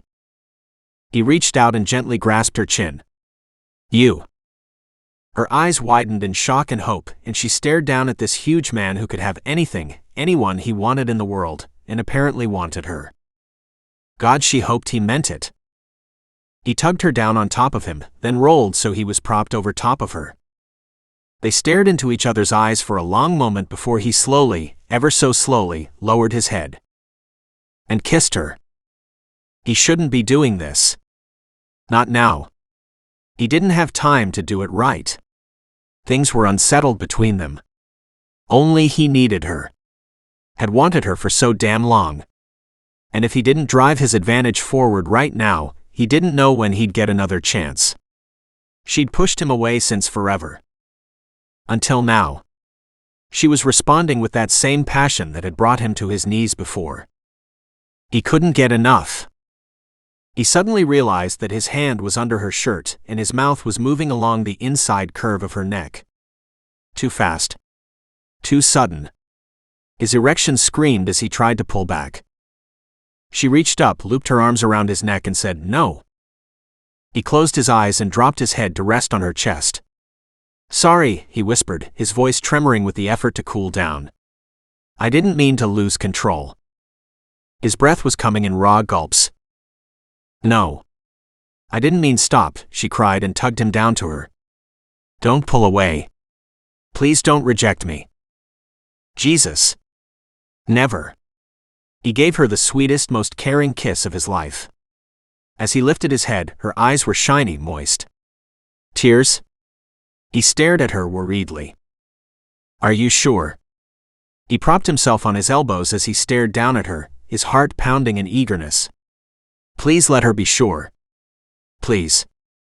"I'm sure," she whispered and gave him the most breathtaking smile. With his heart on overload, he kissed her lightly, longingly, teasing her lips to open and let him inside. He kissed her deep and long, pouring his feelings into that kiss, his hips rocking gently against her pelvis, loving the rise and fall of her hips. "So responsive," he growled. "God, I love that." His lips trailed across her cheeks, eyelids and temples. Then down to her ear and lower again. He tried to pace himself, tried to slow down and savor the moment, but it had been a long time. Too long. "Love me, Swede, please love me now." And he did his best.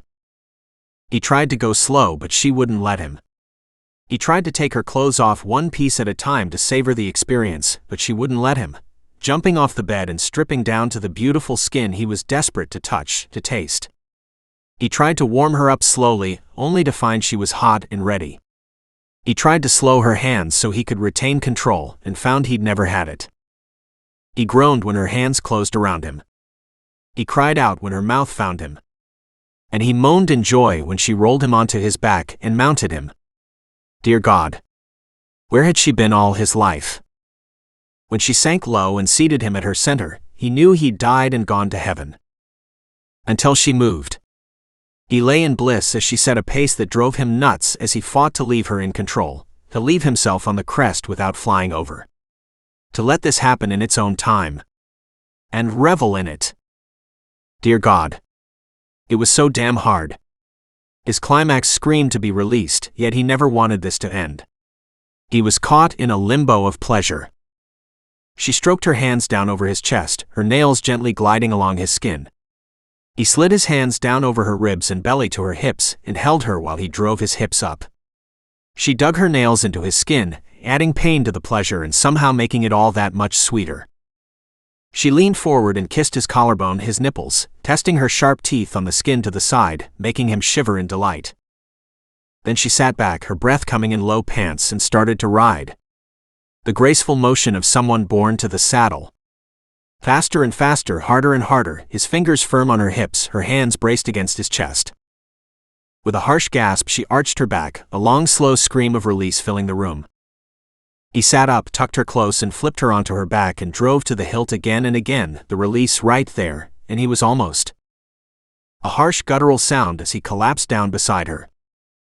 But he wouldn't let her go. He couldn't. He pulled her up close to his heart and held her in a tight embrace. Then and only then did he close his eyes. But not to sleep.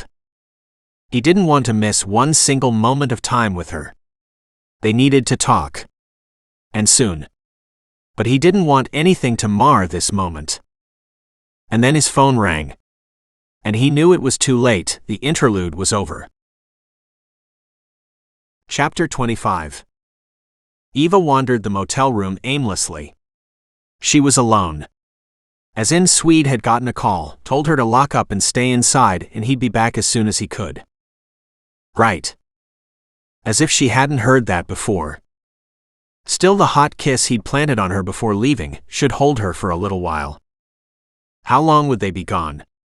Long enough for her to have a shower and not be interrupted. The place was clean and serviceable but was of the no-frills variety, so no room service. In fact, she stared out the window. They were just far enough out of town she doubted there was food available to order in either. Her stomach growled, reminding her she hadn't eaten all day. She threw herself on the bed and groaned. So what if she was hungry? She was safe here.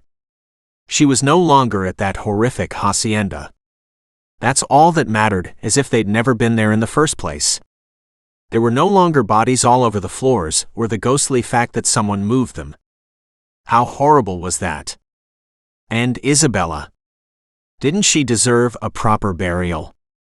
She'd done so much for the horses that no matter what else she might have been a part of, she'd had a caring, compassionate side.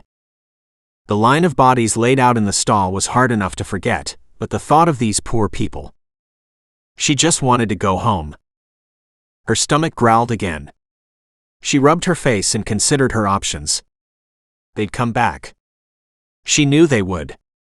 But when was up for consideration? She needed a shower and she needed food. So first one, then she'd have to consider dealing with resolving the other.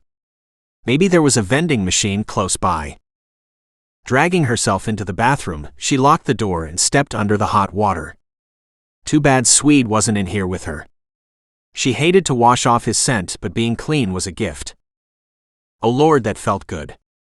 She scrubbed her hair twice, then took the washcloth to the rest of her body. Her skin was so sensitive after Swede. After being out in the brush, the dust seemed caked onto her skin. She kept at it until her skin glowed pink, and the water at her feet was clear. Shutting it off, she dried off, then wrapped the towel around her sideways. She opened the door to the bedroom a crack and looked out. Hello? No answer. More confident, she pushed it open and walked back to her bed. The room was empty, and there was no sign that someone had come in while she'd been gone. She winced at the thought, and after giving her jeans and top a hard shake in the bathtub, she got redressed. Her hair was not going to cooperate without a brush. She stroked her fingers through the locks, then ruthlessly twisted it into a knot at the back of her neck and clipped it back up. With her skin glowing after the shower but her eyelids drooping, no sign of food available, no room service button on the phone, and Swede's orders to stay inside, she lay down, closed her eyes and slept. She woke several hours later, darkness showing outside the window, disoriented. Where was she? Rolling over, she found her phone. It was after 2 in the morning. Shit. She hated being awake in the middle of the night. Outside, she heard the sound of vehicles arriving and raised voices. She scrambled to the window and peered behind the curtains. Soldiers. Or maybe rebel soldiers were a better term. These didn't have a disciplined military look to them. They were arguing, but one man threw his arms out wide, pointing to her motel. Her heart pounded. Were they looking for her? Or were they just looking for a room? Maybe they didn't know anything about her. Why should they? She grabbed up her phone and texted Hawk and Swede. Soldiers in parking lot. She watched as 2 army rigs drove up. A meeting took place in the middle of the lot, then the last 2 vehicles left. Good. As they drove away, the driver looked up and directly to the 4th floor, at her. Shit. She bolted backwards, terrified he'd seen her. No, not possible. He couldn't have seen her. But what if he had? Should she leave? Gathering up her courage, she shifted to the other window and peered out. Only the original 2 vehicles remained, and the men who had arrived with them. The parking lot was empty of people. So where had they gone? Just then, the manager came out of the office waving his arms. He motioned to the floors of the motel, and his voice was indignant, but she couldn't understand what he was saying to the men who walked out behind him. Questioning the manager? Booking rooms? The soldier reached out and grabbed the keys from the manager's hand and headed toward the floors below hers. Damn it. If she was ever going to leave, now was a good time. But where could she go? She was hardly inconspicuous. She had no scarf or makeup to tone down the whiteness of her skin. She couldn't speak Spanish, and she was all alone. Not suspicious at all. She snagged up her wallet, straightened the bedding, then did a cursory check of the bathroom. Taking a moment to wash the dirt from cleaning her clothing, she stuffed the towels into the laundry bin and snagged up the keys. The hotel room was hers. If this blew over, she could come back. If it didn't, then she wanted to make sure she'd left it as if she'd never been here. Just like at the hacienda. She checked her cell phone for the 10th time, wondering why the men weren't getting back to her with instructions. Then she realized they probably couldn't. They were on a mission. It was hardly normal to leave cell phones on during a raid. She'd have to handle this on her own. And her instincts were telling her to get the hell out, now. Swede cussed loudly. He ducked to the left and his movement should have been fast enough, but the gun tracking him compensated for his shift, and a bullet nicked across his ribs. Burnt like a son of a bitch. Quit fussing. It's minor. Mason grinned as Swede bit off a few more choice words. Girls will love the scars. That didn't deserve a reply. Besides, there was only one woman in his life now, and she wouldn't be happy that he'd been injured. What's the status? He asked Mason. How many did we catch? Looks decent. We got 14 rounded up, 4 are dead, and 6 more are injured. We've got one boss and he's singing prettily, but according to him, his boss is close by too. He surged to his feet. Mason held out a warning hand. Hawk and Shadow are on it. He wasn't going to get far. And Dane, where is he? Keeping an eye on the prisoners. Not smart to leave him alone, Swede growled. Mason laughed. They are right outside. I had to make sure you were okay first. Swede was insulted. He strode outside to where Dane stood and gave his friend a reassuring nod. I'm fine. Just too big to miss, I guess. Dane laughed. It's a chore, but what are you going to do? Swede looked at the captured prisoners. Mason was moving between the injured. The dead were off to one side. He studied faces, looking for anyone he might have seen at Isabella's. The last one, maybe. He strode over and stood in front of the older man. In rapid-fire Spanish he asked him, Were you at Isabella's? The man nodded. I was taken from there to work here. How long ago? Months. After training I was placed back at the ranch. He shrugged. It's no life. But we have no choice. He sounded sincere. But was he? Then he didn't exactly look like the rest of the young punks. Swede could hear vehicles in the distance. Hopefully it was the Mexican task force. He'd like to kick the ass of some of the prisoners. They had a cocky punk look like they knew something he didn't, and he was going to get his ass kicked for it. That was fine, he was ready to dish out some ass-kicking himself. How's your chica? One punk said in bad English from behind his back. Swede spun on his heels and reached out and grabbed the kid's jacket and lifted him off his feet. What chica? The men on either side of the punk shifted uneasily. Swede studied their reaction. Was it due to what he'd done or to the punk's words? He gave the kid a shake, then dropped him. The kid sprawled to the floor, then bounced to his feet, spitting like a viper. Swede kept his gaze on him, then deliberately turned his back. An insult he knew the kid wouldn't be able to let slide. Sure enough, he heard the movement, and waiting the half-second he then pivoted, his own fist out and already in motion. His fist connected with the kid's ribs, and without a sound he dropped to the ground, unconscious. They don't learn, do they, Swede? Mason called out. No. Swede shook his head. I wonder if they are all as stupid. He took another look at the men standing and picked out one who looked terrified. He lifted him up like he did the first kid and asked, "What do you know about the chica?" The words flew out the kid's mouth. They know where she is. So what? He held his own panic back. These guys had info they needed, and the energy was going to change once the Mexicans arrived to handle them. He needed to know what the men knew now. He shook the kid. They've gone after her, he said, trying to get the words out fast. No one is to know about the camp. No witnesses. They kill everyone. Everyone? Mason asked. How many have been killed? The older ranch hand spoke up. There were 2 at the ranch who wouldn't agree to the terms, so they were shot and buried as an example. And others? Swede turned to face the kid he still held.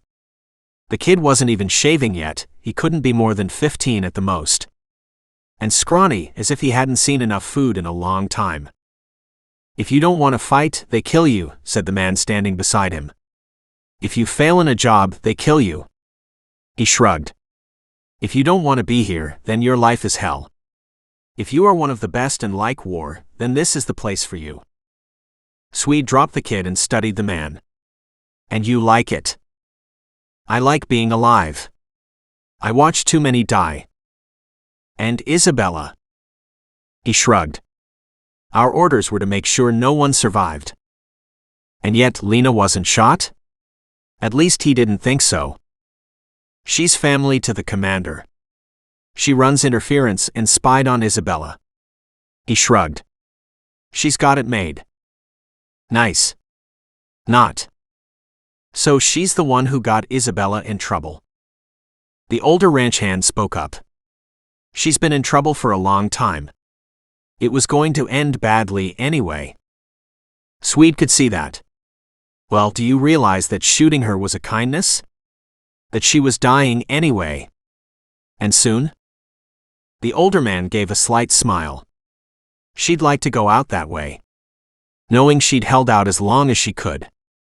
She wanted nothing to do with them, but they killed one of her sons and forced the other into the army. So her son's life for her cooperation. He liked her better already. Not much a mother wouldn't do to keep her family safe. Is he alive?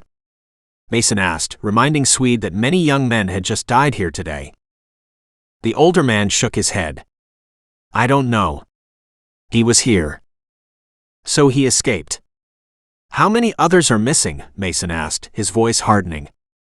We'll need to find them. Let them go, the older ranch hand said. If they manage to escape, they won't be sticking around. They'll be heading home much wiser than when they left. Were many recruited willingly? The man nodded. They were young and innocent when they came. Not so much now.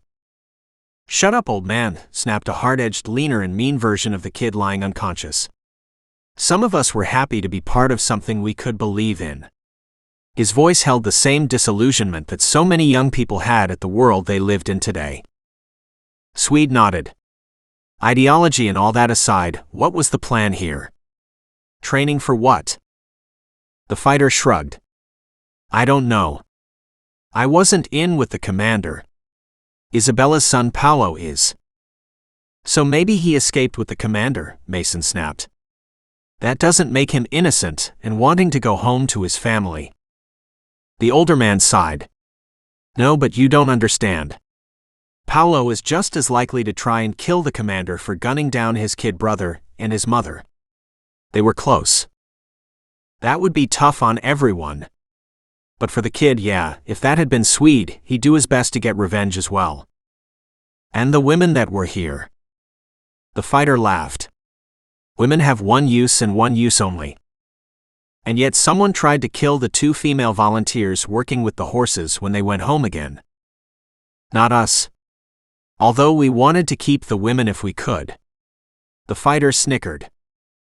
Until his teeth flew out as Swede's fist replaced them. He collapsed unconscious to the ground. They're dropping like flies, Mason said. Who's next? The men shuffled uneasily. The young kid cried, "We don't know anything. The commander didn't tell us the plans. We know that any woman captured was to be brought to the camp, but more importantly, no one was to know they were here at all." "That's too many people to silence," Mason said. The kid's head bobbed. Too many. That's why they were so upset with Isabella. She brought all the strangers in, and when she was sworn to secrecy, the commander said they were suspicious of your presence after Lena said you had a military bearing. He shrugged. They didn't want to take any chances and attacked last night. Right. That made sense. Suddenly trucks came into view. Men hopped out and raced over, guns drawn. Mason walked over to talk to the leader. Swede sent out the word to the others. They were finished here. He went to send Eva a message only to see a text from her. He read it quickly. The kid leaned forward. "You have to save her. They know you took her to town." "Shit." He raced to the closest truck, calling to his friends. Chapter 26. Eva raced to the exit at the far end of the hallway. She'd gone up in a panic, then realized she'd be cornered up there, and had slowly, checking out the windows at every floor, made her way down. Now she was on the main floor, but the closest exit had people milling in front. She didn't want to attract any attention, but she wanted to get the hell outside.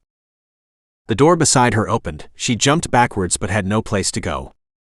Thankfully, the couple didn't appear to notice her. The man closed the door behind them, and they walked with their arms and lips moving on each other so passionately, she had to wonder why they were leaving the room. Unless they were going to her room. So what room had they left? She eyed the door. This was a ground floor room on the back. Did they have a patio? An outside door. She crossed the hallway and opened the door in question. It wasn't a suite. More like a lounge. "We're closed for the night," someone called out. A private lounge. Kind of a sleazy location, but whatever. Then she caught sight of the poker tables. Oh, okay. She also caught sight of the exit. "No problem, I left something over by the glass doors."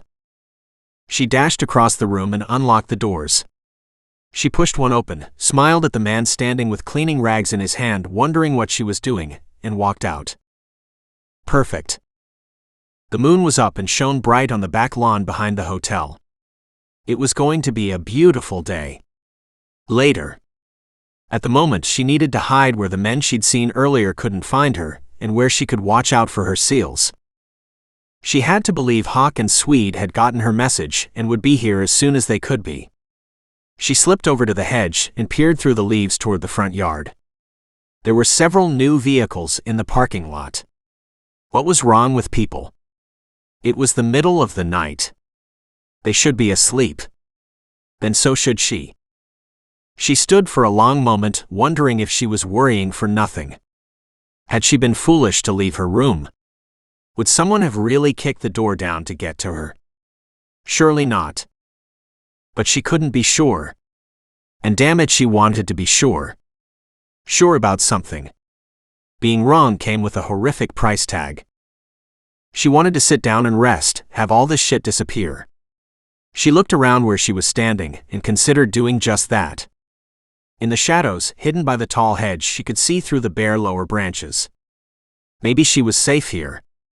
It was certainly not going to be the first place anyone would look for her, right?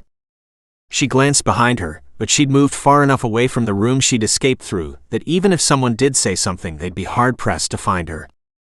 Accidentally, she appeared to have landed at a place that just might be ideal. She crouched down and considered it. The sun wouldn't be up for a few hours. She could spend those hours here. If nothing untoward happened and there were no signs of anyone searching for her, then she could always try to return to her motel room. If it was the same as she'd left it, then she was golden. She could nap until the guys returned. She didn't want to pay for a second night, but might have to if they didn't get back before checkout. She couldn't leave without letting them know. They'd go nuts trying to find her. No, that meant staying until they showed up. She curled in a ball and leaned against the motel wall. And closed her eyes. Just because she saw a soldier doesn't mean they are after her, Mason said. They were all in the truck and heading back to the motel. Tired and frustrated, but with Swede and Hawk setting the pace, they'd been away from the ranch in no time. Since leaving, there'd been no sign of anyone else. The vast miles of countryside looked to be just as deserted as the first time they'd driven this road. With any luck, it would stay that way until they were at Eva's side. She was a bit of wild card. Swede wanted to be there as soon as he could.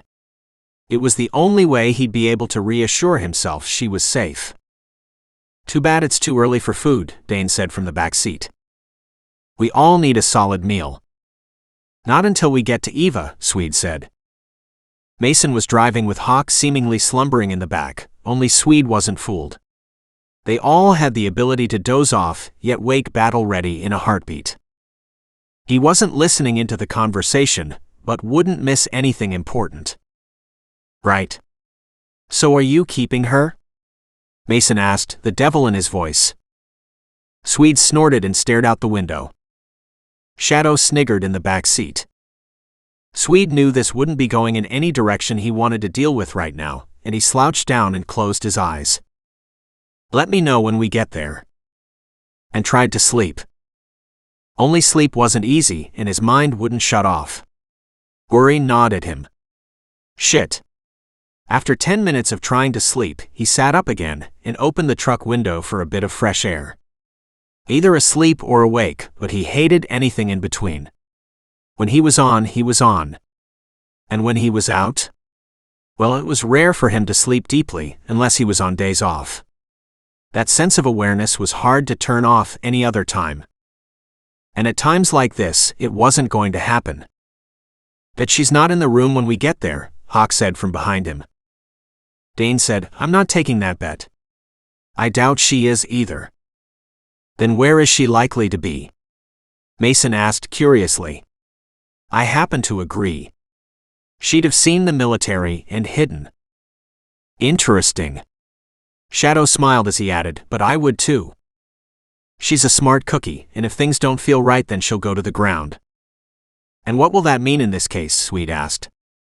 How much does she know to do? She'll be outside. Hidden somewhere where she can see what's going on, but not where anyone will easily spot her. The men contemplated his words for a few moments. Then again, that's what we'd all do too in the same situation, right? Right, Dane said. Can't get pinned inside, so outside it is, but she needs us so she can't go too far. Swede smiled. Sounds like you taught her some things, Hawk. Didn't need to. Our daddy started that a long time ago, and since he died, the two of us had drills we practiced all the time. She was a woman alone, and that's not the safest. It sounded like Eva had taken to the basics easily. Swede had already seen she didn't panic and could hold her own in the worst of situations. She'd been steady through this nightmare and had kept her priorities straight. The horses first, then when they were all good, the men she cared about. Which he already knew he was one of. She'd made that abundantly clear. Now to lock down what that meant. Chapter 27. Eva snapped awake and froze. Her back was throbbing, her arms achy at her sides. The skies were still dark, but light was creeping over the horizon, giving the world an odd glow. Nice and mellow coloring crept over the land, making her feel better, except that she was alone. Had the men come back? Were they planning on it? Could they come back? With a slight groan, she tried to stand up and almost cried out in pain. Shivers racked her frame. She rubbed her arms to ward off a chill. Crouching down, she peered through the brush at the parking lot. Had they come? If they had, she couldn't imagine that they'd not torn the place apart to find her. And if they hadn't, why not? They'd been gone for hours. She glanced around. The place was quiet. She'd probably panicked for nothing. She made a quick decision. She'd go back to her bedroom and lie down on a comfortable bed. Besides, she needed a bathroom. At least she would be where they expected her to be. Using her key, she let herself into the back door and used the stairway to get to her floor. The silence was eerie yet comforting. She saw no one on her way to the room. She looked around to make sure no one was watching her as she reached for her doorknob and realized it wasn't latched. She swallowed hard. Shit. Had she left it that way? Had the men returned and were waiting inside? No, they wouldn't leave the door like this. She breathed silently, trying to regain control. Gently, ready to bolt, she pushed the door open wide. She stepped in and turned on the light. And gasped. The bedroom had been tossed. The bedding was ripped off and thrown on the floor. The drawers from both the dresser and night table were pulled out and lay on the floor on top of the bedding. Oh dear God. She was sick to her stomach. What could the intruders have been looking for? The hotel room had been clean. Empty. Obviously not occupied. So why? It made no sense. But it did make her decision easier. She wasn't staying here. Closing the door, she crept back out the way she'd come. Her stomach churned. She couldn't forget what she'd seen. What if she'd been in the room when the intruder arrived? Would he still have entered the room? Or had she not latched the door and someone had noticed and came in looking for something worth stealing? But then why toss it? It wasn't difficult to search an empty room. She couldn't stop shaking. Back outside, she gulped large mouthfuls of air. There'd been enough death and destruction in her world. She just wanted this over. The parking lot was calm. She wandered around the cars, hoping for daylight. And really hoping for a damn coffee. Lord, she needed one. Was it too much to ask? A bench was positioned outside the main office door. Groaning, she plunked her butt down. What a brutal night. She'd sit here until the men arrived. She pulled out her cell phone and sent yet another text. I'm sitting outside the hotel. Are you coming soon? And waited. As the sun slowly rose, she found herself lying sideways on the bench and staring up at the sky. Harsh voices woke her out of her daze. She froze as the voices came closer. Harsh male voices, and several of them were arguing. Once again, she wished she understood Spanish. But the tone wasn't pleasant. And she was a woman, alone. Damn it. She lay quiet, hoping she'd be missed. Instead, the voices rose and she could hear grunts and impact sounds as if there was a fight going on. That just made her situation worse. Could she slip away without being seen? She shifted over to the end of the bench and, staying low, she crept to the other side of the line of vehicles right in front of her and tried to hide. She was snatched from behind, a thick muscled arm across her throat. A cold dark voice against her ear said, "Well, hello there. Where the hell is she?" Swede stood in the open doorway and swore silently. The room had been destroyed and there was no sign of Eva. And neither was there any sign that she'd ever been here. There were no bits of clothing or personal items. She hadn't had much when he'd left her, but she'd had a few things. "Ha, I win," Hawk said with a laugh in his direction. "I said she'd be outside." Swede cast a final glance at the empty room. "She said she'd be outside the office and she isn't," he muttered. He closed the door. No one would be the wiser. All good. As long as they found her. And fast. Hawk was already leading the way to the lower levels. Swede followed. He knew Shadow and Mason were checking outside, and Dane had gone to speak to the manager at the office. If the man wasn't awake yet, it was too damn bad. He was now. Once outside, they stood for a long moment in the cool air, Swede's eyes moving constantly, searching for a hiding place. There were only the sounds of nature around them. No vehicles on the road. No people walking. Birds sang gently in the early morning. The sky was clear enough to see in every corner in front of him. And she wasn't anywhere. Dane came running out. The manager said one of the waiters saw a woman sneaking out of the back patio doors a few hours ago. She was unharmed. They were cleaning up from a private party when she entered and exited without stopping. She mentioned something about having left something behind, but the server didn't remember seeing her at the party. Right. Swede considered the options she'd have. Interesting that she didn't stay with them. Or ask them for help. But she might not have known she was in trouble. Maybe she thought she was making a big deal out of nothing, or worse, not wanting to put anyone else in danger. Swede nodded. That sounded like her too. Let's split up and find her, Hawk ordered. Swede took the outside of the building and quickly did a pass around the back, checking the hedges and trees. There was no sign of her. He met the others in the parking lot. Nothing, Hawk said. Swede, his heart pounding, hated the thoughts clamoring inside his head. He knew all the bad things that happened to nice people. In this given situation, there were too many scenarios to consider. There's no way to know if she's been taken without having a witness who has seen something. Then let's roust them all and talk to them. Knowing it was wasting precious time but not having much choice, they quickly started slamming on doors and speaking to disgruntled guests. The motel wasn't even close to capacity, so that helped. Swede pounded on a door only to hear violent cursing from inside. He crossed his arms and waited. What the fuck do I? The unkempt man clad only in boxers stood and stared. Then backed up a step and in a much more polite voice tried again. Why the hell are you waking me up at this hour? A girl is missing, Swede said shortly. Did you see her at any time last night? He gave a short description. I don't know, give me a minute. The man ran his hands over his face a few times, as if to try and wake up. Push the hangover back was more likely, but whatever worked. Swede didn't care. Yeah, maybe. But it wasn't last night. It was early this morning, the guy said. My buddy and I were drinking heavily last night, and got into a hell of an argument. Who is your buddy, and where is he? The man pointed to the left. He's next door. What did you see? I'm not really sure.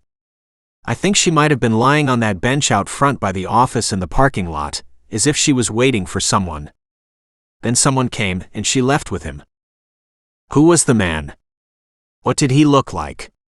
What vehicle was he driving? The man's whole demeanor changed now that he realized what was going on. Swede thanked him, then went next door to wake up his buddy. The first man came with him and pounded on the door. Hey Chester, wake the fuck up. The cops are here looking for a missing girl. Chester, a tall skinny redhead with more beard than he'd seen in a long time, pulled the door open. The two men talked but nothing more came out. He hadn't really seen the girl. Though it was a truck the guy was in. But wasn't sure. Thought there was a big army rig parked out there, but wasn't sure. Thought maybe the girl hadn't gone willingly, but of course wasn't sure. What are you sure of? Swede asked in frustration. I was just so pissed off at Drake here that honestly nothing else really figured in. Swede, realizing he'd gotten what he could, turned and bolted to meet Hawk in the parking lot. He passed on his message. The others had reports of the army truck, but not the woman. Dane had returned from again questioning the manager. The army doesn't rent rooms here. Neither do the rebels. The manager says he's seen the rebels around but knows to not ask questions. He added that they didn't get their supplies locally, nor did they stop in town. Go through yes, but stop and spend money no. However, they were here earlier asking about Eva, not by name but by description. The manager told them nothing, but they took his keys. He never saw her with them. So we can't know for sure that she is with them, but the other options are rapidly dwindling. The biggest problem is that she could have gone with anyone anywhere. We can focus on the rebels' camp, but that's no guarantee someone else hasn't snatched her. The others nodded. Swede joined them. She was here, he pointed to the front bench, and walked this far, he motioned to the side of a parking stall. She walked on her own 2 feet. There are tracks, he motioned to them, but she isn't stepping in a natural rhythm. Tied up? Hawk snapped. No, I think someone was behind her and forcing her to the truck. So more than one? She was pushed inside, then he climbed in with her. The same tracks do not go around to the driver's side. So 2 men. And a big truck. Again Shadow pointed to the tracks. Dualies on the back. So likely army. Swede glanced at Shadow. Unless you think we're talking a big truck like a 1-ton pickup. No. I'd say longer. The wheelbase is bigger. He walked the distance, showing what he meant. See, it's big. Right. Direction. Hawk snapped. Shadow raced to the entrance onto the main road. Swede was on his heels. The only way to know would be if they took the corner tight or wide on the far side. The pavement had been washed clean, but the shoulders were dirt and held the tracks beautifully. Here it is, he called to Shadow on the far side. He went wide on his left turn and clipped the shoulder with the front tire. Closer inspection showed it wasn't actually the shoulder, but more dirt on the road here. Good for them. The tracks clearly showed the heavier vehicle coming onto the road from the parking lot and heading back the way they'd come. Let's go, Hawk said. They are hours ahead of us. Chapter 28. Eva couldn't believe it. Her brother and his team were after the very same men who were driving her back to the same camp. They had hours of traveling ahead of them. Her mind kept spinning looking for options but came up blank. The men were armed. They were fit. They looked mean as hell. She didn't know if the passenger in the front seat was the commander or not, but he'd stayed inside when the man had forced her in the back of the truck. So had the driver.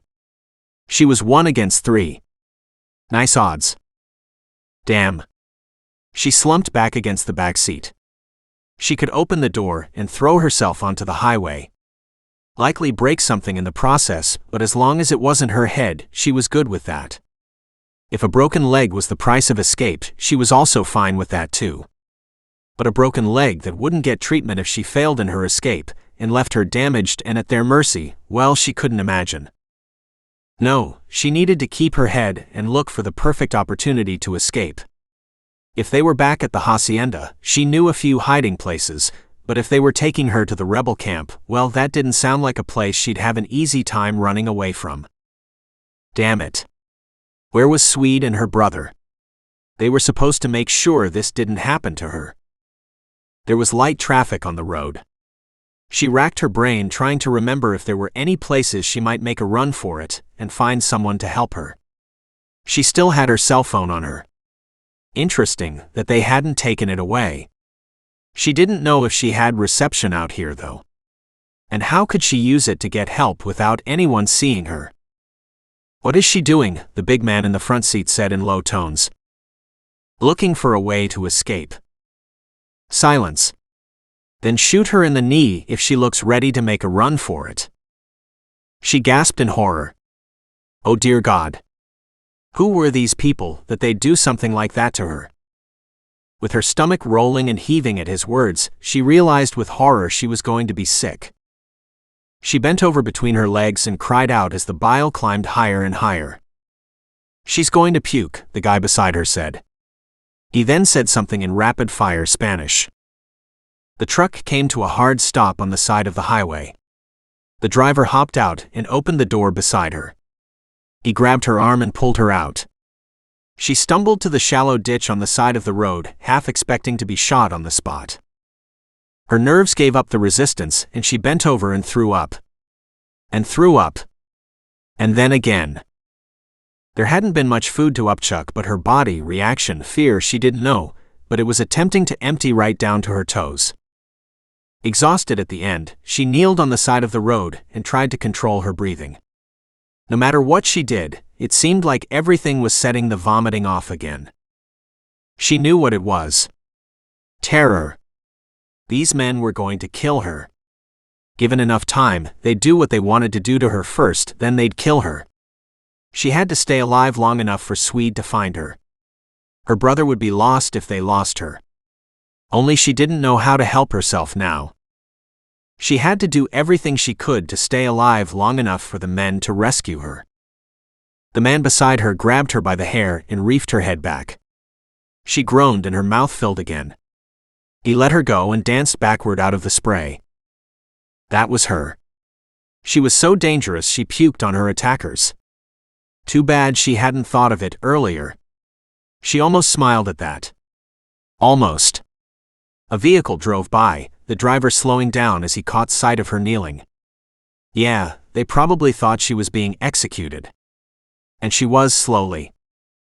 At the rebels waving them on, the driver picked up speed and drove away. She watched his taillights disappear in the distance. Was that her one chance of escape, or had she just saved that man's life because she hadn't brought him into this mess? The soldier said something to her in Spanish. She shook her head. She'd picked up a few words over the years but didn't recognize any that were streaming out of his mouth. Then she heard the truck door reopen. Shit. A bullet was next. She eyed the ground around her. There were lots of trees, but they were all over 20 feet away. She wouldn't make it. Then again, she'd at least be doing something. Just not what Swede and Hawk would want her to do. Stay alive. That was the bottom line. A bullet might not kill her, but chances were good they'd get several in before she found safety. And who said the trees would keep her safe? The men could run after her, and then what? She'd have pissed them off. Get back into the truck, the man who'd sat beside her said. She looked at him, wiped out from the vomiting, and nodded. Stay alive. She had to stay alive. He turned and led the way back to the truck. And she bolted for the trees. How far ahead could they be? Swede chafed at the slow speed. Hawk was doing 140 on the highway that allowed for 80, but he was sure this truck could push 160. Swede, I can't push it any further, Hawk snapped. So stop looking like I'm doing a shit job here. Swede growled and leaned back. Have to save her. We will. There was a long silence, then Hawk asked, I know she's my sister and all, but are you finally going to put her out of her misery?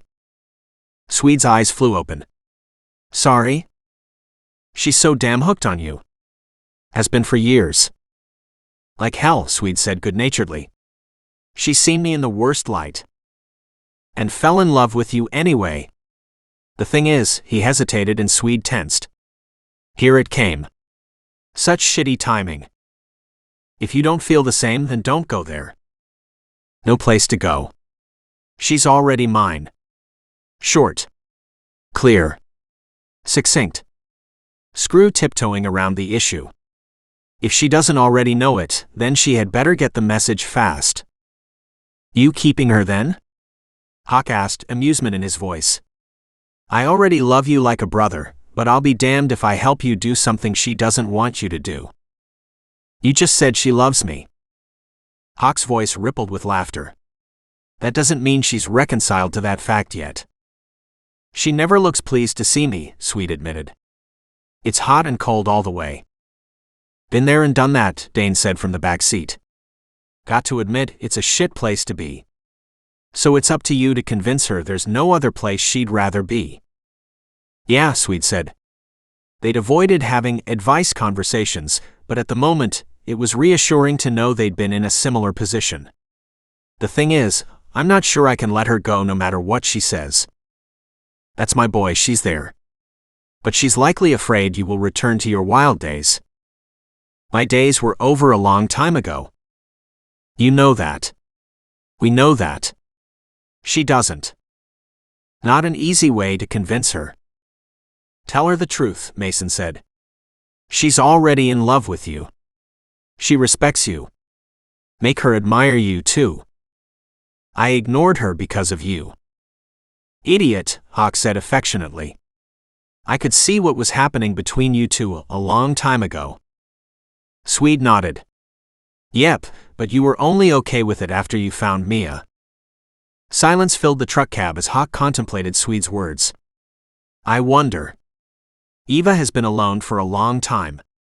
I hated having to leave her alone. But I couldn't stay any longer. I had to live my dream. He sighed. She wanted to be a vet, you know. But wouldn't leave to go to school. She had the marks but figured she had to stay so I could live my dream. I only really figured out she had some kind of weird attachment to our old home recently. That it would be wrong to leave. Dishonor our father's wishes. The memories she couldn't let go of. It's not true, but it's something she and I will have to discuss. A vet?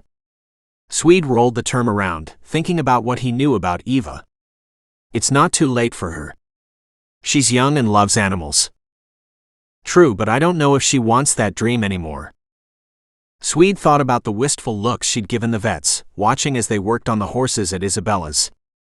I think she does, but she's relegated it to something she can't do anymore.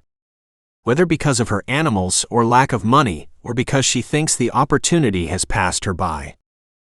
None are valid, Hawk growled. But she always did the right thing and put everything else ahead of her needs. I've been gone just enough that I no longer know what those are outside of the basics. We have the property together, but if she wants to sell it, that's always up for discussion. Mia hates to leave her behind too. I'd love to have them both close, but I do know that Eva won't leave her animals. She might not have to. I'm not sure if either of you would be willing to sell, but you own a lot of land. I also don't know what property commuting distance to base would be worth comparably. Hawk laughed. We'd go from owning a quarter section to owning a postage-size lot. Not if you were out of town 40 minutes. Hawk was silent. Swede leaned back. It was too much to hope that such a thing was possible, but hadn't he been wondering about the same problem? He knew there was a top-notch vet school close by to where he lived. At least close enough to commute. But it was all premature. She'd have to apply, get references, etc. before she'd be accepted. And she'd have to have the marks. Even then, it was a long shot, as the competition was fierce. Long shots were his thing. But were they hers? Look up ahead. An older model army rig was stopped on the side of the road. It appeared abandoned. The hood wasn't open, and neither did there appear to be flat tires. Swede leaned forward as Hawk drove ahead slowly. The front of the cab was empty. Hawk parked in the front, and the men exited. No one was in sight. Shadow set to work and quickly disappeared out of sight. Swede spread out looking for tracks. Had the truck broken down? Were the occupants picked up by a second vehicle? He frowned. Maybe, but he couldn't see any reason for the vehicle to be here. He opened the driver's door and hopped in. There were no keys in the ignition. That had never stopped him before. He bent under the dash and had the engine turning over in minutes. He backed it up. It appeared to be in good working order. So what was the problem? He turned to study the cab. No personal effects, but several empty water bottles, and yes, a rucksack. Typical canvas bag tucked into the passenger footwell. He shut off the engine and twisted to look in the back. And froze. There was the Motel ROM key on the back seat. Evis. He snatched it up, grabbed the rucksack and carried both to Hawk. The men exchanged grim looks and stared into the wild growth around them. Hawk's phone went off. Shadow. He sent several texts. He's found one dead man and has tracked a lighter set of tracks deep into the woods. She's running. Swede raced in the direction Shadow had gone. He had no idea what shape she was in, but she'd found an opportunity and had taken it. Now she had to keep going. There were men hunting her. Likely the dead man was the one who let her get away. Followed the same theme of failure was not allowed. Swede wasn't dressed for a run, but he did 20 kilometers on his regular days and could double that when needed. Now he needed speed and agility. The ground was rough and his feet huge. Hard to be silent and fast, but he was good at it. He caught up to Shadow, slowed to talk to him, but Shadow sent him on. The tracks were in a straight line. We're right behind you. That's when Swede realized someone was driving the army rig parallel to the tree line. Good. He raced forward, his gaze on the mess of tracks. How far could she have gone? That she might have doubled back into the men chasing her made his heart pound and his feet fly faster. He heard a faint cry ahead. He adjusted his angle and added more fuel to the speed. And heard someone up ahead shout, "Shoot the bitch." Jesus. His eyes searched for their location and ways to approach without them knowing. Only the trees were thinning, but there was no way he was going to slow down. He pulled his piece out and held it ready. Chapter 29. Shit. Shit. Shit. Why the hell had she run? She'd seen a window of opportunity, and she'd taken it. Faster, lighter, and more motivated than her pursuers, she'd gained a good lead right out of the starting gate. She'd hit the tree line without getting shot, and had immediately headed for the deepest part. She'd run until she couldn't run anymore. Now she was just trying to hide. Until a bullet splattered, barely missing her head and shocking her into screaming. She'd bolted again after that. But her element of surprise had been lost, and they were tracking her. She'd left 3 men behind in the vehicle, but she'd only caught sounds of 2 of them. That one might be the commander chilled her. He'd shoot her between the eyes and never blink. She shuddered. Where the hell was her brother? Swede? If she ever needed that big loaf, it was now. Footsteps raced toward her. She was buried deep inside a bush with several others around her. Please run past, please. The footsteps came closer. Oh God. She shuddered and huddled in on herself. Where the fuck is she? Said one of the men from the truck. So they spoke English? She has to be here somewhere. Where, damn it? We don't have time for this. We don't have time to not get her, came the more lethal voice.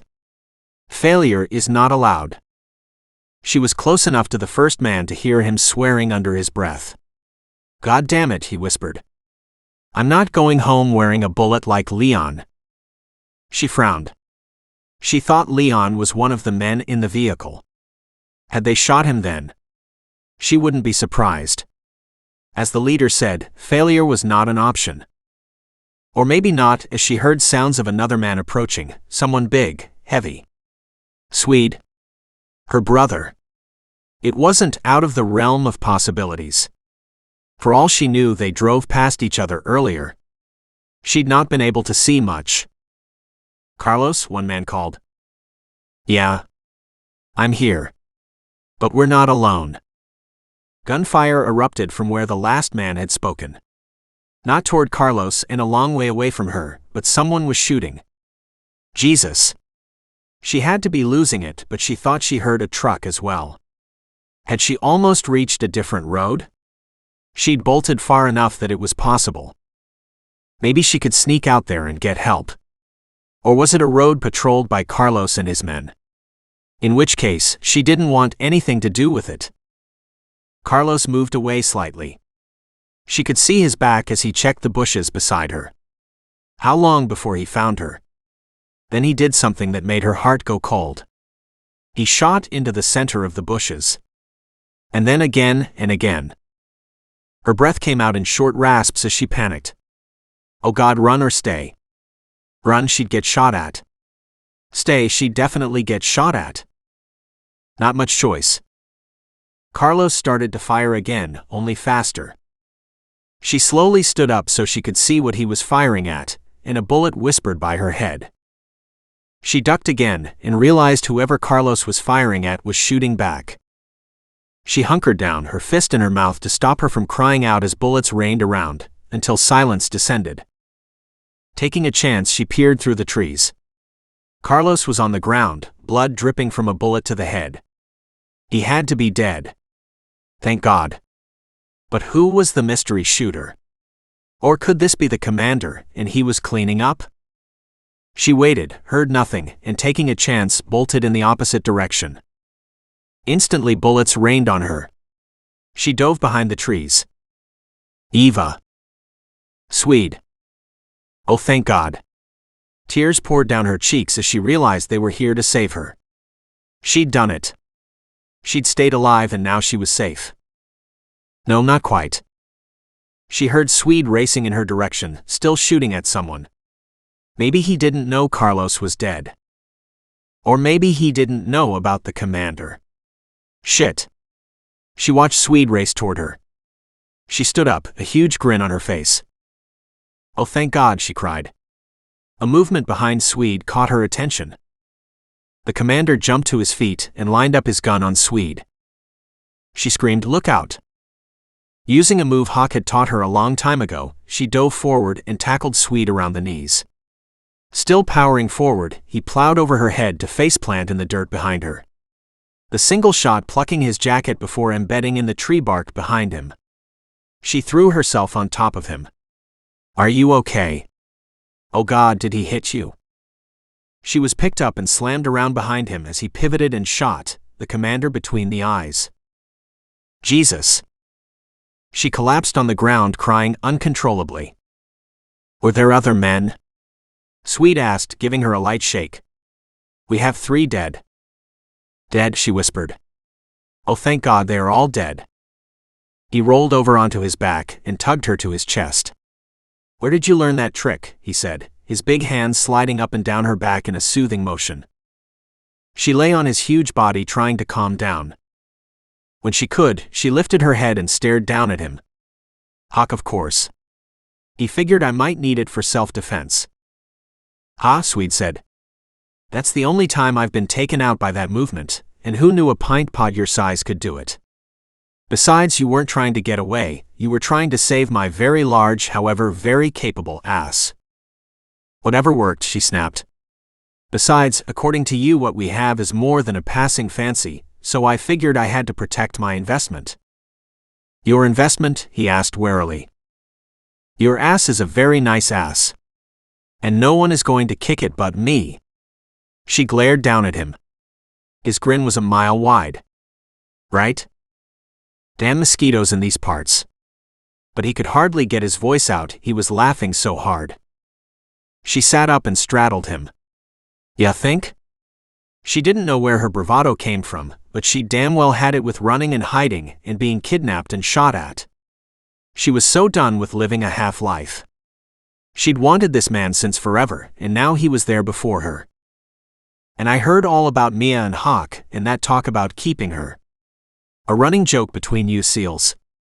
I know my brother is a big negative in this relationship stuff between me and any of his team, so I'm stepping in and putting you all in your place."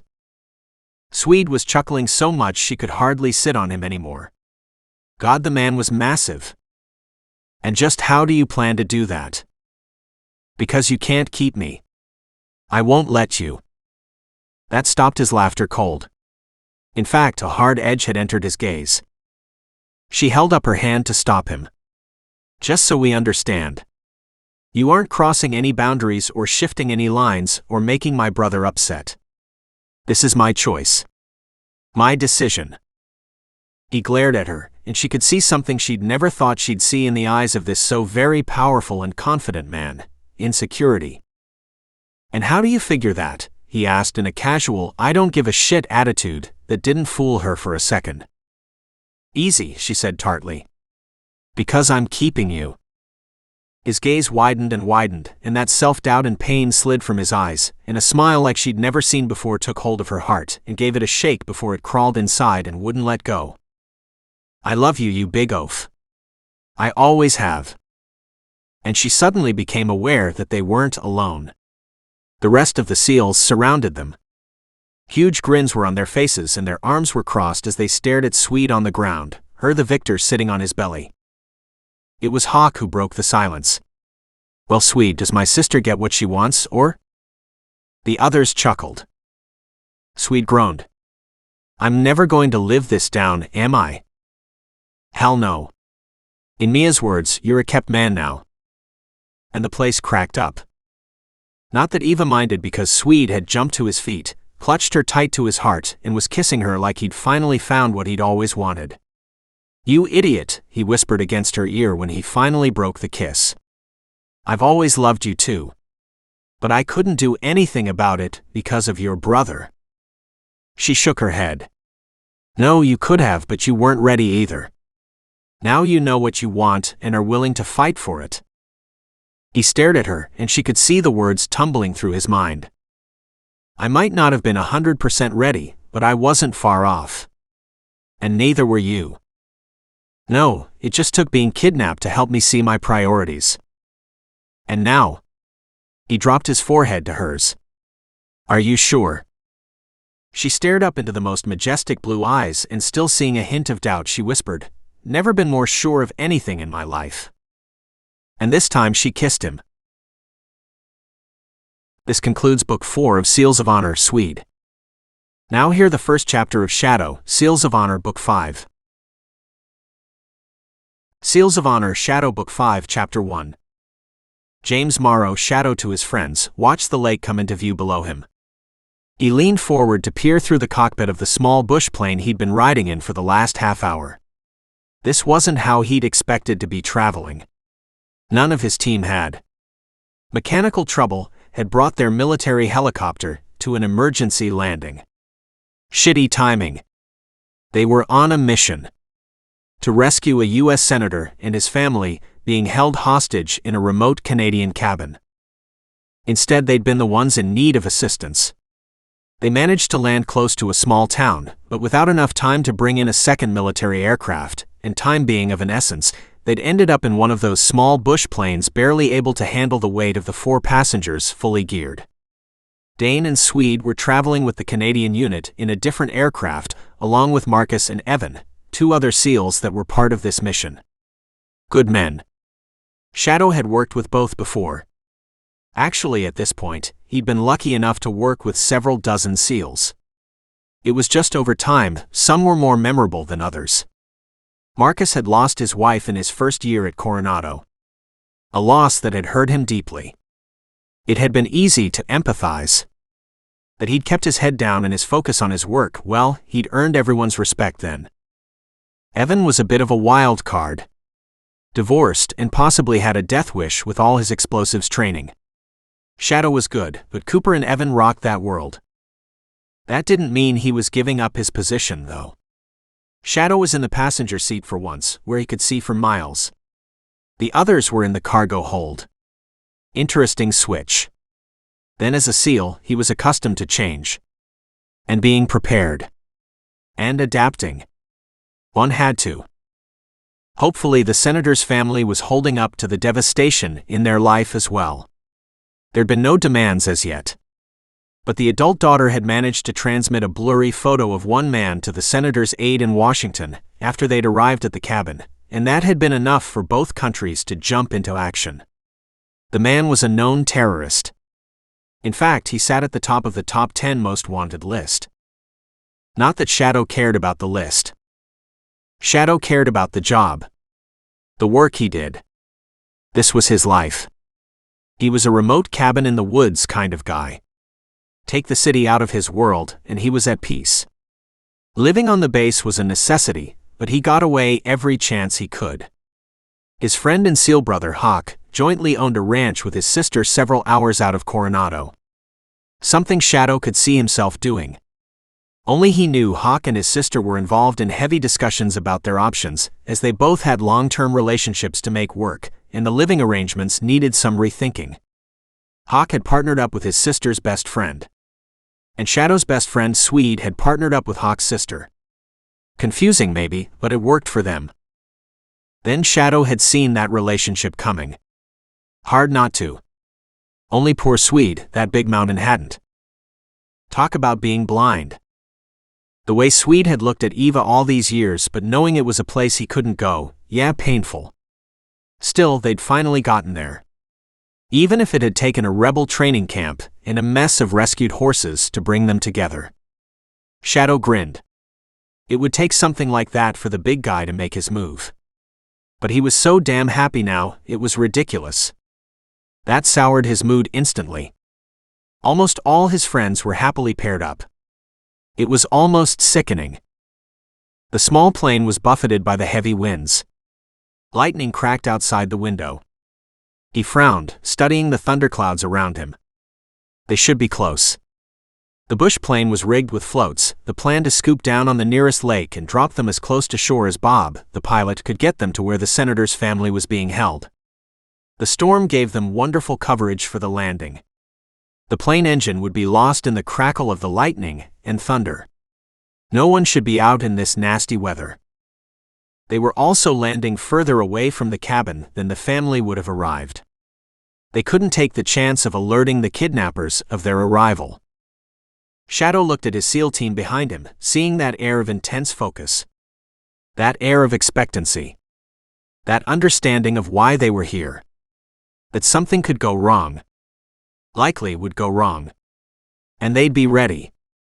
Whether it was Mother Nature about to unleash her worst on their small tin box in the sky, or the terrorists holding the senator's family down below in the darkness, they had a job to do, and they loved it. So did he. Being a SEAL had given him purpose. He'd needed that. He hated to admit it, but joining the Navy, coming from a small town to the city of the military, had been tough. But he'd bore down and survived, thrived actually. Yet there'd been always a sense of separation inside. As if the only way he could manage to get through this was to keep himself detached. Lock off the inner part of himself that was held inviolate. Foolish, he knew. Particularly as he'd watched his friends go through such upheavals in their lives. They each let someone special inside. He didn't think he could. His walls were too strong. Too high. Too old. The plane rocked wildly in the wind. The pilot slowly descended, trying to bring the plane below the heavy cloud cover as visibility was non-existent. And the plane wasn't equipped with the latest or the best equipment. Shadow half suspected that the old geezer beside him could fly this thing blindfolded. He had a special gift. A rare connection to his girl. Shadow understood. He'd seen many an old-timer connect to a boat or car, or in this case a plane, in such a way that they seemed to have a surreal relationship. As Shadow watched, Bob coaxed the small plane down at a gentle descent. Shadow couldn't see all the dials on the dashboard, but the one he could see, the altimeter, was spinning like mad. So the instruments had been affected by the storm too. He wasn't nervous. He was in life and death situations often. But not normally due to Mother Nature. The clouds thinned enough to show the deep blue of a lake below, dancing in and out of their view as they descended. Good. This was the right lake. They'd be landing soon. He hoped the water was calmer than it looked. It wasn't. As they got almost to the water level, he could see white caps whipping up below them. Gonna be close, the pilot said with a huge tobacco-stained toothy grin. But you guys live for close, don't you?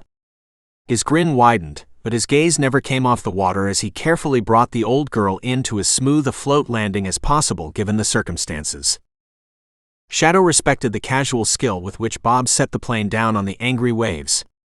This man had seen a lot of years in this type of wilderness, in all kinds of weather, to do what he'd just done.